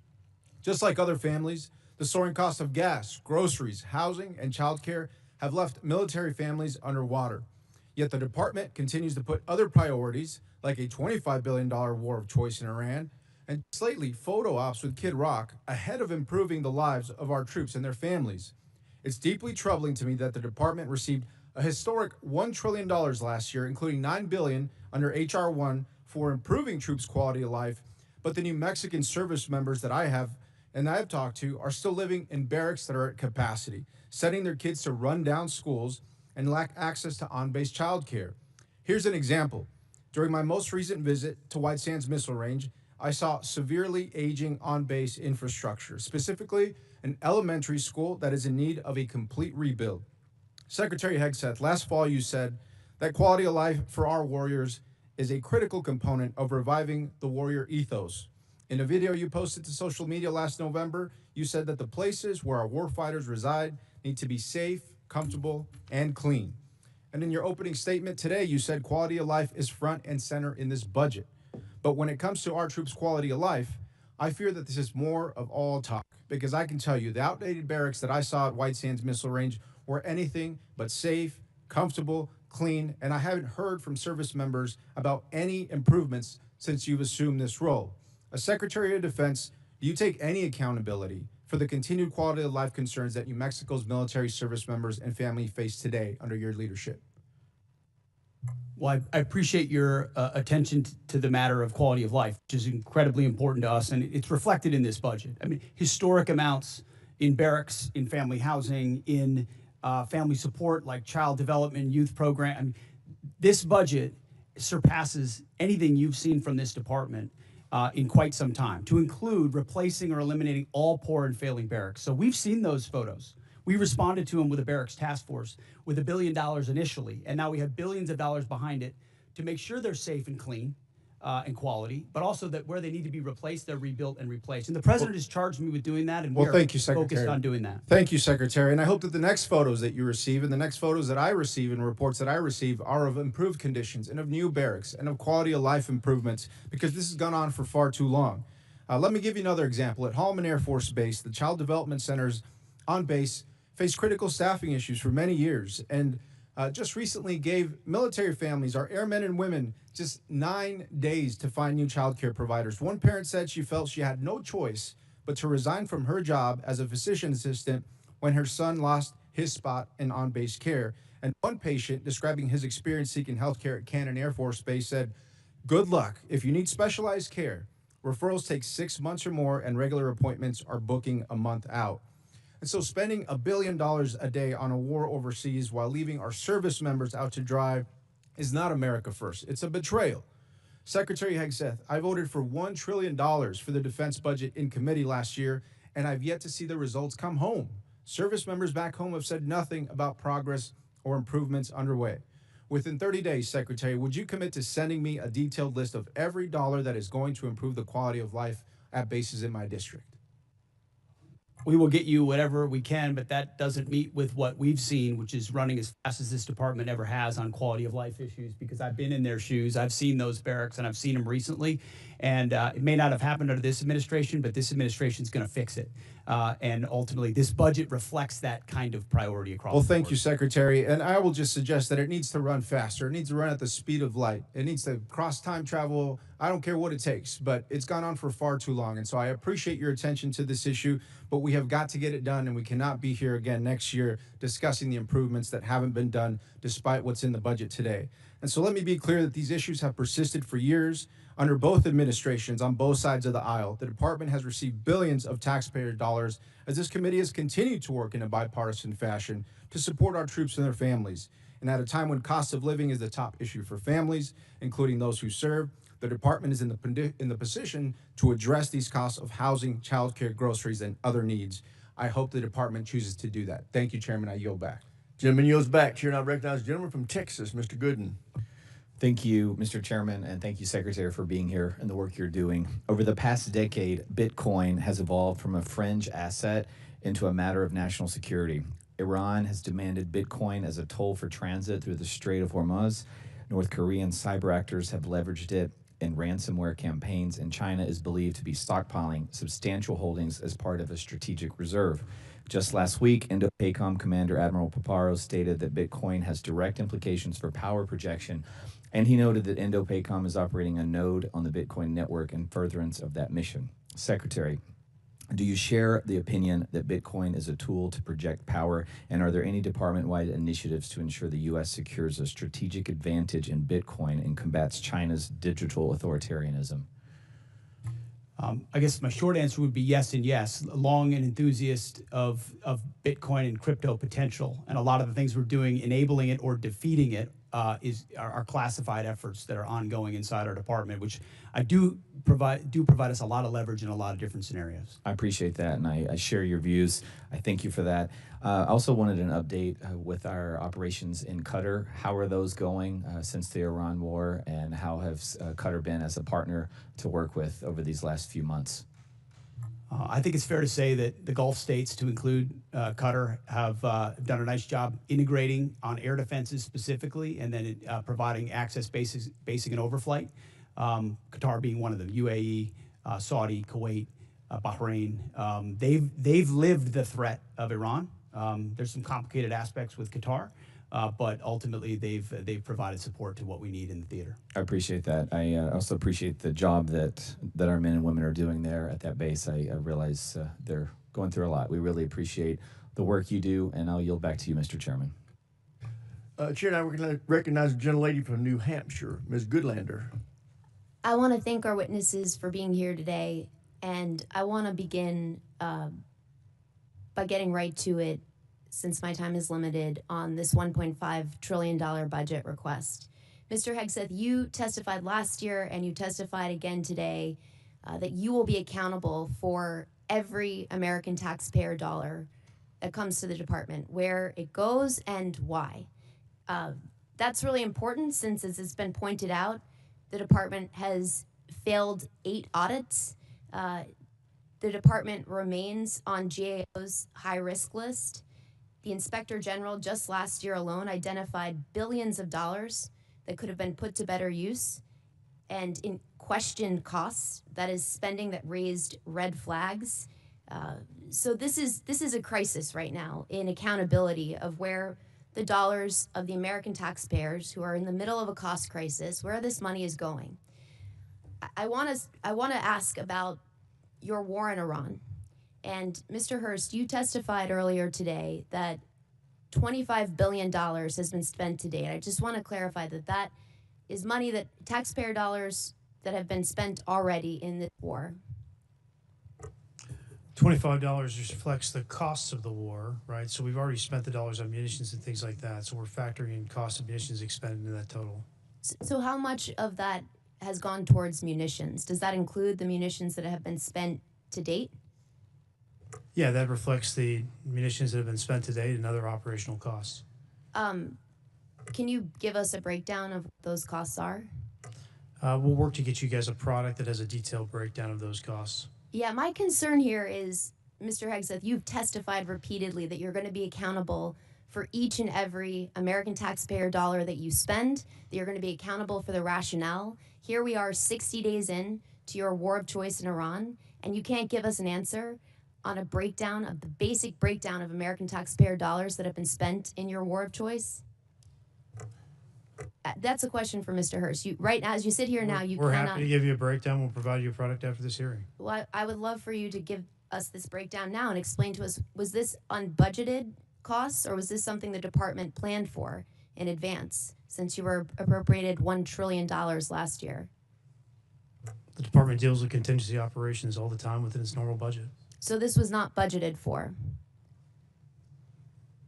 My point here is, you know, and General Kane, you've testified to this. We all understand, for you to do your jobs, you need Congress to pass budgets. For us to do our jobs, we need you to give us the details and to be accountable to American taxpayers.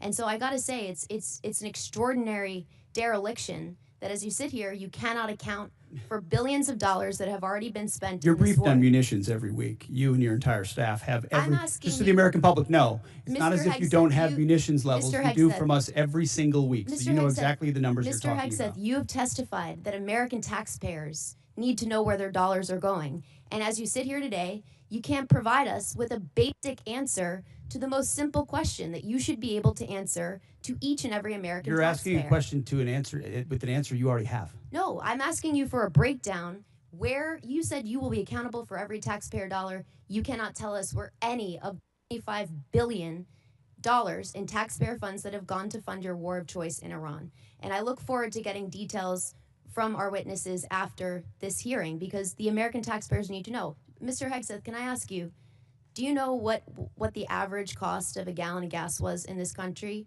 on February 28th?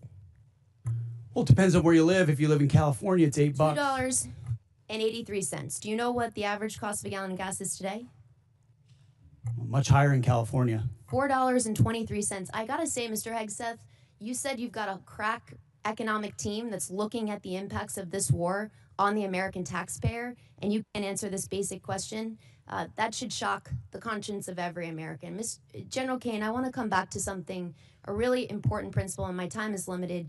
You testified to an important and bedrock principle of American law, that our service members follow lawful orders and lawful orders only. Is that right? Do you agree with the statement, quote, the military won't follow unlawful orders? I do. Mr. Hegseth, do you agree with that statement? I do, but understand what you're insinuating in a partisan point. I'm not. I'm actually quoting you directly, Mr. Hegseth, from April 12th, 2016. And I appreciate that on the record, you've clarified this important principle of American Young lady's time's expired. Here, and I recognize the gentleman from North Carolina, Mr. Harrigan. Well, thank you, Mr. Chairman, and thank you, Mr. Secretary and Chairman Kane. It's always a pleasure to have you here.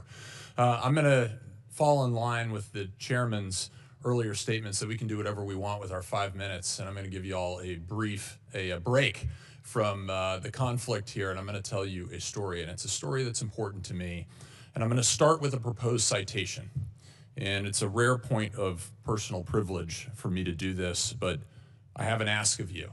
But I'm going to start with a proposed citation for a Medal of Honor award upgrade from a Silver Star. Sergeant First Class Thomas J. Grasso distinguished himself by acts of gallantry and intrepidity above and beyond the call of duty between September 29th, 2015 and October 4th, 2015, while serving as a senior communications sergeant, Operational Detachment Alpha 3133, Advanced Operations Base North, Special Operations Task Force Afghanistan, in support of Operation Resolute Support. Sergeant First Class Grasso was part of a small Special Forces element that seized Kunduz, a provincial capital of over 300,000 civilians, from the Taliban. Outnumbered 60-1, the U.S. Special Forces element faced an overwhelming enemy force of 2,000 confirmed Taliban fighters.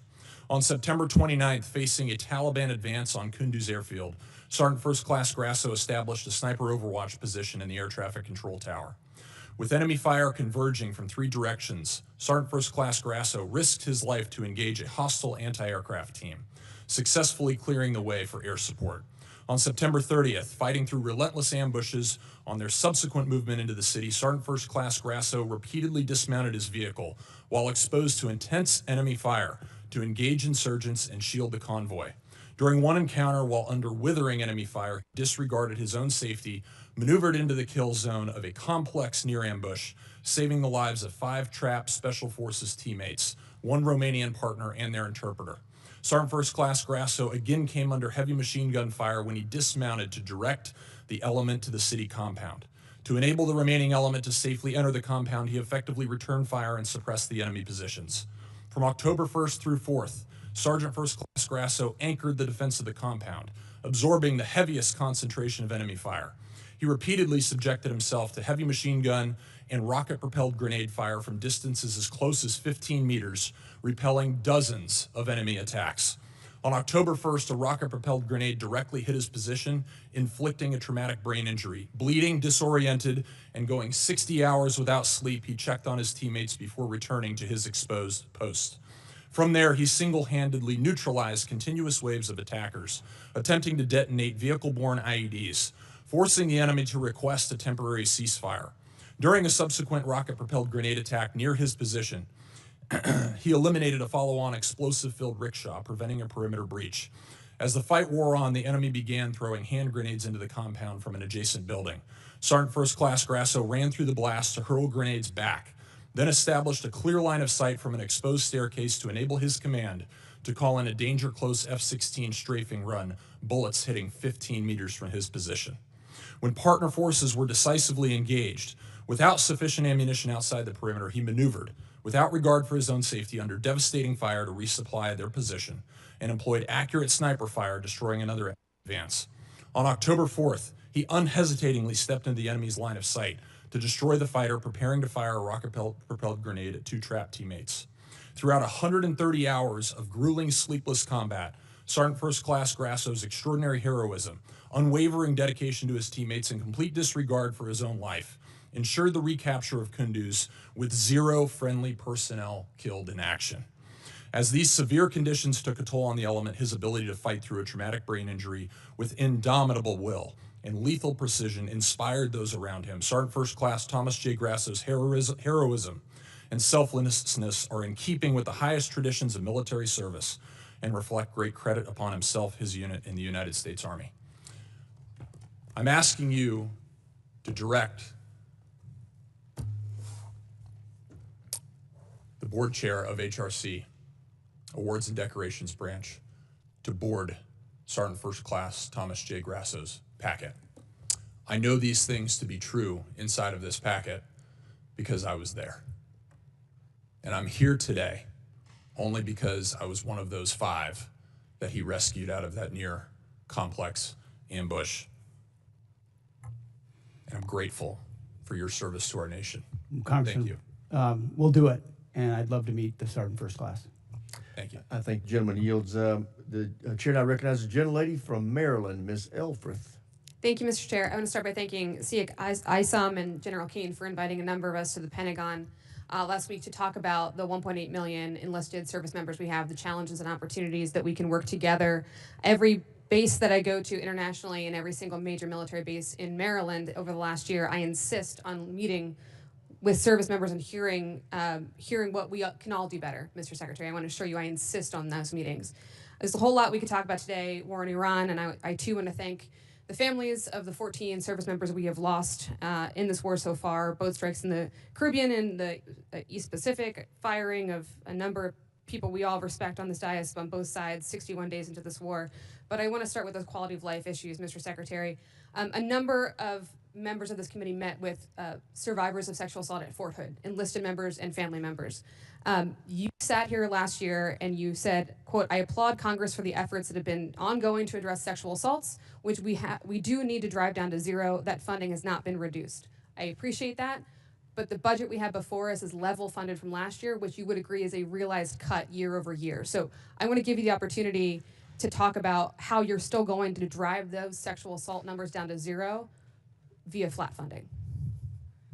I'm told we've added 5%, so it's actually not flat, but we remain committed to that. And I think you've seen throughout the force reductions, not enough. We want more. We want to go to zero, but we remain committed to that. We're going to hold you accountable for that. Thank you. I want to move on to Ukraine.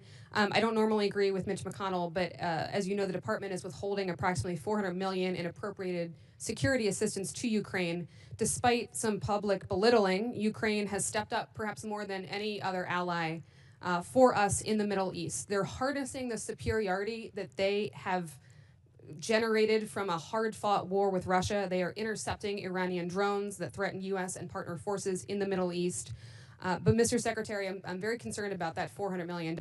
Can you please let this committee know, folks watching at home, the Ukrainian people, when they can expect that $400 million in Ukraine support passed by Congress bipartisanly last year to be released and put on contract for its congressionally intended purpose, the defense of Ukraine? So the department recognizes that $400 million was allocated for European capacity building, and as of yesterday, it has been released. As it released, an under contract released as of yesterday. How would you describe it, Jay? Not under contract, but released to be put under contract. Let me ask you a different way, Mr. Hurst. When will it actually be on the ground in Ukraine? That depends on what they buy with the money. Okay. We're going to take the advice of the EUCOM commander as we employ those funds for best use. Okay, we're gonna keep on that because it's incredibly important, as we heard from everybody, including the King of England yesterday. I'm gonna stay on our allies here. It's clear that the president didn't account for the Strait of Hormuz being closed, global market, oil market disruption, gas prices skyrocketing. Mr. Secretary, gas in my district, Maryland, not California, $4.11. The president did not notify allies abroad or Congress before he went to war. He has repeatedly berated and belittled our NATO allies, and I am not interested in Twitter diplomacy. I'm interested in our actual exit strategy from this war. So I'm actually going to pose it to General Kane, if I could. Well, the president did understand the risks and had the courage to undertake the endeavor nonetheless, which the American people voted for, that kind of courage in taking on that Iranian nuclear threat. General Kane. Have you, or what have you formally and specifically requested of our NATO allies and European partners for operations in the Strait? Can you tell me escort duties, air defense, peace enforcement, specific requests of our NATO allies? Both us and state have reached out through a variety of mechanisms to pulse our international partners, not just in Europe, but in the Pacific as well, to see what capabilities could be brought to bear down there, as this is largely this is largely a we don't move much trade through there. I'll defer to energy, commerce, and treasury to But we've been comment on. specific with our allies about what we need. We have. Okay.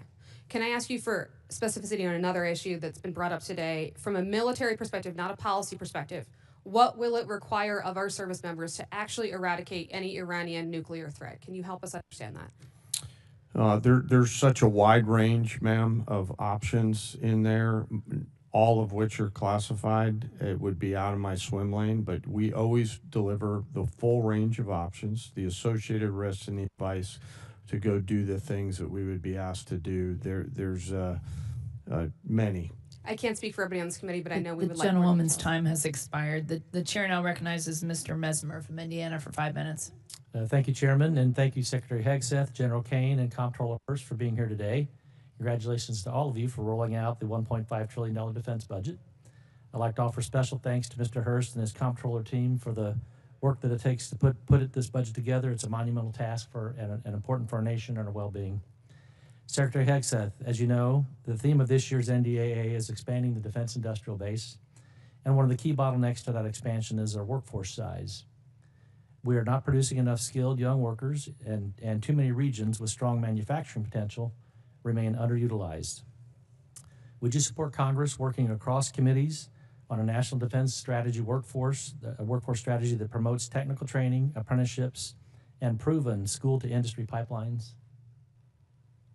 Absolutely. I think you'll find our budget fully aligned with the theme of the NDAA. And when it comes to skilled workers, whether it's DOEA schools, whether it's the Patriot Pipeline or any form of trades, we're investing in that because we need those folks invested in our industrial base. Excellent. I look forward to working with my team to ensure those efforts align with the Department of Defense and the industrial workforce priorities. So my office will be reaching out.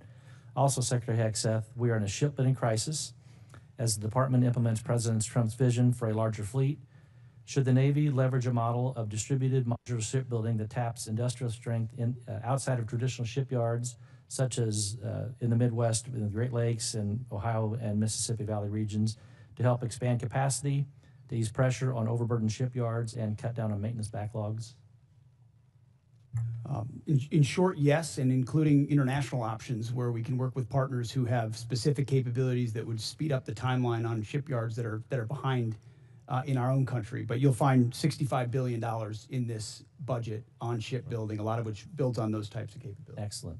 Would you also agree that platforms like unmanned surface vessels, tenders, and other support ships seem well suited for production outside traditional shipyards?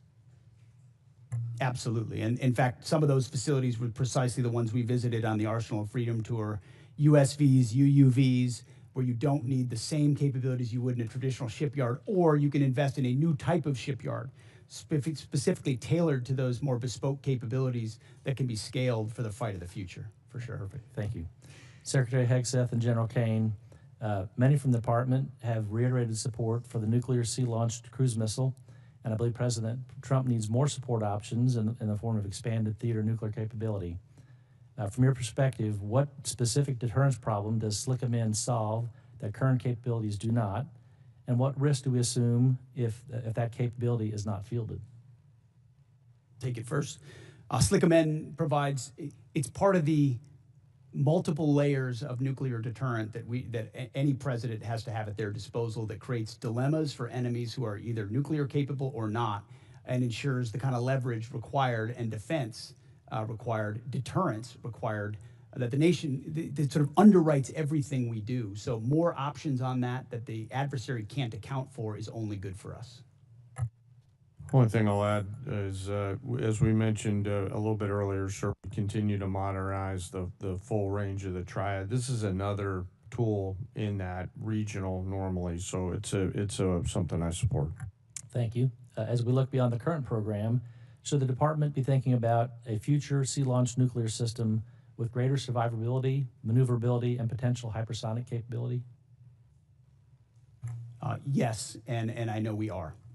Okay, thank you. Secretary Hegseth and General Kane, one of the major bottlenecks in expanding the defense industrial base is test range access. Companies are waiting too long for range time, and that slows fielding at speed modern conflict demands. What is the department doing to expand and modernize the testing architecture?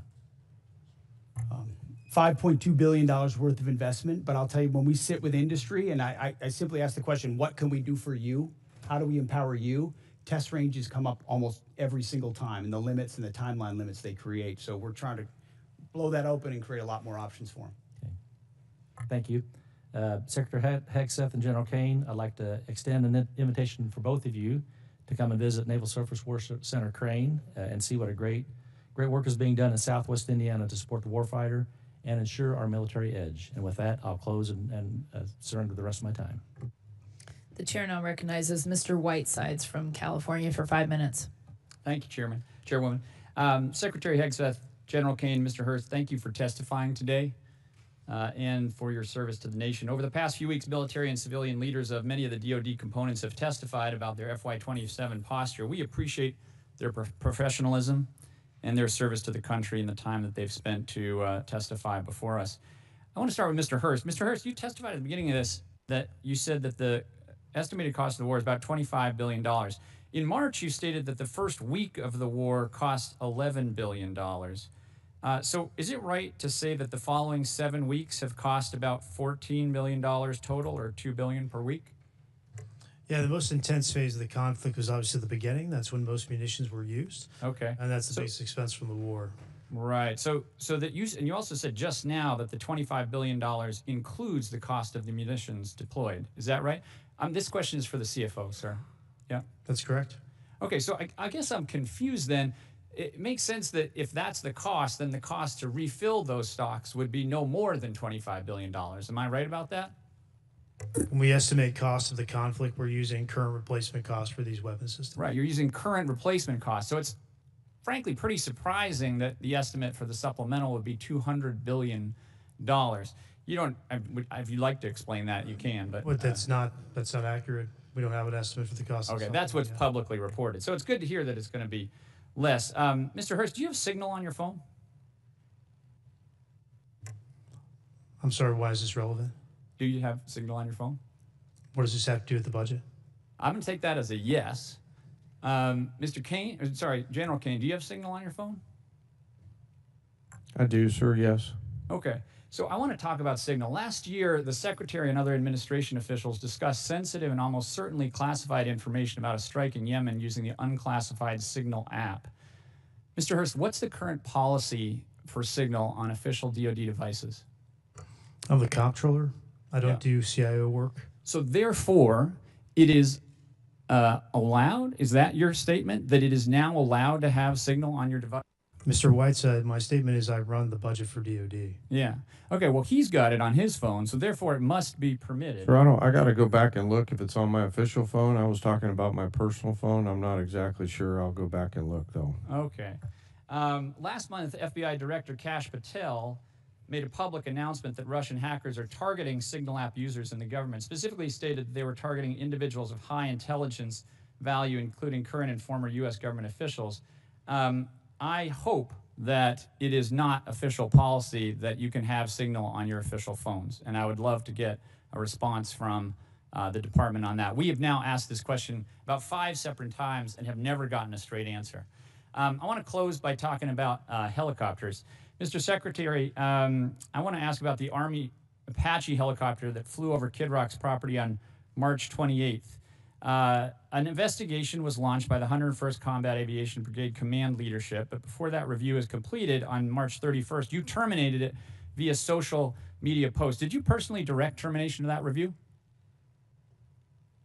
I did. Okay. Now, the president said they probably shouldn't have been doing it and that I'd take a look at it. So did you talk to the president before terminating that review? Well, I don't relay what I talk about with Okay, the I think unfortunately that means that you did talk to him, which in turn means that you've just confirmed that the president himself overruled the leadership of the 101st Airborne. Mr. Secretary, you yourself have affirmed not what I said. repeatedly the need for higher standards and higher accountability at every level of your agency. Commanders rely on established processes to uphold these standards. How does canceling a command-initiated review by the 101st Airborne leadership support a culture of accountability? Actually, I think I'll ask that of the chairman. Sir, back to my earlier comments about the importance in my role of staying in the middle. What you're alluding to is, in my assessment, with deep respect for your ask, is a partisan question, and I think it would be inappropriate for me to answer that. Sir, I actually don't think it is. I think it is actually a very fundamental principle of accountability in our department, and I think it was the wrong decision. I'm going to close by just saying one thing. Mr. Secretary, you started this hearing by politicizing it, and I want to make one point. Poll after poll shows that the American public does not support this war, and support is dropping every day. We are all representing our constituents, which is our constitutional duty. And to state that we are politicizing it is an affront to Congress and every member in this House, and I yield back. You are time. politicizing it, Congressman. The gentleman's time has expired. The chair now recognizes Mr. Schmidt for from Kansas for 5 minutes. Thank you, Madam Chair, and I want to thank all three of our witnesses for being here today and answering our questions.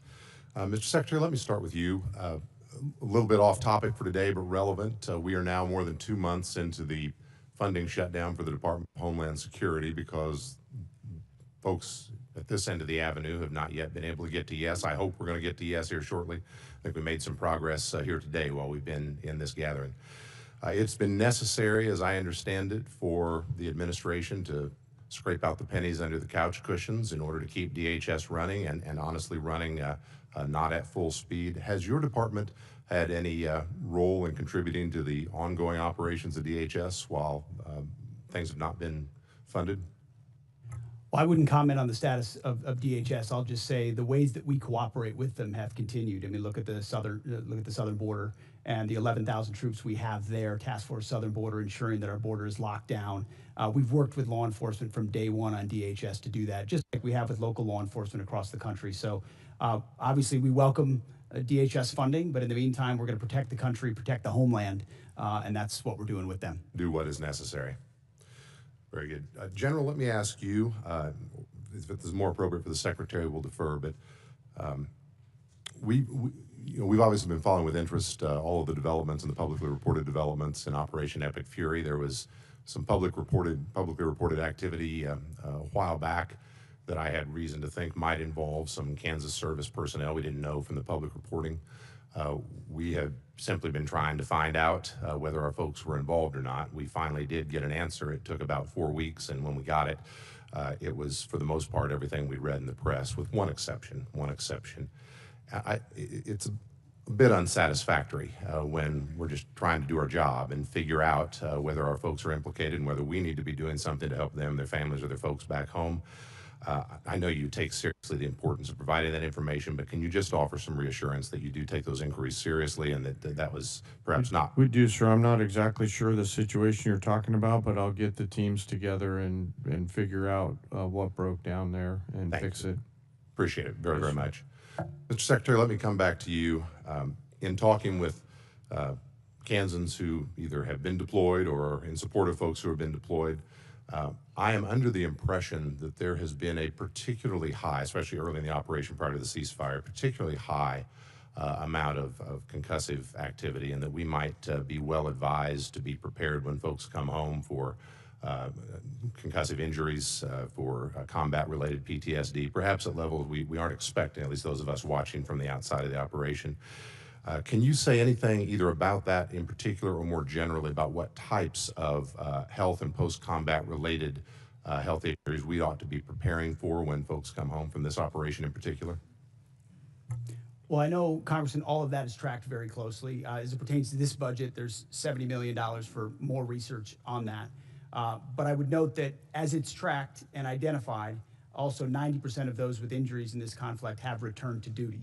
But that doesn't mean there couldn't still be a lingering effect, which is noted and will be continued to be tracked throughout. And can I follow on that? I appreciate that answer very much. With respect particularly to Guard personnel who have been deployed and when they come back, they return to their civilian roles. They may be in communities far from a military post. They may be in communities that don't have dedicated healthcare services, that may be particularly focused on concussive damage or post-traumatic stress damage.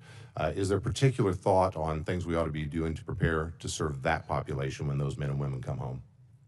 I think the biggest one is identifying it up front, doing that testing up front to identify what has occurred, and then the ability to track those service members. I know as a frontline leader that became part of my responsibility as well, tracking those who may be more susceptible to it, whether they have a formal network to address it or not. So definitely something we care about. TRICARE, ensuring they have increased access in places where there aren't military facilities is an important part of it. Thank you, Mr. Secretary. We care as well. We want to be helpful in that front when our folks come home. Last question, particular to some folks in Kansas. When you were here last year, Mr. Secretary, I talked about cooperation between the Veterans Health Agency and DHA and some work we've been trying to do at Irwin Army Community Hospital at Fort Riley. This committee and the Congress and the President enacted into law a provision that causes some cooperation between the two to happen, and we are very excited to report they're looking very good out at Irwin. The reason I raise this with you today Some of the folks who made that happen were the commanding general at the 1st Infantry, General Roan, who's about to deploy to Europe, I believe in early June. His chief medical officer, who's about to leave for a different assignment. The Garrison gentleman's commander time who's has about to leave. expired. Can we get those things signed before they leave? The chair now recognizes Mr. Tran from California for 5 minutes. Thank you so much, Chairwoman. Thank you, Secretary Hegseth, General Kane, Mr. Hurst, for being here today. You know, after I was honorably discharged from the Army Reserve, the GI Bill helped me go to school and ultimately become a lawyer. My focus was representing clients who were wrongfully terminated or faced discrimination and harassment at the work. Mr. Secretary, if I were in the courtroom trying to prove that you discriminate against our military heroes, I wouldn't have to look very far or very hard. In just 16 months, you have fired more than a dozen senior military leaders. You've delayed or canceled the promotion of even more. Your chief of staff told the Secretary of the Army that President Trump would not want to stand. That's not true. That was totally false reporting. I'm not getting You to my know it. question yet, Mr. Secretary.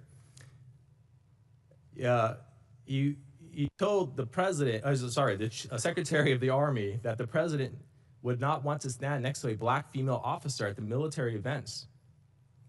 But, you know, despite all of this, I remain very hopeful that you can and will do better for the men and women who have dedicated their lives to protect our great country. You're here to ask for $1.5 trillion. That's a huge budget, and I want to make sure that you have the ability to manage it. Secretary Hegseth, you would agree with me when I say that we want the most qualified people in every position of our military, correct? That's a question. Yes. Thank you. General Kane, you would want the same? Yes. Thank you. You know, I share the bipartisan concern about the firing of General George. And what I and the American people want to know from you is, did you ask the president for his permission before you fired General George, Secretary Hegseth? It is my responsibility to confer with the commander-in-chief on especially high-level personnel matters. And ultimately, I won't relay what was discussed, but he was aware of the action that would be taken. Okay, great. Thank you for that. And when you made the decision to fire General George, did you consult Secretary Driscoll? There had been multiple consultations over a year. Yes. Do you and Secretary Driscoll have a good working relationship? Yes, I appreciate the work he's doing for the Army. And for the record, would you agree that Secretary Driscoll is doing a great job as the Secretary of the Army? I appreciate the work that the Secretary is doing and made the personnel change based on the Chief of the Army. In fact, he was so good that at his job that the president sent him to Ukraine to negotiate a peace deal. Do you know why the president chose to send him over you? I'm grateful that the president puts in players at key moments to advance policy priorities, and that's what occurred there. And I was very supportive of it at the time. Recently, Secretary Driscoll testified in front of the Appropriations Committee that he refused to strike the names of 2 female and 2 black officers from a promotion list due to their exemplary service, names which were ultimately removed. Did you order him to strike those names? I know we removed those names. I did. Why? Because we review every general officer. You mentioned 12 general officers have been reviewed. The number's much higher than that. I would also note that under Barack Obama, 197 general officers were removed. So this is not something specific to this administration. Every officer serves at the pleasure of the president. And when they need to be removed in order to ensure we have the right leadership in those services, I will make those calls regardless of what you might say from the dais. You know, about a year ago, the Army began their transformation initiative. I'm all for modernization, but this process seems to have been completely rushed in a way that compromises our readiness, including deactivating a medical evacuation Black Hawk unit at Joint Training Forces Base, Los Alamitos. I've heard recently from senior Army officials who support slowing down the Army Transformation Initiative, specifically as it relates to aviation. Secretary Hegseth, can you commit to slowing down ATI as it relates to aviation? There are multiple places inside ATI that we are reviewing to ensure that we do not create capability gaps inside today's Army based on the fights we have today and the fights of the future. And this budget reflects ensuring that we don't have any operational gaps in the Army or any of the services. Mr. Secretary, during your opening, you brought up this beautiful slide, and you talked about the Arsenal of Freedom. It's the Arsenal of Freedom slide, talking about private investment, from the $1.5 billion. RTX was on there, Boeing, GE, L3 Harris, Lockheed. My question to you is, do you or your wife have any personal investment in those companies? No. Thank you. The gentleman's time has expired. The chair now recognizes Mr. Crank from Colorado for 5 minutes. Thank you, Madam Chair. Mr. Secretary, the Department's FY27 military construction request includes plans for a new $250 million Space Force operations facility at Schriever Space Force Base. When constructed, this facility will support essential national security missions like Golden Dome, the National Reconnaissance Office, intelligence, surveillance, and reconnaissance missions, and other Space Command requirements. With a projected workforce that includes over 2,600 high-paying civilian jobs, how will the department compete with the private sector to recruit and hire the highly skilled talent needed for those positions? And how will the department work with El Paso County, which is my county, and the city of Colorado Springs, who strongly supported this administration, by the way, to meet the growing needs of the Space Force? Well, first and foremost, and I mean this, I would welcome your input. That's usually what I say when I'm on the road and in the field with commanders is, okay, you ask me, we meet with battalion and brigade commanders all the time. They ask me a really detailed question, and the first thing I say is, what do you think? And usually they know the problem set much better than us, so we take that feedback back to HQ and we action it. So I would welcome how we can ensure that that workforce is properly cared for and competitive, considering how important the Space Force is, which is doubled in this budget in size. That domain of warfare we have to get right. Yes. Okay, Mr. Secretary, sometimes here in Congress and on these committees, sometimes we do oversight, but sometimes we just overact. And there's been a little bit of that today. There's been some overacting.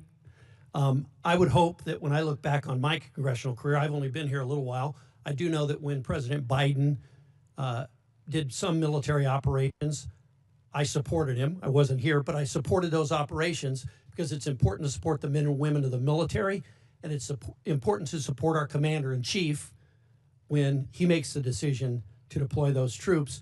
And I'd hope that when I look back on my career years from now, I will say the same thing, that I didn't choose what to support based on who the party was in the White House, but based on whether it was the best thing for our national security. And I hope that some of my colleagues who don't seem to hold that same standard would introspectively look at what they do. But I want to give you a minute. There's been a lot said about Iran and about the mission in Iran. And I think there's been a lot of misinformation here, and I want to give you the opportunity to correct the record. Well, I appreciate that. We are fortunate to have a president who understands the nature of the threat we face from a nuclear-armed Iran. Full stop. We know what they say they would do. We know that they were pursuing, and we know that at their weakest moment, we had an opportunity to do something about it before they had a conventional shield of missiles and drones so large that they could never be contested. And then without inspections and from a bad deal, they could possibly race to a bomb. So the threat was right there in front of us. All it took was the courage to act, which no other president had done. And he gave us a clear set of objectives, which the chairman and I talked about from day one. In pursuit of ensuring that Iran never gets a nuclear weapon, you degrade their missile program, defeat their missile program, get at their conventional navy, and ensure they don't have a defense industrial base so they can rebuild those capabilities.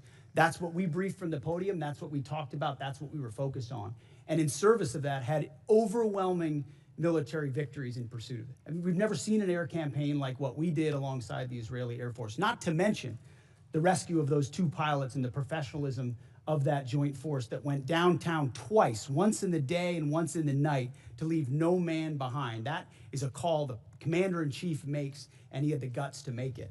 And as a result, we're in a ceasefire, in the middle of negotiations, in a very strong place with a blockade that will ensure that when this is done, when the deal is set, it's a deal on the president's terms to ensure Iran never gets a nuclear weapon. That's a fight worth having. And if the American people remember 47 years, Americans remember 47 years of what the Iranians have done to us, targeting and killing Americans.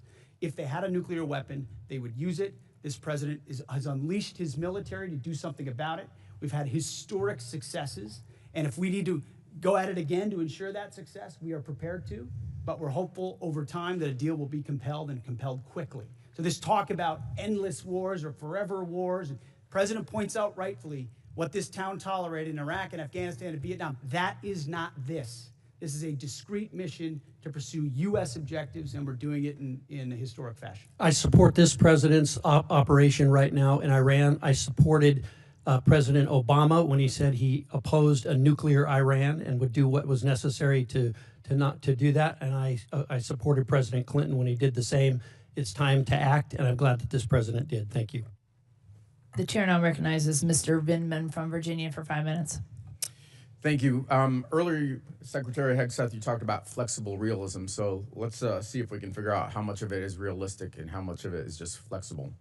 Secretary Hegseth, last year I asked you some questions about Indo-PACOM and threats in Europe, and you had a hard time answering those questions. I'm sure you prepped better this year, and I'm hoping you can answer some of these basic questions since now we are at war. Do you know what the price of oil is today? I don't know where it's gone as this time this hearing, but roughly $100 a barrel. It's actually closer to 120, 117. Well, it depends on the index you're looking at. I'm looking at Brent.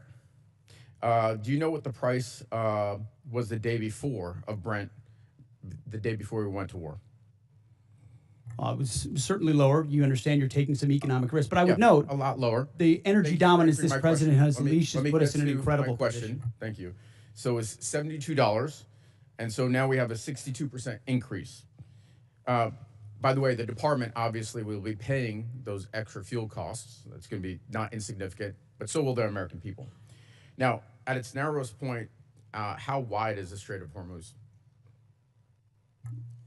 I think it's about 12 miles, but I'd have to check. It's 24 miles, but 12 miles is actually the relevant number because that's the navigable channel. That's the international water navigable channel point. And do you know how many barrels of oil transited the Strait of Hormuz each day before the war started? I don't know the exact number, but you're looking at over 100 oil tankers usually transited a day, or 120 a day would transport the strait. Yeah, and so 20 million barrels a day, and right now they're at an 81% reduction. So it sounds like you've done your homework. You're tracking pretty well what the strategic situation is. So a couple of questions. Were you aware that if we struck Iran, that they would most likely close the Strait of Hormuz? Of course, our department was prepared and planning for every possible contingency, being front and center as something they may do in a desperate state to attempt to, which is what they've done, some kind of control. And I appreciate that. And earlier you told Mr. Moulton that this department has looked at all aspects of the risk, and that the president got every possible perspective. And then recently you just said that the president did understand the risks and had the courage to undertake the endeavor nonetheless. And that's leadership, or words to that effect, pretty close. And so I just want to kind of give you the state of play right now. It's been 2 months of war. We have hopes for a resolution, but the war continues, really. Iran has closed the strait, and we've now gone in and blockaded their ports. 1/5 of the world's oil is unable to transit the strait, and the American people and the department are paying significantly more. And you also said that this is what the American people actually voted for. But actually, the American people voted for a promise not to get into Middle Eastern wars. And they voted for lower prices. And this is the exact opposite of what they got. So let me ask you this. The president ordered the strike, is that correct? The president's been saying for over 30 years that Iran can never have a nuclear weapon. So he's been very clear as a position when they're American people voted for President Trump overwhelmingly. They voted for that position. I got that, but the president ordered the strike. Is that correct? Which strike are you referring to? The strike on Iran, the war that we're in. Oh, of course. I mean, he's the commander-in-chief. He's made the calls. It sounds like you're blaming Daddy for the mess we're in, and I don't think he's going to be particularly happy with you. I see what you're trying to do. There's no daylight in this administration on this campaign, and I'm happy to stand shoulder to shoulder with this administration. Reclaiming my time. So let's shift gears. Last time we were here, I asked you if you'd apologize to the mother of an F-18 pilot whose son you endangered for sharing classified information on a signal chat. You refused. On March 1st, 6 Army soldiers, including a constituent of mine, were killed by an Iranian drone strike. Do you take any responsibility for those deaths?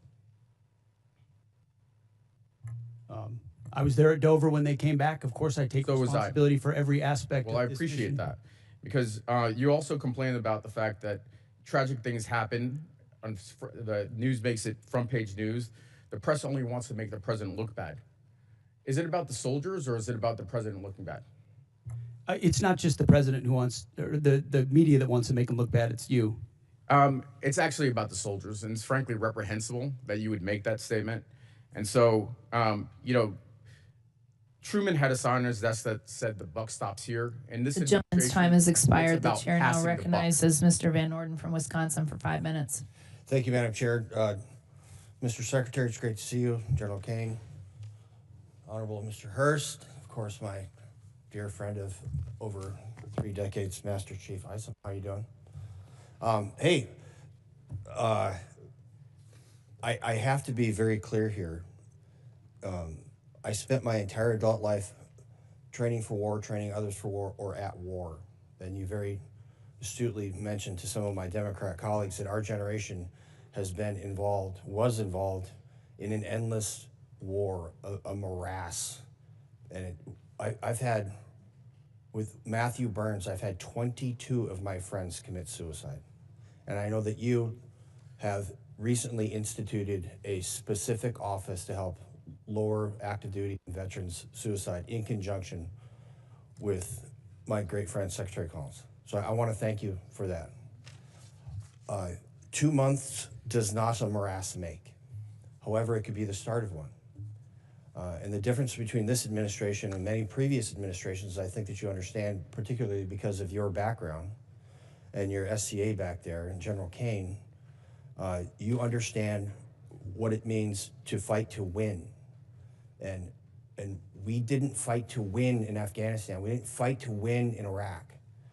And it's palpable. I have more friends than I can count that are still on active duty in every branch of service, including the Coast Guard. And for a Navy guy, that's a big stretch. The morale of the men and women in the Department of War, in their case, the Department of Transportation, is exponentially higher than I've ever seen it, ever.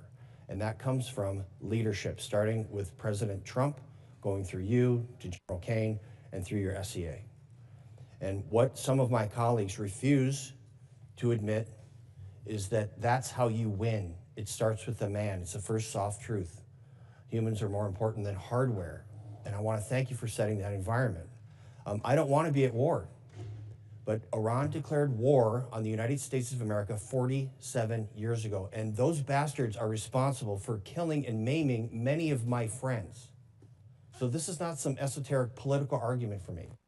This is a fact that President Trump, by using you as the Secretary of War and General Kane as CJCS and Master Chief Isom, what you're doing is you're going to end a war that was declared on us. And of all times when we should unite as Americans, especially in this puzzle palace up here, is when we're at war. And it is a war of choice by the mullahs. That is who chose to fight this war, and we're gonna end it. I don't really have a question for you. I trust your judgment. General Kane, I trust your judgment. Master Chief, I trust your judgment. And when you're coming here with a request for a tremendous amount of money, I understand that there's no fluff in there, that this is what's required to end this war that the mullahs chose to declare against us. And I'm telling you right now, we have your back. And there are a lot of my Democrat colleagues that do also. They're just afraid to say it out loud because they'll be crushed by the left of their party. And that is reprehensible. So with that, whatever you guys need, you just holler. Okay, Mr. Secretary? I couldn't say it any better. Thank you very much, Congressman. You're welcome, sir. With that, I yield back. Gentleman yields back. Chair, and I recognize the gentleman from Missouri, Mr. Bell. Thank you, Mr. Chair. Mr. Secretary, I don't trust your judgment. You made the comment to my colleague that there's no daylight between you and the president, which calls into question your role and, again, accountability. And so I got to ask, has there ever been any time that you disagree with the president on this war or anything in general? I would never betray conversations that we've had. Okay. The commander You can't in chief even deserves candid acknowledge that discussion you've ever in even private. disagreed with the man, like his choice of tie, that dance, anything. You haven't disagreed on anything. I've never relayed the discussions I had with the commander-in-chief. Okay, because it seems to me that rather than being Trump's Secretary of Defense, that sounds like you're just being Trump's secretary. And we need someone who's going to be there that is actually advising, that is also pushing back when necessary and serving the country as opposed to the president. So you said you've never called him out privately or publicly, because we know that hasn't done. But have you ever said the words? You don't have to tell me what it was about. Have you ever said the words, Mr. President, I disagree with you? As I said, I don't relay the private conversations that a commander-in-chief You can't even acknowledge deserves. that, like if you've just said, Mr. President, you're wrong about this or you're wrong about that. You can't even acknowledge, you can't even admit that, if that's happened. You can ask it again if you want, but I don't relay the private Fair conversations enough. that a commander-in-chief The deserves. objectives of this war have constantly shifted and changed. You see that though, right? Like you can acknowledge that, because 1 minute it was to dismantle the Iranian nuclear program. But I don't know how that objective has not now been the listed objectives as far as I understand. Then there was regime change. Trump even said when announcing the start of the war, the hour of your freedom is at hand. It's yours to take. He also posted on Truth Social in January, help is on the way, to the Iranians posting in the street. Do you still believe in this particular objective?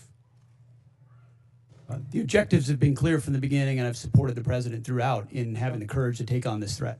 Okay, so then let's talk about what else has he said. So let's talk about the Trump doctrine. So on November 6th, the president said he was all about ending wars, not starting new ones. Yet in the so-called doctrine, the conflict has not answered why we're in the war. The objectives have changed. We're not sure about the exit strategy. This, to me, is the definition of open-ended or forever war.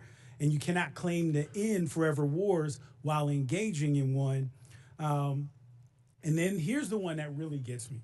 So I don't know when it's over when I feel it in my bones. So, Mr. Secretary, war decisions should be based on defined military objectives. You agree with that statement, correct? It's the commander-in-chief makes the call on behalf of the American people when our objectives are completed. There should be clearly defined military objectives. That's safe to say? Ultimately, the commander-in-chief makes the decision about when our objectives are achieved. Okay, because because I'm just trying to figure out like what kind of evaluation are we looking at with objectives when it's just what the president feels in his bones? Like, are we talking about like some Da Vinci Petruvian man or what? Like, what are we talking about when we just talk about feeling it in your bones? Because my thing is, we're not set up here to trust anyone's judgment. We're here to represent our districts and the American people. And so my next question is, the problem that I'm concerned with is that Iran continues to increase their negotiating leverage with us.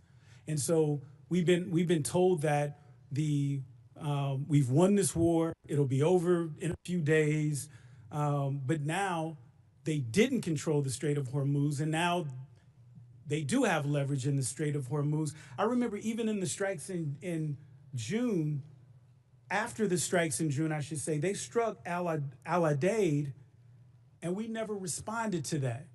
As a matter of fact, Trump even said he knew that strike was coming and he allowed it.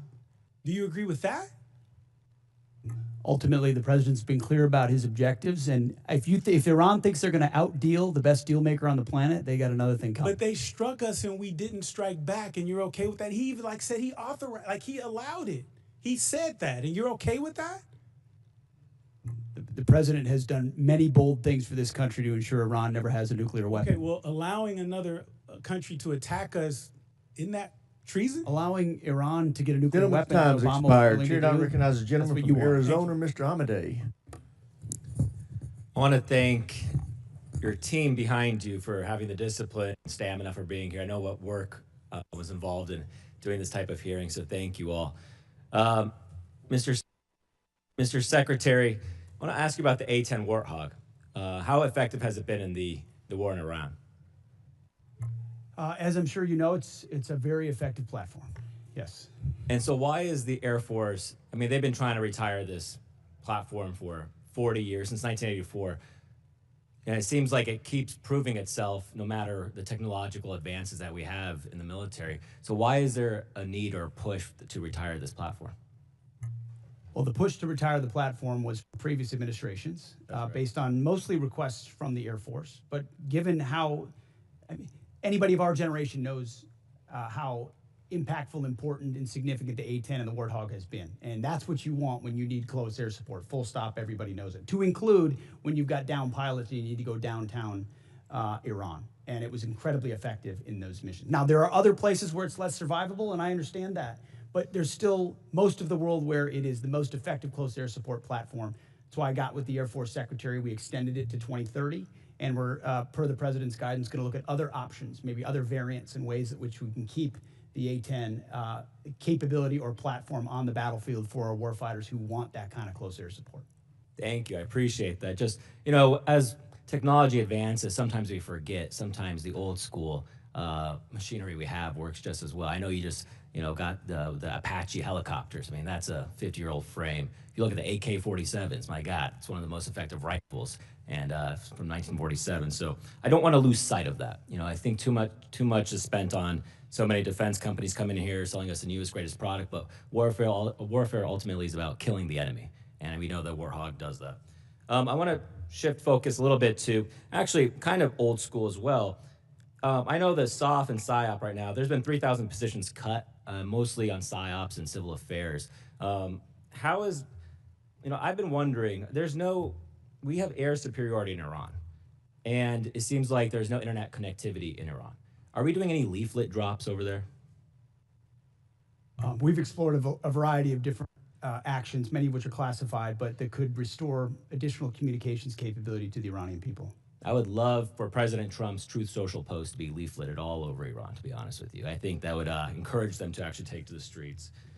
Moving to Iraq, I think there's budgeted right now about $118 million to the government of Iraq for the counter-ISIS mission. We know the problems that the Iraq government are facing right now. And you have personally said that you're going to certify, you know, the spending on it. I mean, do you think that this is an effective use of our money to give it to this government that we know is aligned with Iran and seems like it's becoming more difficult to deal with? It's a very much an open question. We're paying very close attention to the new government there and the counterterrorism efforts, some of which have been successful over time and others of which have not in this conflict where Iraq has not stepped up in those efforts. And we're reviewing funding, basing every aspect accordingly, just like we did in Syria. The president directed that we leave Syria. We had 8 bases. We went down to 4, 2, and then 1, and now ultimately are in northern Iraq. And we'll review our posture throughout the region. Great. With that, I yield back, Mr. Chair. Chair now recognizes a gentleman from New Jersey, Dr. Conaway. Thank you, Mr. Chairman, and thank you and Ranking Member Smith for holding this hearing today. Thanks to the witnesses for presenting themselves to us to answer questions. At the outset, let me say that I'm proud of the work that our service members do every day to keep our nation safe, and I have profound respect for those who voluntarily put on the uniform to serve and protect our country. The Trump administration's reckless military actions are driving up costs for everyday Americans. This war, as you know, is not supported by a significant majority of the people in this country. The administration has increased military operations around the globe, including strikes in 8 countries, and the war in Iran is costing taxpayers billions of dollars. Estimates are by the time it's over, it could cost $1 trillion to the American people, a lot of that off budget. It's estimated that the first 6 days of the war cost around $12 billion alone, and we are now hitting 60 days of war fighting without a plan to exit this conflict. The administration has failed to transparently tell the Congress or the American people what the costs of the war are and why we are at war, and expects Americans to keep footing the bill. The comptroller has, and thank you for coming, sir, given us an incomplete number, and I understand we're in the midst of war and there's some, you do have some challenges in that regard. But Congress, I think, my colleagues would have appreciated a more thoroughgoing cost estimate so that we may properly conduct oversight as is our duty. I would agree with my colleague Ms. Goodlander about the department sharing the full breakdown of the cost of this war and understanding where every dollar is going. That number does not likely reflect the full costs of war, as you know. There are many estimates out there that say that this war will cost much more than you and the administration are putting before the American people. If you look at our past conflicts, when we went to war in World War I, and this has been mentioned, Wilson went to Congress and called for the American people to help pay for the war. Franklin Roosevelt went to Congress, asked for a declaration of war, and the Americans pitched in to pay for this war. Conflicts after that, sadly, too many of them are off budget and are leaving Americans with trillions of dollars in debt. Average Americans are suffering the consequences of this war in Iran, including increased fuel prices in my home state of New Jersey, where gas is now on average $4.20 a gallon. Diesel is almost $6 per gallon. In addition to increased fuel prices, everything costs more: groceries, housing costs, and the people have to pay for it, have not asked for this war, and I think are a little bit bewildered as to why we're in this war. I'm not disputing the fact that the Iranian regime is a malignant, dangerous regime that has killed its own people and indeed has killed Americans over the decades. I think where we disagree is what's the best way to get at Iran. Do we negotiate with them and control their access to nuclear weapons in a multilateral way that included even Russia in the deal and the agreement that President Obama brought forward, or do we go and try to and engage in a costly war in order to get at those nuclear weapons? I think that's where the principal conflict lies. How do we achieve the same goals? Costly war or through negotiation? And we've seen that apparently there wasn't a plan to deal with the action that Iran had to take, that is to close the Strait of Hormuz, because it's the only thing you can do when you are the weaker country in an asymmetric conflict. Of course, they were going to do that, and I wonder whether or not the president was apprised of this before he took the actions that he has taken. So let me just ask this question. And before this, make this comment too. This war is just 60 days so far. And this thought that Americans wish to bear the consequences of increased fuel prices, I don't think is borne out by the fact that, those costs impact people on a weekly basis, bi-weekly basis. Mortgages come and have to be paid. Groceries have to be bought on a weekly basis. And those gas prices are squeezing the American public. So can you tell us whether or not there was planning to deal with in advance, to deal with the closing of the Strait of Hormuz, given the likely impact on world fuel prices? That will have to be for the record, because the gentleman's time has expired. Chair now recognizes the ranking member for any closing comments he may have. Well, first of all, I want to thank the chairman for conducting this hearing. Obviously, there's a lot of passion on both sides, a lot of partisan stuff being thrown around. I think on this committee, we're all trying to serve the men and women who serve us as well as we possibly can. You handled it very well in a difficult time. I appreciate the fairness of that. And yes, we have a lot of issues, but at the end of the day, the Iran war is the biggest issue that we face. And I hope that you gentlemen, would take seriously the concerns we have about where it's going and how it's going to end. Yes, it has not yet lasted as long as Vietnam or World War II, but we're also told it was going to last 4 to 5 weeks when it started. We were given an idea of what the mission has been. It's clearly gone beyond that. We did not contemplate that we would have, the Strait of Hormuz shut down, or that we would have to implement a blockade. So how we get to the result is something we really are going to want to hear from all of you about on a regular basis, and what role the service members who are over there, some 50,000, are going to play in that. And we all agree, Mr. Secretary, that Iran should not have a nuclear weapon. Is this really getting us there? That's the connection we want to see. I mean, you can say, well, we had to start a war to stop the nuclear weapon. That in and of itself doesn't make it true. How is the war and the military action actually stopping that nuclear weapon? How does it put us into a better position? I think that's what we really need to hear, and what we'll have to continue to work on long after this hearing. But I thank our witnesses for coming before us.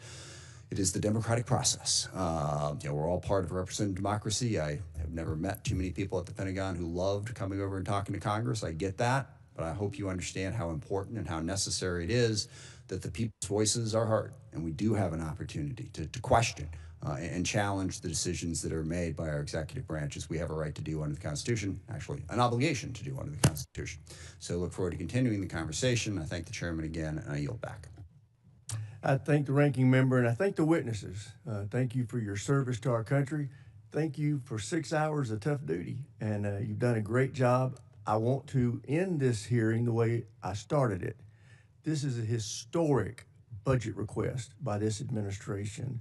We are in unacceptably low levels of spending historically, and this president is meeting the moment with a budget request that meets the requirements that we have to meet if we want to remain at peace. This is about peace through strength. This budget will help us have peace through strength, and I urge my colleagues who are not in this chamber to pay attention to what we talked about today. This department, I think, is done an admirable job of defending the budget. And with that, thank you for being here. This hearing is adjourned.